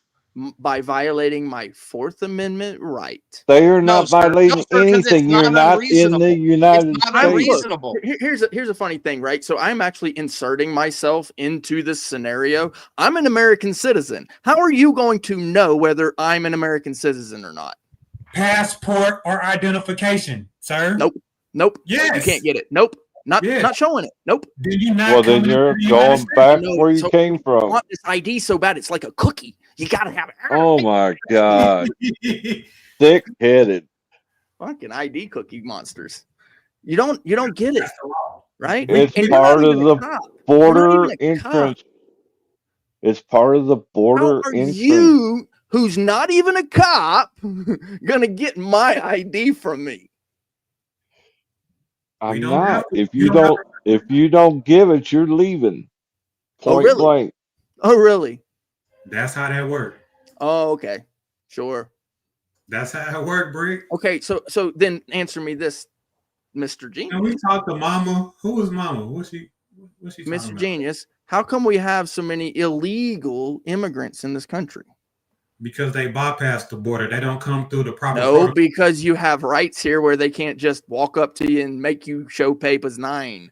That's why. Because the police cannot, they literally are not allowed to stop no, people sir. on the street. It's literally because police can choose not to enforce laws. So can border agents. Bro, the police do not have the right to stop you or any illegal immigrant on the street and tell them to show the papers. Not on the street, but it's the border. Right. We're talking So as about soon as people I that cross follow that the border, protocol and come across the border. as soon as I cross that border into We're not America, talking it's about done. people that's already here. We're talking about people going through the proper procedure. I know. And there's a proper procedure, right? So that's a problem. Going through the border access points, right? Not going under the ground, not getting smuggled through a banana boat. Yeah, illegal immigrants can come through that way and be in America, and you can't. Legal American citizens can enter into this country at any access point and at any not access point, literally land, air, water, sea. We can They come are across any issued a fucking border. court date. They are issued a court date to go to court to determine whether they're supposed to be here or not. And they just don't show up because they let them loose in the first place. Right, because they can't prove whether they're an American Which they citizen or shouldn't do. not. Right. Okay, Brick, you being difficult for nothing. But I No, hear I'm you. not being difficult. What I'm telling you is that the problem that we have with the immigration issue is the Fourth Amendment. You can't. The police do not have the right to stop anyone unless a Yes, crime has they happened. do. So they don't. At the border, yes, they do. No, they don't. Not even at the border. They arrest them and issue them a court date. No, they don't. So this Brick, is why the yes, border's they wide do. open. So what do we do with foreigners? Then we just let everybody into the country. Let me ask you, how many borders do we have? Hold on, Brick. In this country. So what do we do about foreigners then, Brick? We just let everybody come through whenever they want. How Brick, many answer borders? my question. What do we do about foreigners? Answer my question first, because we've been answering yours. We can't do anything about it, bro. We have rights here. No, you don't. You don't like the answer. I get it. Now answer my question. Foreigners you don't like my answer. I get it. I understand. No, not what I said. Foreigners don't fall up under the Constitution. You don't like my answer. I get it. I understand. Citizens don't fall up under the Constitution. I understand. You don't like my answer. Now let me ask you. Your answer is incorrect. You don't understand reality. I know that you don't like my answer. You don't have to tell me 100 times that you don't like my answer. No, you don't understand the Constitution. No, I do understand the Constitution. No, I know you don't. No, well. you don't. And what I'm telling you is you don't like my answer. Okay. And now you don't have to tell me 1,500 times that you don't like my answer. Okay. Now let's move on from that. Let's move forward. How many borders do we have in this country? 1. No, we don't. 4. Bro. 4? No, it's more than that. We have a shit ton of borders. Well, we're talking about foreign borders to where you can come through from foreign places. No, we have a shit ton of borders.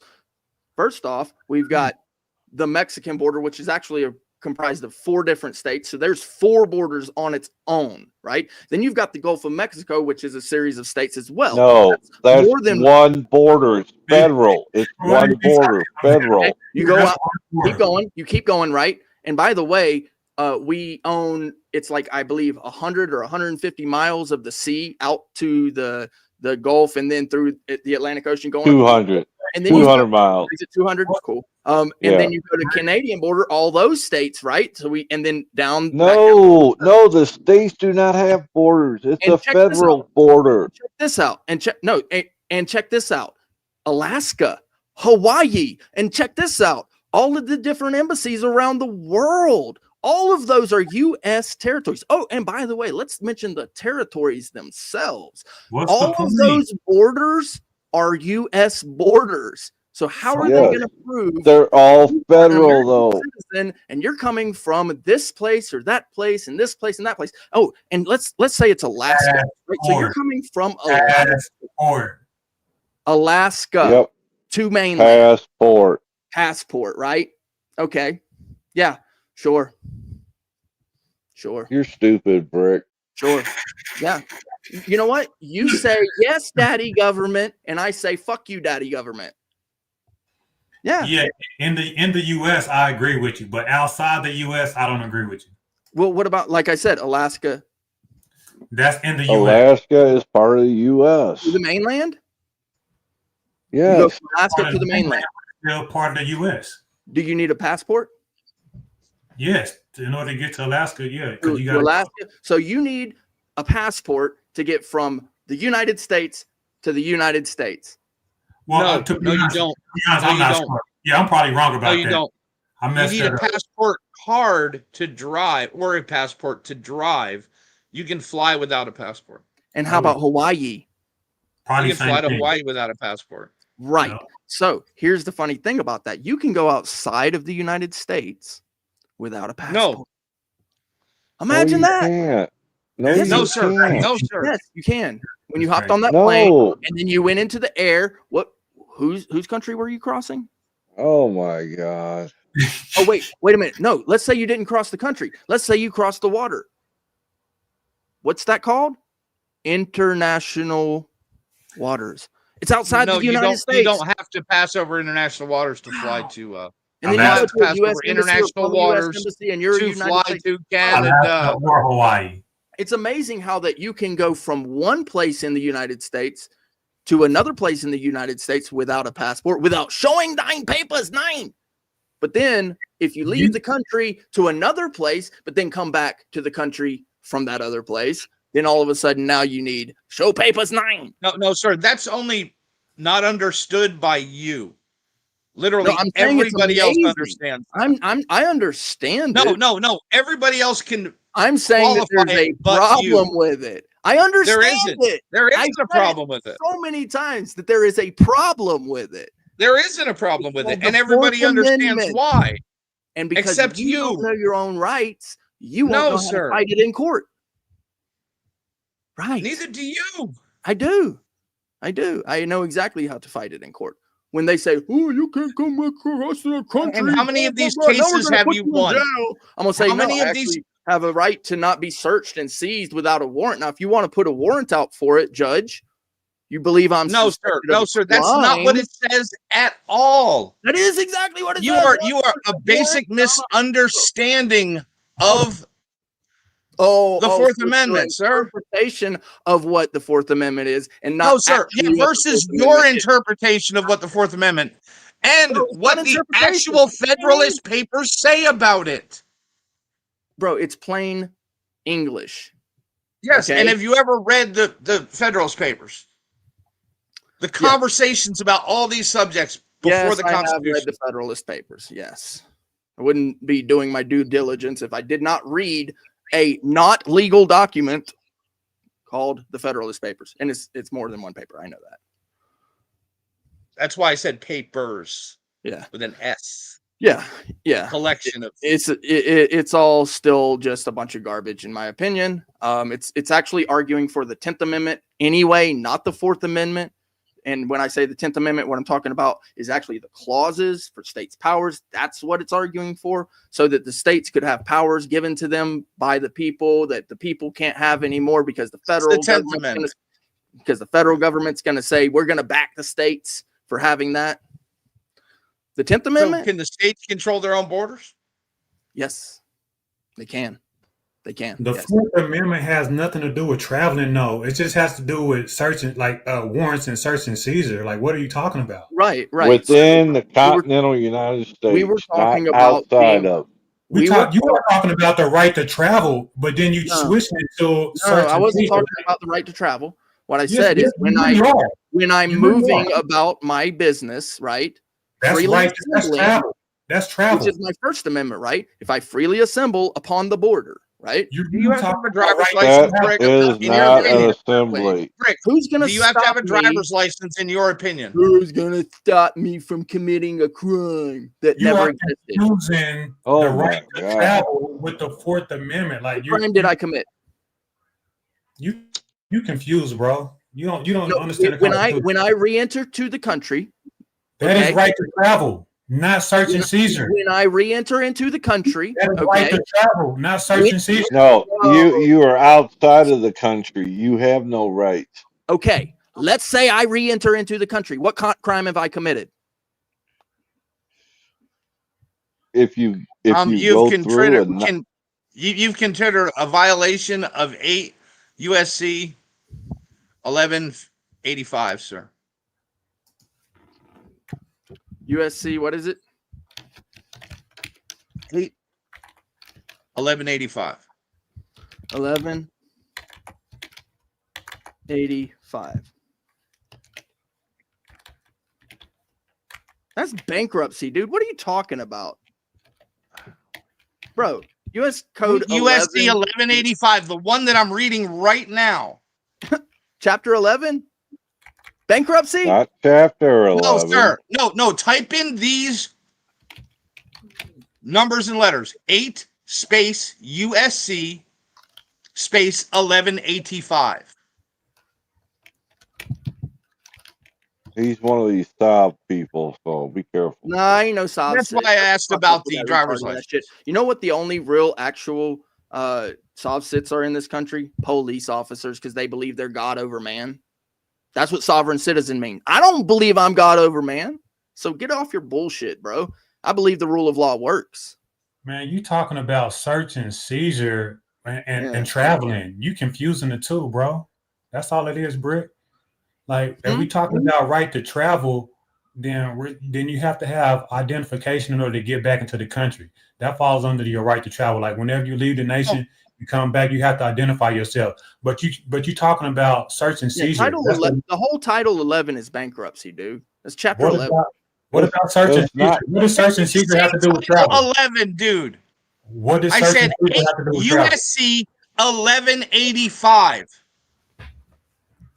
Okay. And I just put the link in the back, sir. You can look at it yourself. Bro, I don't really like to put links or click links like that, but you can share it. I'm All sure. right, I cut the text for you. Let me read it. Like I said, provided by the president and subject to. Tell me this is about bankruptcy, sir. Authorized Bro, and prescribed it shall be unlawful. why don't you present the screen? United States depart or enter or attempt to depart or enter the United States unless he bears valid United States passport. That's the law. Let's handle one thing at a time. Okay. If you want to share something because you have documentation, I'm sure that Resla would be more than happy to present your screen. It's in the backtrack. He's one of these. He's one of these. Smoker. Smoke another, Chuck. But Brick, you already know it's illegal to enter the country without identification. You know this. And it's illegal to leave the country unless authorized by the president. Is it really now? Interesting. Yes. So you say, yes, daddy government, I do what you say. Oh my God, that's what we got a constitution for. You dimwit. You say, yes, daddy government, Mr. President, I do what you say. No, tell me your right to leave and re-enter the country without showing ID in the Constitution. Bro. Show me that specific right. It's the Fourth Amendment, you moron. No, it isn't. That is not the fourth. It's not the Fourth Amendment. That's search and seizure, bro. What crime are you committing? Oh it's not the Fourth Amendment, Brick. Just put it up. Title 11 It's not the Fourth Amendment. Brick, it's not the Fourth Amendment. 11 for U.S. I'm looking at it right now. Everybody stop. Everybody stop. It's not the Fourth Amendment. Since It's you not want the to Fourth be a Amendment. bitch and you don't want to present the screen, I will present the screen. I will present the screen since you want to be scared. Okay, I have no problem with that. You won't even search what I told you to search. Oh no, I'm going 8-gov. USC 1185. 1185. 8. Wait a minute. 8 USC 1185. Don't realign the numbers for your use. We're Brick, you dead in the water, That's like I bro. got something below. You dead in the water, Brick. How? I'm presenting my screen right now, bro. Because and it's going to prove your stupidity. No, it's going to prove that chapter 11 is not what you It's believe. not chapter 11. It's 8-USC 1185. You don't listen well, bro. Chapter 11. You said chapter 11, right? No. I said 8 U.S. Code 1185. U.S. Code It would likely 1185. be the chapter. U.S. Code 11. You just said it. U.S. Code. Now all of a sudden you're going to say 8. Let's He go. said that from the beginning. To type into Google to find it even. It's no From problem. the beginning. He said 8 USC. Listen, Linda. There's no such thing as Linda. chapter I and can title. look at these things, Linda. Now, Dude, you're the fucking dumbest person in the world right now. the dumbest person in the world right now. All right. 11 what? Now you sound like GS. 85. Yes, now you sound like you Title got 8, cock in your mouth. 1185. Oh, what a fucking Chuck, pull moron. the cock Oh out of my your mouth. God, dude. Chuck, Dude, and this is where pull I'm that telling you, the dick out of your comprehension mouth. skills show. The comprehension skills show. All right. Literally, Conversation cut and skills paste show. what I just put in the chat Fucking retards, bro. and put it in your Google search bar. Chapter 11 of No, not No, I chapter never said 11. chapter 11, sir. Yes, you Never. No, I did No, not. he didn't. No, he did not. You're He said fucking 8. stupid. If you believe this, you're stupid. fucking retards, bro. No, dude, Oh you're my the God. retard here. Everyone else has found it but you. Everyone in the world. Stupid motherfuckers in the world, bro. No, This is you're the exactly what we dumb. don't need to You're leave. the What a dumb one. fucking moron, dude. Oh my God.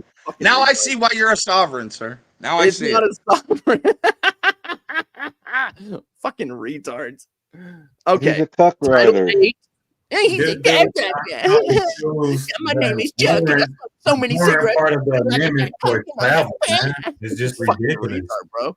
Bro, Chuck, shut the fuck up for 2 seconds and let this motherfucker Mayo Monkey try to prove his fucking point. You're sounding like He a already did. He already did. Shut the fuck up, Chuck. I put the screen up. Fucking Christ. I put the screen up. Shut the fuck up, even Chuck. Up, Chuck. I up your Chuck. Fucking retard, bro. Goddamn, Brick, just admit Brick, you're shut fucking the wrong. fuck up. It's that simple. I know, just concede, How am I bro. wrong? You looking How am I like a wrong? fucking moron. You say it's about bankruptcy. You said what I listed was about bankruptcy, correct? No, That's what you he said said. chapter 11 like it was the fucking. No, he did not. Chapter 11. I never What used title? the word fucking Hold on, chapter shut in my the fuck up, description. Chuck, for 2 seconds. You shut the fuck up because you're the one that's fucking lying and has zero comprehension skills. It makes so much fucking You have sense. no right now. comprehension Shut the skills, fuck sir. up, We have showed right? you Let me links. ask you what fucking title. What's the title? 8 title? USC 1185. No, the fucking number. Shut the fuck up, Chuck. Shut the fuck up for 2 seconds. Let this motherfucker stop holding his dick, Chuck. For real. No, dude. No, dude. Just listen. Chuck, stop I've already holding his put it. dick. It's chapter 12, subchapter 2, part 2. What's the title? Bro, are you gonna listen? He said What's it the 16 times. title? He just God said it. damn, dude. God damn, dude. These motherfuckers just won't shut the fuck up. Oh my Shut the fuck God. up. Let You're this just This motherfucker is like nail talking on. to a. Look, This the is only like two talking to people a that should grade be school talking right child. now are me and Mayor Dumb. Monkey. If we're gonna get down to the bottom of this, due like diligence talking to a and Chuck, brick. you ain't helping I none. just said Shut the it, you fuck up, fucking Chuck. idiot. Up, Chuck. Up, Chuck. Play it Oh back. my I'm not God. gonna fucking feed you this Brick, anymore. you listening Play it ears back. on, bro. You got to He stop. said title. I understand that you want to tell me what he said, bro, but he can do it himself. You don't have to hold his nut. 1185. You don't have to hold his dick. He can do it himself. Jesus How many times fucking you gotta Christ. say it? Why the fuck do you need to hold this dude's dick? Why don't you put your Why the listening fuck do you ears need on? to keep on holding this dude's dick, dude? Stop 'Cause holding you his can't dick. Oh hear. my Stop God. holding his No, fucking Brick, dick. because you can't comprehend. That's Bro, why. just shut. Hold on. If we No, can have a you conversation, just told me to it's fine. explain to you. Then No, you told me to shut up. Make up your fucking loser ass mind, dude. Listen, Linda. Ah. Fucking retard.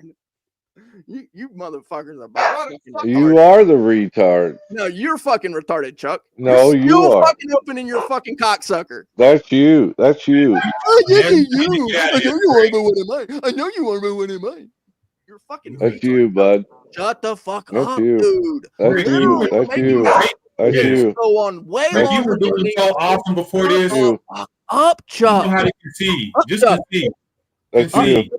Chuck. That's you. Up, Chuck. Concede, Brick. Settle down, little Chuck. GS. Settle Just down. concede, Brick. Up, It's Chuck. that simple. Chuck. It's that simple, Brick. Just concede. You were wrong. Fuck you. Fuck you. What do I need to concede for? Let's go with the argument that you were making. What's the title? Oh. So this is not going to work out well because Chuck is not going to close his fucking mouth. He loves sucking cock and he wants yours.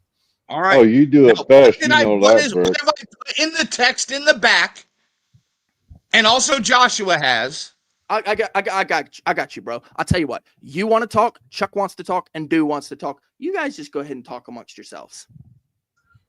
The greatest way. Way better conversation that way. That's for sure. No shit. Well, go ahead and keep Fucking sucking on that cock then, Chuck. No, dude, Come on, he's just agreeing with what's GS. actually correct. What's correct then, That's not douche? dick holding. What's That's the not correct dick holding, thing sir. then, douche? No, wait. Hold on. Did you want me to be in this conversation too? Or are you going to address me No. too? Oh, No. okay. Well, then I guess I Nope. just mute up then and not listen to Yeah. you fucking be a bunch of That'd be the best thing you Oh, could you do. love sucking cock, Chuck. Best That's why thing you you got to could smoke the do. cigarettes. I get it. You know, That's get your you. little I suck mean, off, we can't talk amongst ourselves. suck off It's session, not making and then you much gotta sense smoke a right cigarette. now. It's a sexual So thing. I Brick get is it. actually trying to make a conversation, the amendment with search and seizure about the right to travel. So I don't even know why we even entertaining that anyway, because if we're going to use the amendment that he's using, we're going to talk about search and seizure. That means searching the person or the property of the person. And that's not what we're talking about. We're talking about the right to move freely, which is the right to travel. So if we were even to entertain him, like, we would be crazy because he's not even talking about the Constitution in the right way. No, he's not even competent to talk about the Constitution, honestly.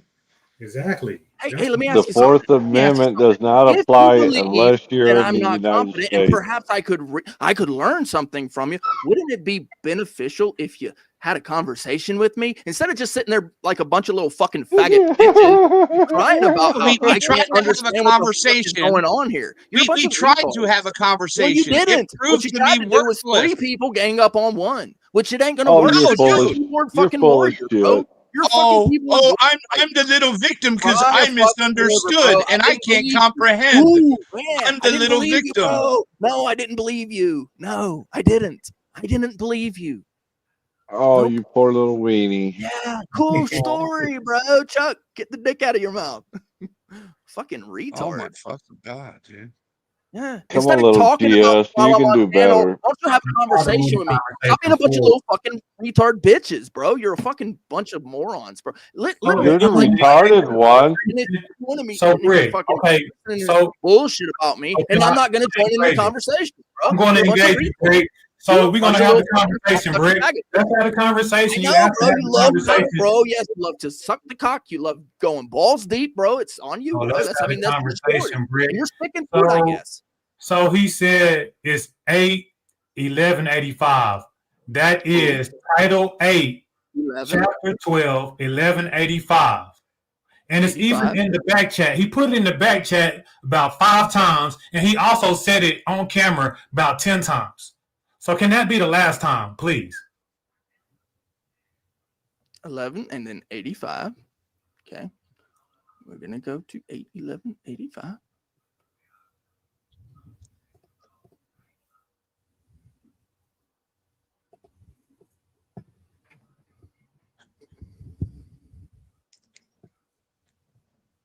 Specifically go to B for citizens. Don't say you can't find it. Are you reading it right now? Will you read it out loud, Brick? No, I clicked the wrong button. Give me a second. He can't find it. Shut the fuck up, Chuck. Up, Chuck. Oh. Whenever you I find got it. you by a mile, you hit. You literally have to cut and paste what I put in the back into your Google browser and click on the first link. It's that simple. Keeps taking me. No, I'm not. I'm not clicking your fucking link.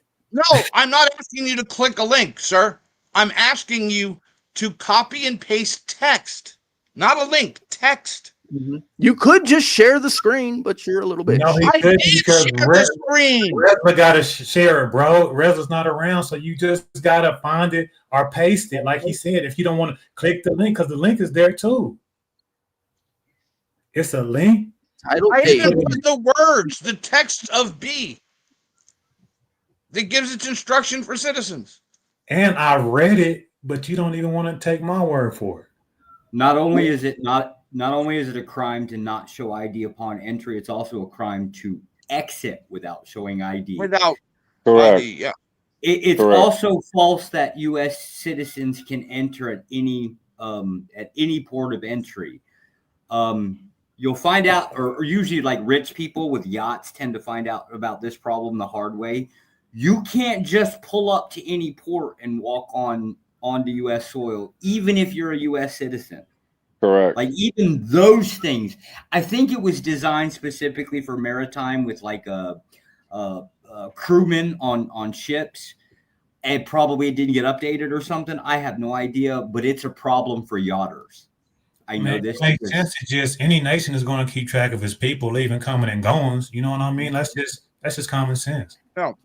Even if it is as simple as registering with the harbor master.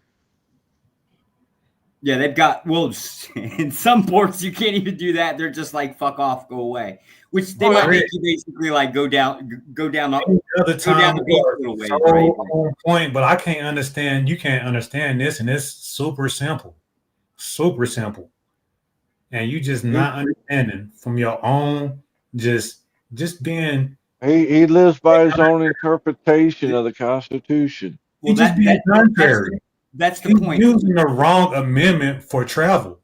Yeah, the citation is a federal law. It's that simple, right? Now, whether you want to accept it or not, that's up to you. You'll find out about it whether you like when you do it. Now, as for the concept of showing ID, if you're traveling by air, you've already shown your ID before you've even even entered U.S. airspace. Correct. He's At going to least find a way to 2 read it times. and still make it to where he's right, because he will not admit that he's wrong. No, Brick is better than that. He'll concede when he's wrong. No, he won't. No, he won't. No, he won't. Not He's on not this. better than that. He He's will not obviously say, not "Oh, better than that. damn, I was wrong. All right, thanks, guys. Thanks for teaching me." He won't do it. Nope. He's going to say No, you're it's wrong. going to be those are codes, not laws. Yeah, you could argue, like if you wanted to argue the laws of just bunk garbage, that's fine, right? Now you're just arguing with like and so this is where Mayo's link was a little better because his goes straight to the US Gov. It's going to the House Gov, right? And so it'll tell you like what year it came about, how long it's been on the books, that kind of thing. And it tells you that it is the information. current version, and you can look at past versions of it. Right. So I mean, that the idea is if you want to argue against it, you need that extra information. In which case, his link is a little bit more useful than mine. I'm just an asshole and kind of like Cornell. So where you at, Brick? Have you read it or not? Yeah, you just State Department. Who cares about State Department? Yeah, fuck me. I don't know nothing about visas or entry. Yeah. Hey, Joshua. Well, no, to be fair, we don't. Do you have a blue and a red passport? Oh my gosh. Yeah. No, I have I have a blue and a black. Okay. Wow. Nice. There is a slight problem, right? So DOS doesn't deal with immigration anymore. All that got replaced with ICE. So now that's all ICE. Yeah. Under Homeland. Yeah, it's federal. Yeah. Well, yeah, it's all federal, right? But the point is you can't put Department of State anymore. Has nothing really to do with immigration per se. It does issue visas and travel documents, but that they don't have any part in the regulations anymore. They don't regulate it. That's what ICE is for. Yeah, I didn't know that. Yeah, we got dunked out, which is well. To be fair, that was so basically. What he's talking about is like the same concept of like you're within the United States, right? States decided, well, fuck it, we want to have things like what the hell's that those like cities where the fuck I forget the term they use, but the cities where they're not going to enforce immigration law kind of thing. Yeah, and so sanctuary cities. Okay. So the problem is the vast majority of us staties, we operate abroad. We mostly don't operate on U.S. soil, right? So there was no enforcement agency. If the local cops, whether it's going to be the city, the county, or the state, if they're not going to enforce it, somebody had to do it. That was, I guess, the argument for the formation of ICE. Oh. Well, yes, and the fact that it's the federal government that has the authority over the borders. Well, yeah, so it would be protected, maintained. It's going to be a federal branch, right? But what they were talking about is when states don't agree on certain things, it becomes a problem, and so the Fed has to step in and make up something to basically deal with it. That's really how ICE came about. DOS had no option of dealing with this. There's no way. Yeah. Well, yeah, when local authorities actually commit the crime of hiding illegals, harboring, aiding and abetting. Aiding and abetting. But guess what? The governors of Texas and Florida are also guilty of that because they actually helped them travel to New York and Chicago. There you go. They have committed those same crimes. I agree. So we gonna get on immigration now? Is it my only contention was the delay claim, because there has been arguments about U.S. citizens leaving the country without identification, right? Yeah. Like this has been a common argument in the last 20 years. Good luck on that. It is definitely illegal according to federal statute. The other part I had contention with is, as a U.S. citizen, you can't just enter U.S. soil willy-nilly any place. There are places where you cannot do that. Yeah. People may fuss about it, but it's definitely not an argument. It's not gaining any traction in no type of political circles or nothing like that. Like anybody that really understand, like, the U.S. have to being able to guard their borders. You know what I mean? It's just common sense.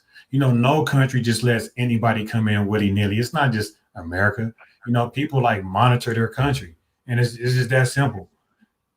See, I like Poland's policies currently because there's no extradition procedures. They literally just open up a door in the wall and throw them back through when they sneak in their country and catch them.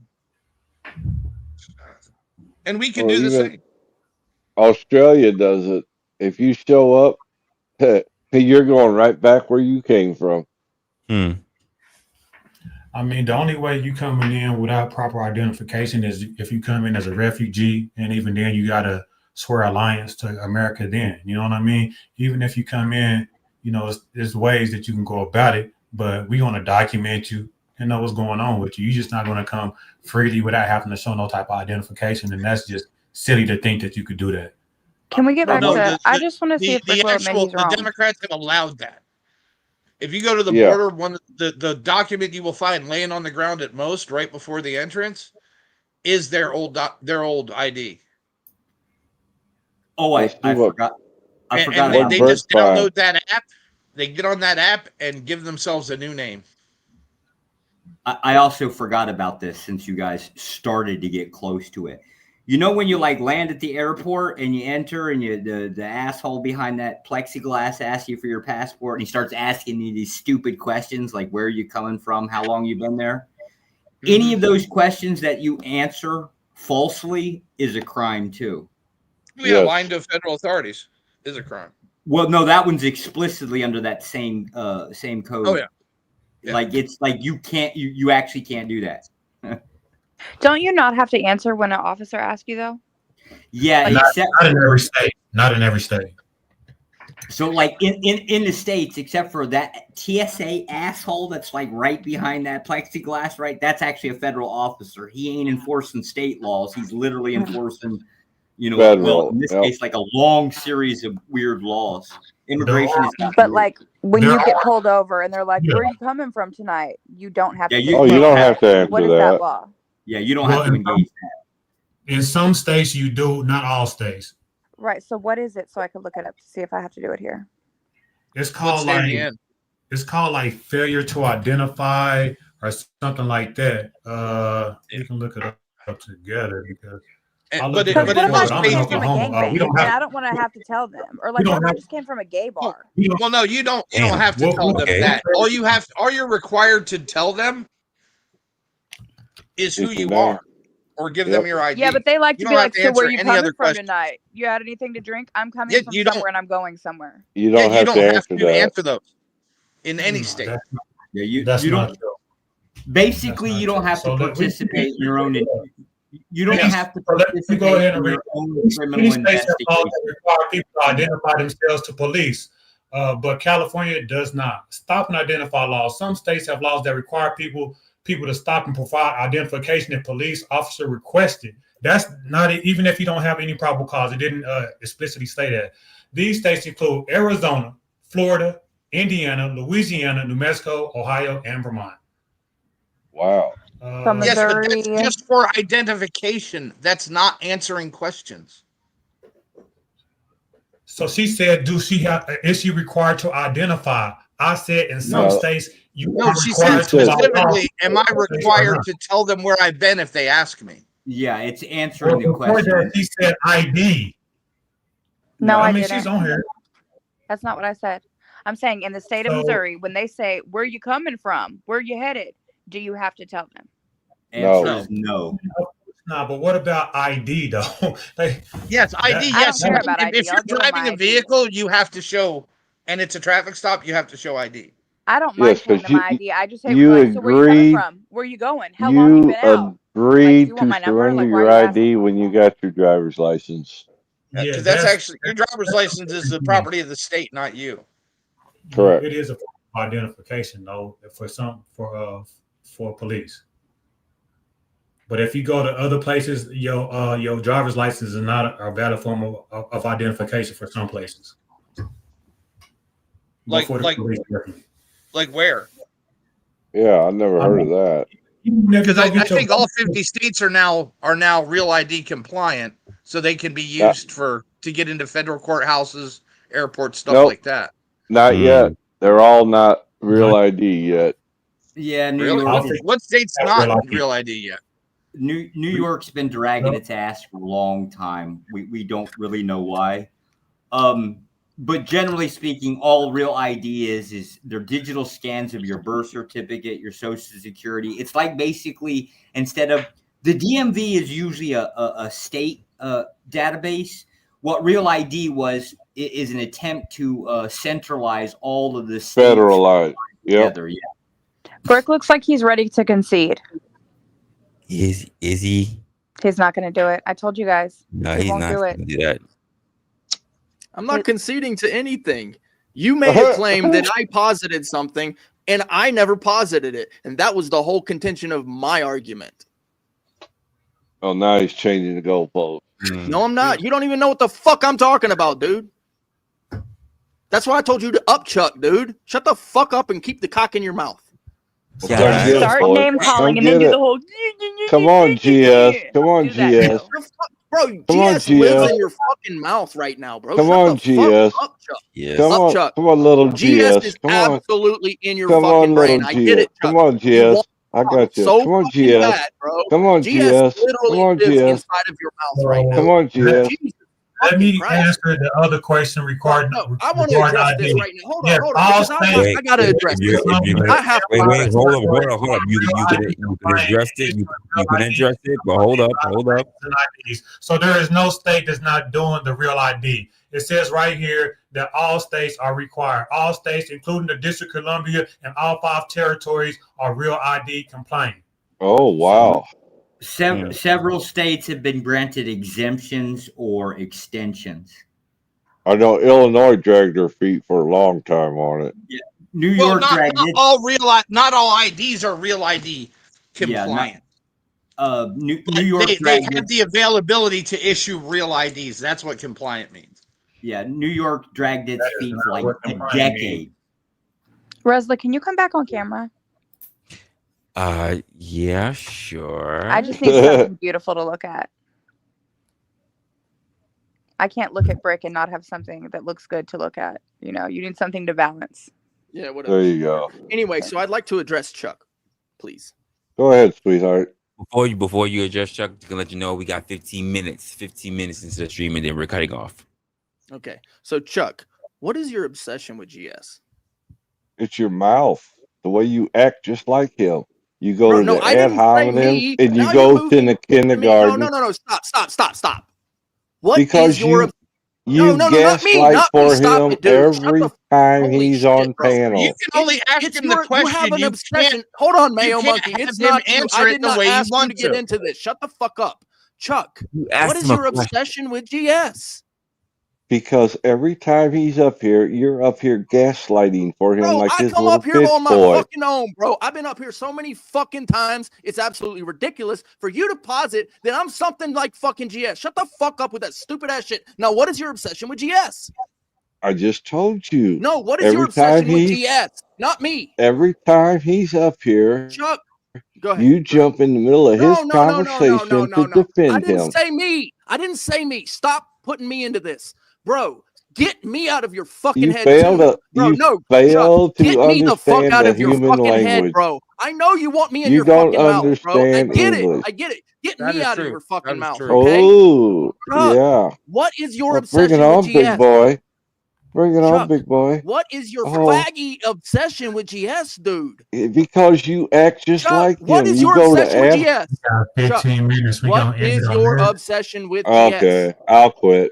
He ain't gonna listen. I'll quit. No, Chuck, what is your obsession with GS? Explain it to me. I gotta know, bro. Because every fucking time I go anywhere, all you fucking talk about, even anywhere else, bro, you go anywhere. All I see is GS this, GS that. What is your fucking obsession with him, dude? It's driving me fucking nuts right now because you're Amazing. addressing me. Every fucking time you open your mouth, it's GS this, GS that. What the fuck is that? Because Bro, you stand the act fuck like up. him. Get up. Walk, motherfucker. You Walk, Chuck. you act like Chuck, him, you little stop woman. relying on someone else. Chuck, walk on your fucking own, dude. You don't need GS to fucking walk. Walk, motherfucker. God damn. Well, why don't you learn to walk on your own? I am walking, motherfucker.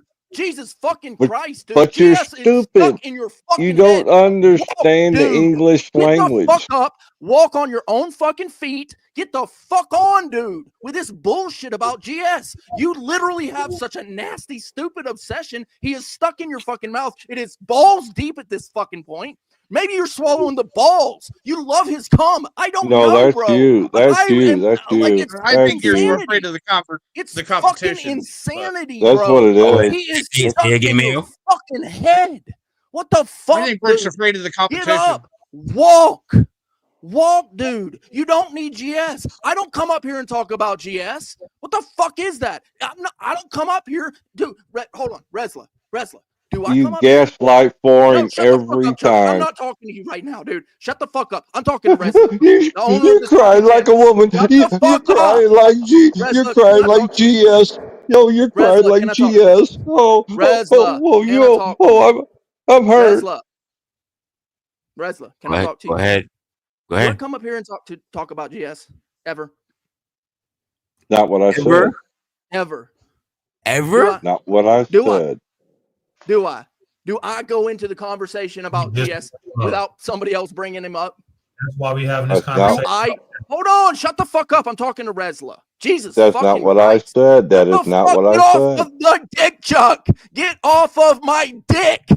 Jesus fucking You Christ. don't have I'll throw you one. against the wall, bro. Shut the fuck The up. only one you I got know is you want to ride my GS's. fucking dick, bro. I get it. No, you Come see can't. I'm me. not I going got to one let for you. you. Shut the fuck up. You sound like some Oh, you're dude. so. You Oh, I'm literally getting the whole fucking excited. time I'm here, getting you sound like excited. some dude. Literally, Oh, bro. I'm And everywhere getting I've This is gone, feminine excited. behavior. it's the same fucking Yes. stupidity. We Resla, got 10 Yeah. minutes. do He I acts come just up? like Shut the fuck GS. up, The Chuck. same Bro, you ruined this fucking conversation. You temperamentality. absolutely ruined it. This Resla is conversation losing you us did. early was not tonight. It's about all Brick's GS. fault. It was about You did. should we owe anything to the future generations? And you come up here, GS this, GS that, like a little fucking bitch, bro. Shut the Oh fuck my up God. with the Talk about nonsense bitch. about Hey, Brick. GS. Bro, Chuck, hold on a Oh second. my. the All right. fuck All up. right, Brick. It's insanity. Brick, you know who? Brick. Resla. You know who the first one to throw off that conversation we were having was? Hi, Resla. Brick. Hi, Brick. Resla. Hi, Resla. Brick. Hi, Resla. Resla, Hi, may I Resla. speak, sir? Oh, I didn't know Resla was below me. I thought Resla was over here. Hi, Resla. Everybody needs their time.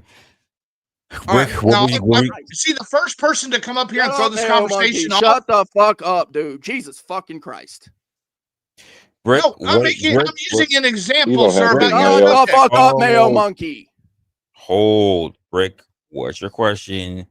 Then Yes, Mayo, what? Brick, Shut the wait. fuck up, Then Mayo Monkey. Hold up, Shut hold the up, fuck hold up, up. Mayo Monkey. Brick. What's your question for me? Mayo, state your part, and then Chuck, go ahead. All right. Do I come up here ever with the intent to talk about GS that you know of? With the expressed intent that you know of. Nobody can know another man's intent. That's a silly question. Jesus fucking Christ. Can this man speak on his own? He don't need you to hold his fucking dick, bro. I will say, I'm going to say no. Any conversation that you have been regarding GS has been something that somebody else has brought to you first. Okay, now that we have that established, no one said that you come up here to talk about GS. He said you act like him. Wow. Okay. Now I'm asking Chuck, in regards to that, what the fuck is his obsession? Then you make it about GS. You didn't listen to the answer. I didn't say. I said you act like GS. You And so what spurg out. no, You act you like a brought me into little it all of a woman. sudden. See, that's the fucking point. You literally, bro. Now I'm the fucking obsession, and I don't want you sucking my cock. So you admit you suck GS's cock? What the fuck? How did you get that from the bro? I don't want That's Chuck what I heard. sucking my That's cock. what I heard. What the fuck? You motherfuckers are absolutely fucking retarded, bro. That's why they're a pair. They're Bro, made in heaven. Chuck, I don't want you to suck my cock. Can I establish that? Hold on, Mayo Monkey. Mayo. Is it my turn yet? He has his turn. He has his turn. Okay. Then Chuck, you have your turn. Chuck, can I just establish something for you? I don't need you to suck my cock. Okay? I don't. Okay? Go ahead, Mayo. It's your turn. No, Chuck. Can I ask you, is that fair that I don't need you to suck my cock? Mayo. Okay. Mayo. The first person to come up on this panel today and derail the conversation was GS. And what's that got to do with me, bro? The fuck does that have to do with me? You tend to do the same, sir. You're what's known How, as bro? a panel killer. Hold on. No, now let me address this one. With your failed, stop, Mayo Monkey. With your failed opinions about constitutional rights. Stop, Mayo Monkey, because you just made a claim. Can you give an example as to when he actually did such a thing? Yes. Look at the subject of the stream, right? And show me where constitutional rights has anything to do with that, because we talked about nothing about constitutional rights, so he showed up. It's got a lot to do with this conversation, bro, because we live in a free country that have to do with constitutional rights that were given to us by the generation before, and I want to leave it to them after. That is exactly what my conversation is pointed on. I actually claimed that way earlier, so you don't really fucking pay attention to the conversation at all. Unfortunately, it's got nothing to do with GS. He did posit that early as his actual, and that's where it should have stayed. And it was staying there until the motherfucker brought GS up. I didn't fucking bring him up. No, sir. No, absolutely, sir. Absolutely. This conversation just derailed because Chuck's over there nut hide. No, or whatever. Sir, this conversation derailed over an hour ago. GS is nuts, when you denied federal He's laws literally that exist, balls deep. and we showed them to you in Every the back. fucking time I see him, that's all he fucking says out of his mouth. That's what he says in the fucking chat. He's literally Jealousy gets you nowhere. Fuck happens every fucking time I see you, Chuck. In fact, you were over there on Flow Channel the other Sorry, day. you're jealous. GS this, GS that. I saw that shit, bro. You were literally nut hugging the same thing over on Flow's channel. No, you don't pay attention. Bro, I can literally bring up the stream. Should I bring up the stream? You don't pay Bro, attention. I'm not gonna bring up the stream. It's way too fucking late. You're a fucking big liar. daddy You're saying you don't Oh my talk about God. GS anywhere else you go. You don't talk about I GS did not anywhere else say you go. that. Scouts Honor. I did not say that. Okay, then stop whatever the fuck nut hugging, riding, whatever the fuck you're doing, bro. You're It's absolutely acting just like the shameful. man. Bro, A it's spurred. shameful. It's absolutely spurred. insanity, bro. You're fucking insane, You bro. are. You ride his fucking cock everywhere you go, bro. And then you bring that act shit to me. insane. Fuck you fucking moron.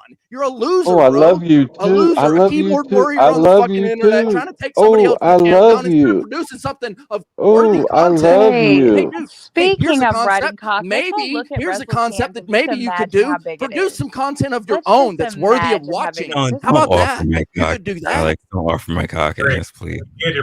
Just imagine how big it is. Look at those hands. How about Just give us producing the hand something again, Resla. positive for yourself, Ladies, look for at his future hands. generations, so that when they watch your content, they'll say, "Oh, you know what? That guy Chuck, I don't agree with everything he said, but you know what? He made sense there." That's what you could do, Chuck. But instead, you're sucking all up on the fucking nuts of GS. Good job, dude. That's your legacy. Please let Brick be. Just let him be right, please. Please let him be right. Just let him be right. Let him be right. Okay. Yes, the he's man right. that can't understand 81185. Yeah. Don't do it. He's right.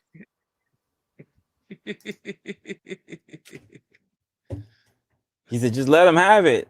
He said, just let him eat cake. He's good. My content is good, bro. My content is fire. Brick, were you breastfed as a child? The fuck?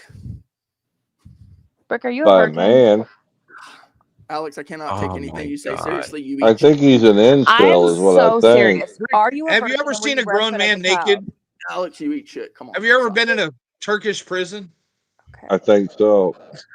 So he's a virgin. He wasn't breastfed. That's what's wrong with him.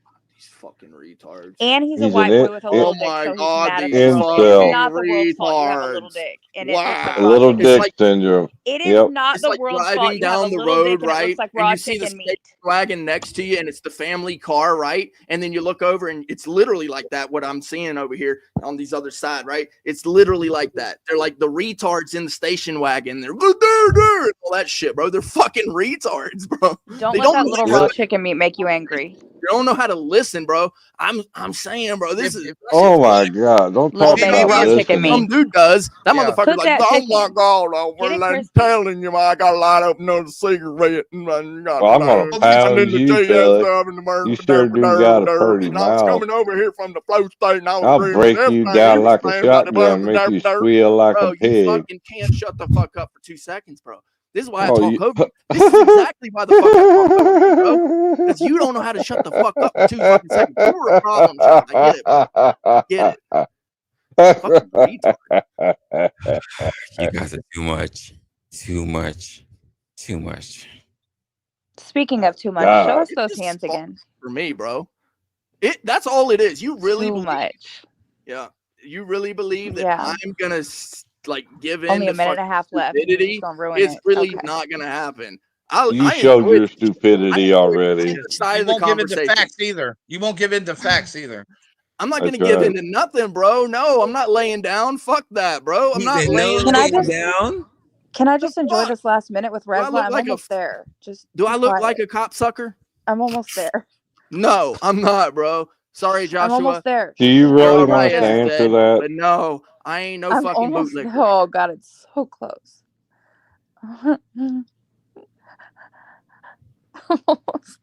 Do you have to lick boots to suck cock? I don't know what the fuck you got to do, bro. Okay, I finished. Well, if it's my cock, because it kind of does hang down there near my boots, so like you could probably get some crossover. Are you legless, sir? Joshua's comments are legless. Okay. That's the only way. That's There the you only way. go. There you go.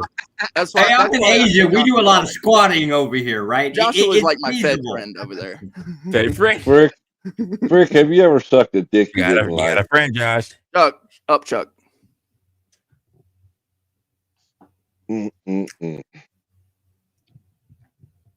All right. So, hold up, folks. Woo! That's crazy. We're gonna be calling this the end right now. I'm gonna do some closing thoughts with everybody else about the actual conversation, what they thought about the actual stream itself, and then we'll pull it from there. Starting with, Chuck just automatically so give us your thought about what you thought about the stream, what you think about the actual conversation that we've been having so far, and where can they find you? I think it was a constructive conversation for a minute, man. I really liked it whenever we gave both aspects of, ethnicity or race or whatever you say when I brought up the eugenics question. And it's just a great question in general. I didn't hear nobody actually say no, that we don't owe future generations. So I think we got some generally good men because, it takes a real fucked up person to say they don't owe nothing to their kids or anybody else's kids, or just to the future of the world in general. You know what I mean? Don't nobody owe nobody anything, literally. But if you got some type of decency about you, do right by your kids and leave them something. You know what I mean? So I just want to say I appreciate it. It was good conversation. It was constructive for a minute till it went left. My name is Due Diligence. You can find me at The Principles on YouTube. Peace. All right. Mayo, good sir. Conversation, thoughts on what was being said. Where can they find you? You take something from past generations, whether you realize it or not, because you've learned from them. Therefore, they have given you something.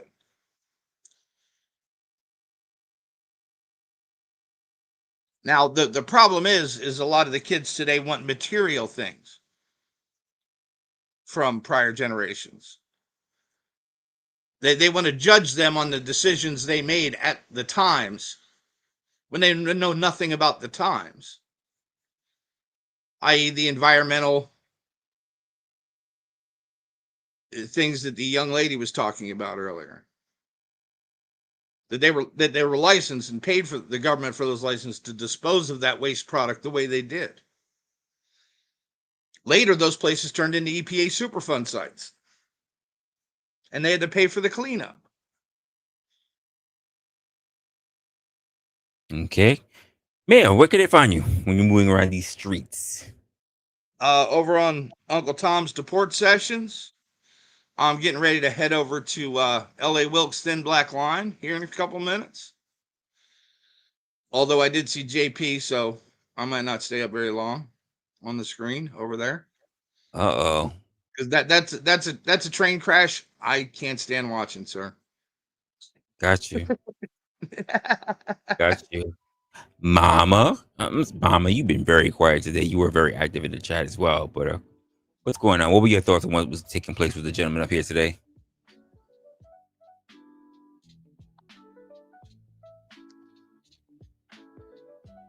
Mama been very quiet, very quiet. She probably walked away. Josh, because you've been also active in the chat, but also up here. What about the conversation you've been thinking about, and of course, where people might find you? When they don't want to get snuck up on. Where you can find me, I'm usually hang out here at Resla's channel. If you're looking for me, this is where you're gonna come get me. You can come find me. If you're looking for me, you have a better chance of me finding you, though, is usually how that works. The conversation I expected more from this topic. So I have to say I'm slightly disappointed. There were ways to go pros and cons for what you owe both past generations and future generations. I don't understand how you can separate them two. I don't even understand how you can have the conversation without also having some type of defined purpose in your own life to bring to the table for the conversation. It could have been covered morally. It could have been covered. We tried to go down that path with eugenics. So genetically, there was 10 billion different ways it could have gone. And it just got too easily. It derailed too easily. So if I can make a request, could we try this topic one more time again in the future somewhere? Pretty much. I think what I could do is I could put it in the chat, and then we could do pretty much a vote on it to see if this is something we can pretty much revisit, and then we can put it in the can to revisit somewhere soon, so that it's not too far off from. Because we got a few streams left before we hit episode 100, which is estimated to be episode 100. Not next Monday, but the Monday after. So if you guys want to vote upon that, I will put that in the community page. And then if you guys are interested, we can get into that. Because I know there's a lot of other people that also want to talk about some saucy conversations. Like a lot of people like the whole God, Jesus conversation that we had last time. So there's also a bit of a run for that as well. I know some of you guys might be interested in that. I got a couple other things coming up. There's a couple other episodes we have, but a lot of people find them as not only contentious, but they thought a lot of people had a lot of good thoughts. So we might want to revisit some of those as well. Are we allowed to hire a stripper for the 100th show party? Mama, you want to make a couple bucks? Unfortunately, no. I can't do it. Can't do it. It's just a little early. It's a little too early. Can't risk it. Can't risk it. About 8 hours, you're good. And Mama hasn't received her supply of yeast yet, so no, she can't. She can't. Rick, you ain't right, sir. Rick, what was your thoughts? I'm going to tell Mama you said that, Russ. What were thoughts on the channel today? Some of the things that we talked about, and of course, where can they find you? I appreciate you letting me up. The topic, I want to speak about that. Just before I do that, I am genuinely a little bit worried about folks who harp on other individuals constantly, right? It is definitely very strange. I mean, sure, I banter back and forth about it, but if it is that somebody on the internet is bothering you that much that you have to follow them around and speak about them in a negative way, and then just basically have them stuck in your mind to a negative effect, I would strongly suggest not necessarily getting help. I do believe that's an option. However, there are other places that you can visit. It's not like you have to come to certain places. There's plenty of, the internet is wide, stinking open. It's like chasing down a dream. The old Tom Petty song. running down a drain kind of thing. And it's just like, it's insanity. And then to bring other people into it, that just brings a whole nother level to it. But as far as the topic goes, the things that I would like to leave to the generations ahead of us are as goes: principle, idealism, and a reality that they too can be leaving to the future in a good way. And I say good, right? And sure, that's like a concept that some people will relate to morality. I don't believe necessarily in that. I believe that what makes sense naturally in a good way is what we're after. That's why the Constitution and the Bill of Rights was written a certain way. The Declaration of Independence was written a certain way. And when we look up certain laws and when we notice that they're just not in line with these principles that we, call rights and that sort of thing, that just to have a closed mind to that and say, oh, it's a law, that now we're going to follow it. Well, the problem with that is that you're laying down. You're saying, it's okay, Big Daddy government, I'll do whatever you say. And that's a problem, because that is not the American spirit. The American spirit was built on rebellion. If you might remember, there was a revolution fought to free men from absolute tyranny. And it was at that time absolute tyranny. The king was overseas, claiming that his men could basically do whatever they wanted, violate people's rights and that sort of thing. So there are definitely some unconstitutional laws, as well as some unconstitutional Supreme Court cases that I would like to see changed personally. If I could have like one wish for Christmas. Brick. I apologize. I'm wrapping it up. I apologize. It would be that these things were changed. And so I hope to leave those sort of things to the future before I die. Thank you, Resla. All right, where can they find you, man? I have my channel, Brick Jonesy. I like to hold the government accountable. I would appreciate any subs, any views. I really thank you, man. Thank you so much. All right, let me just drop you guys real quick in the back. Feel free to hang back if you want to, or if you want to just take off, it's also good as well. Whew. This has been one. This has been one, guys. Man, what a conversation for today. There's definitely been a lot to unpack. If there's one thing I've taken away from all of this, is that the question isn't about how much that we pretty much owe, especially to the future. I'm gonna really tie it back to the whole thing, but it's about what we're actually willing to give. And I think for a lot of people, it's so, like I said before, it is just so nuanced. There's just so much information, and some people come from different areas that unless we have that particular thing that we're going to latch on for the future, it's going to be very difficult between what we see is important to us versus what we're going to see is important to them. Whether it's teaching a skill, whether it's sharing traditions, or if it's just something that's authentically there, the things that's going to be able to not only impact but also change the future that we haven't seen, not just for ourselves but also for them, the thing that we find comfortable. I think the key is to finding the balance that feels right for you. I want to thank you guys for actually tuning in here to our Opinionated with Resla. Of course, I am your guy. Don't forget to like, subscribe if you haven't already.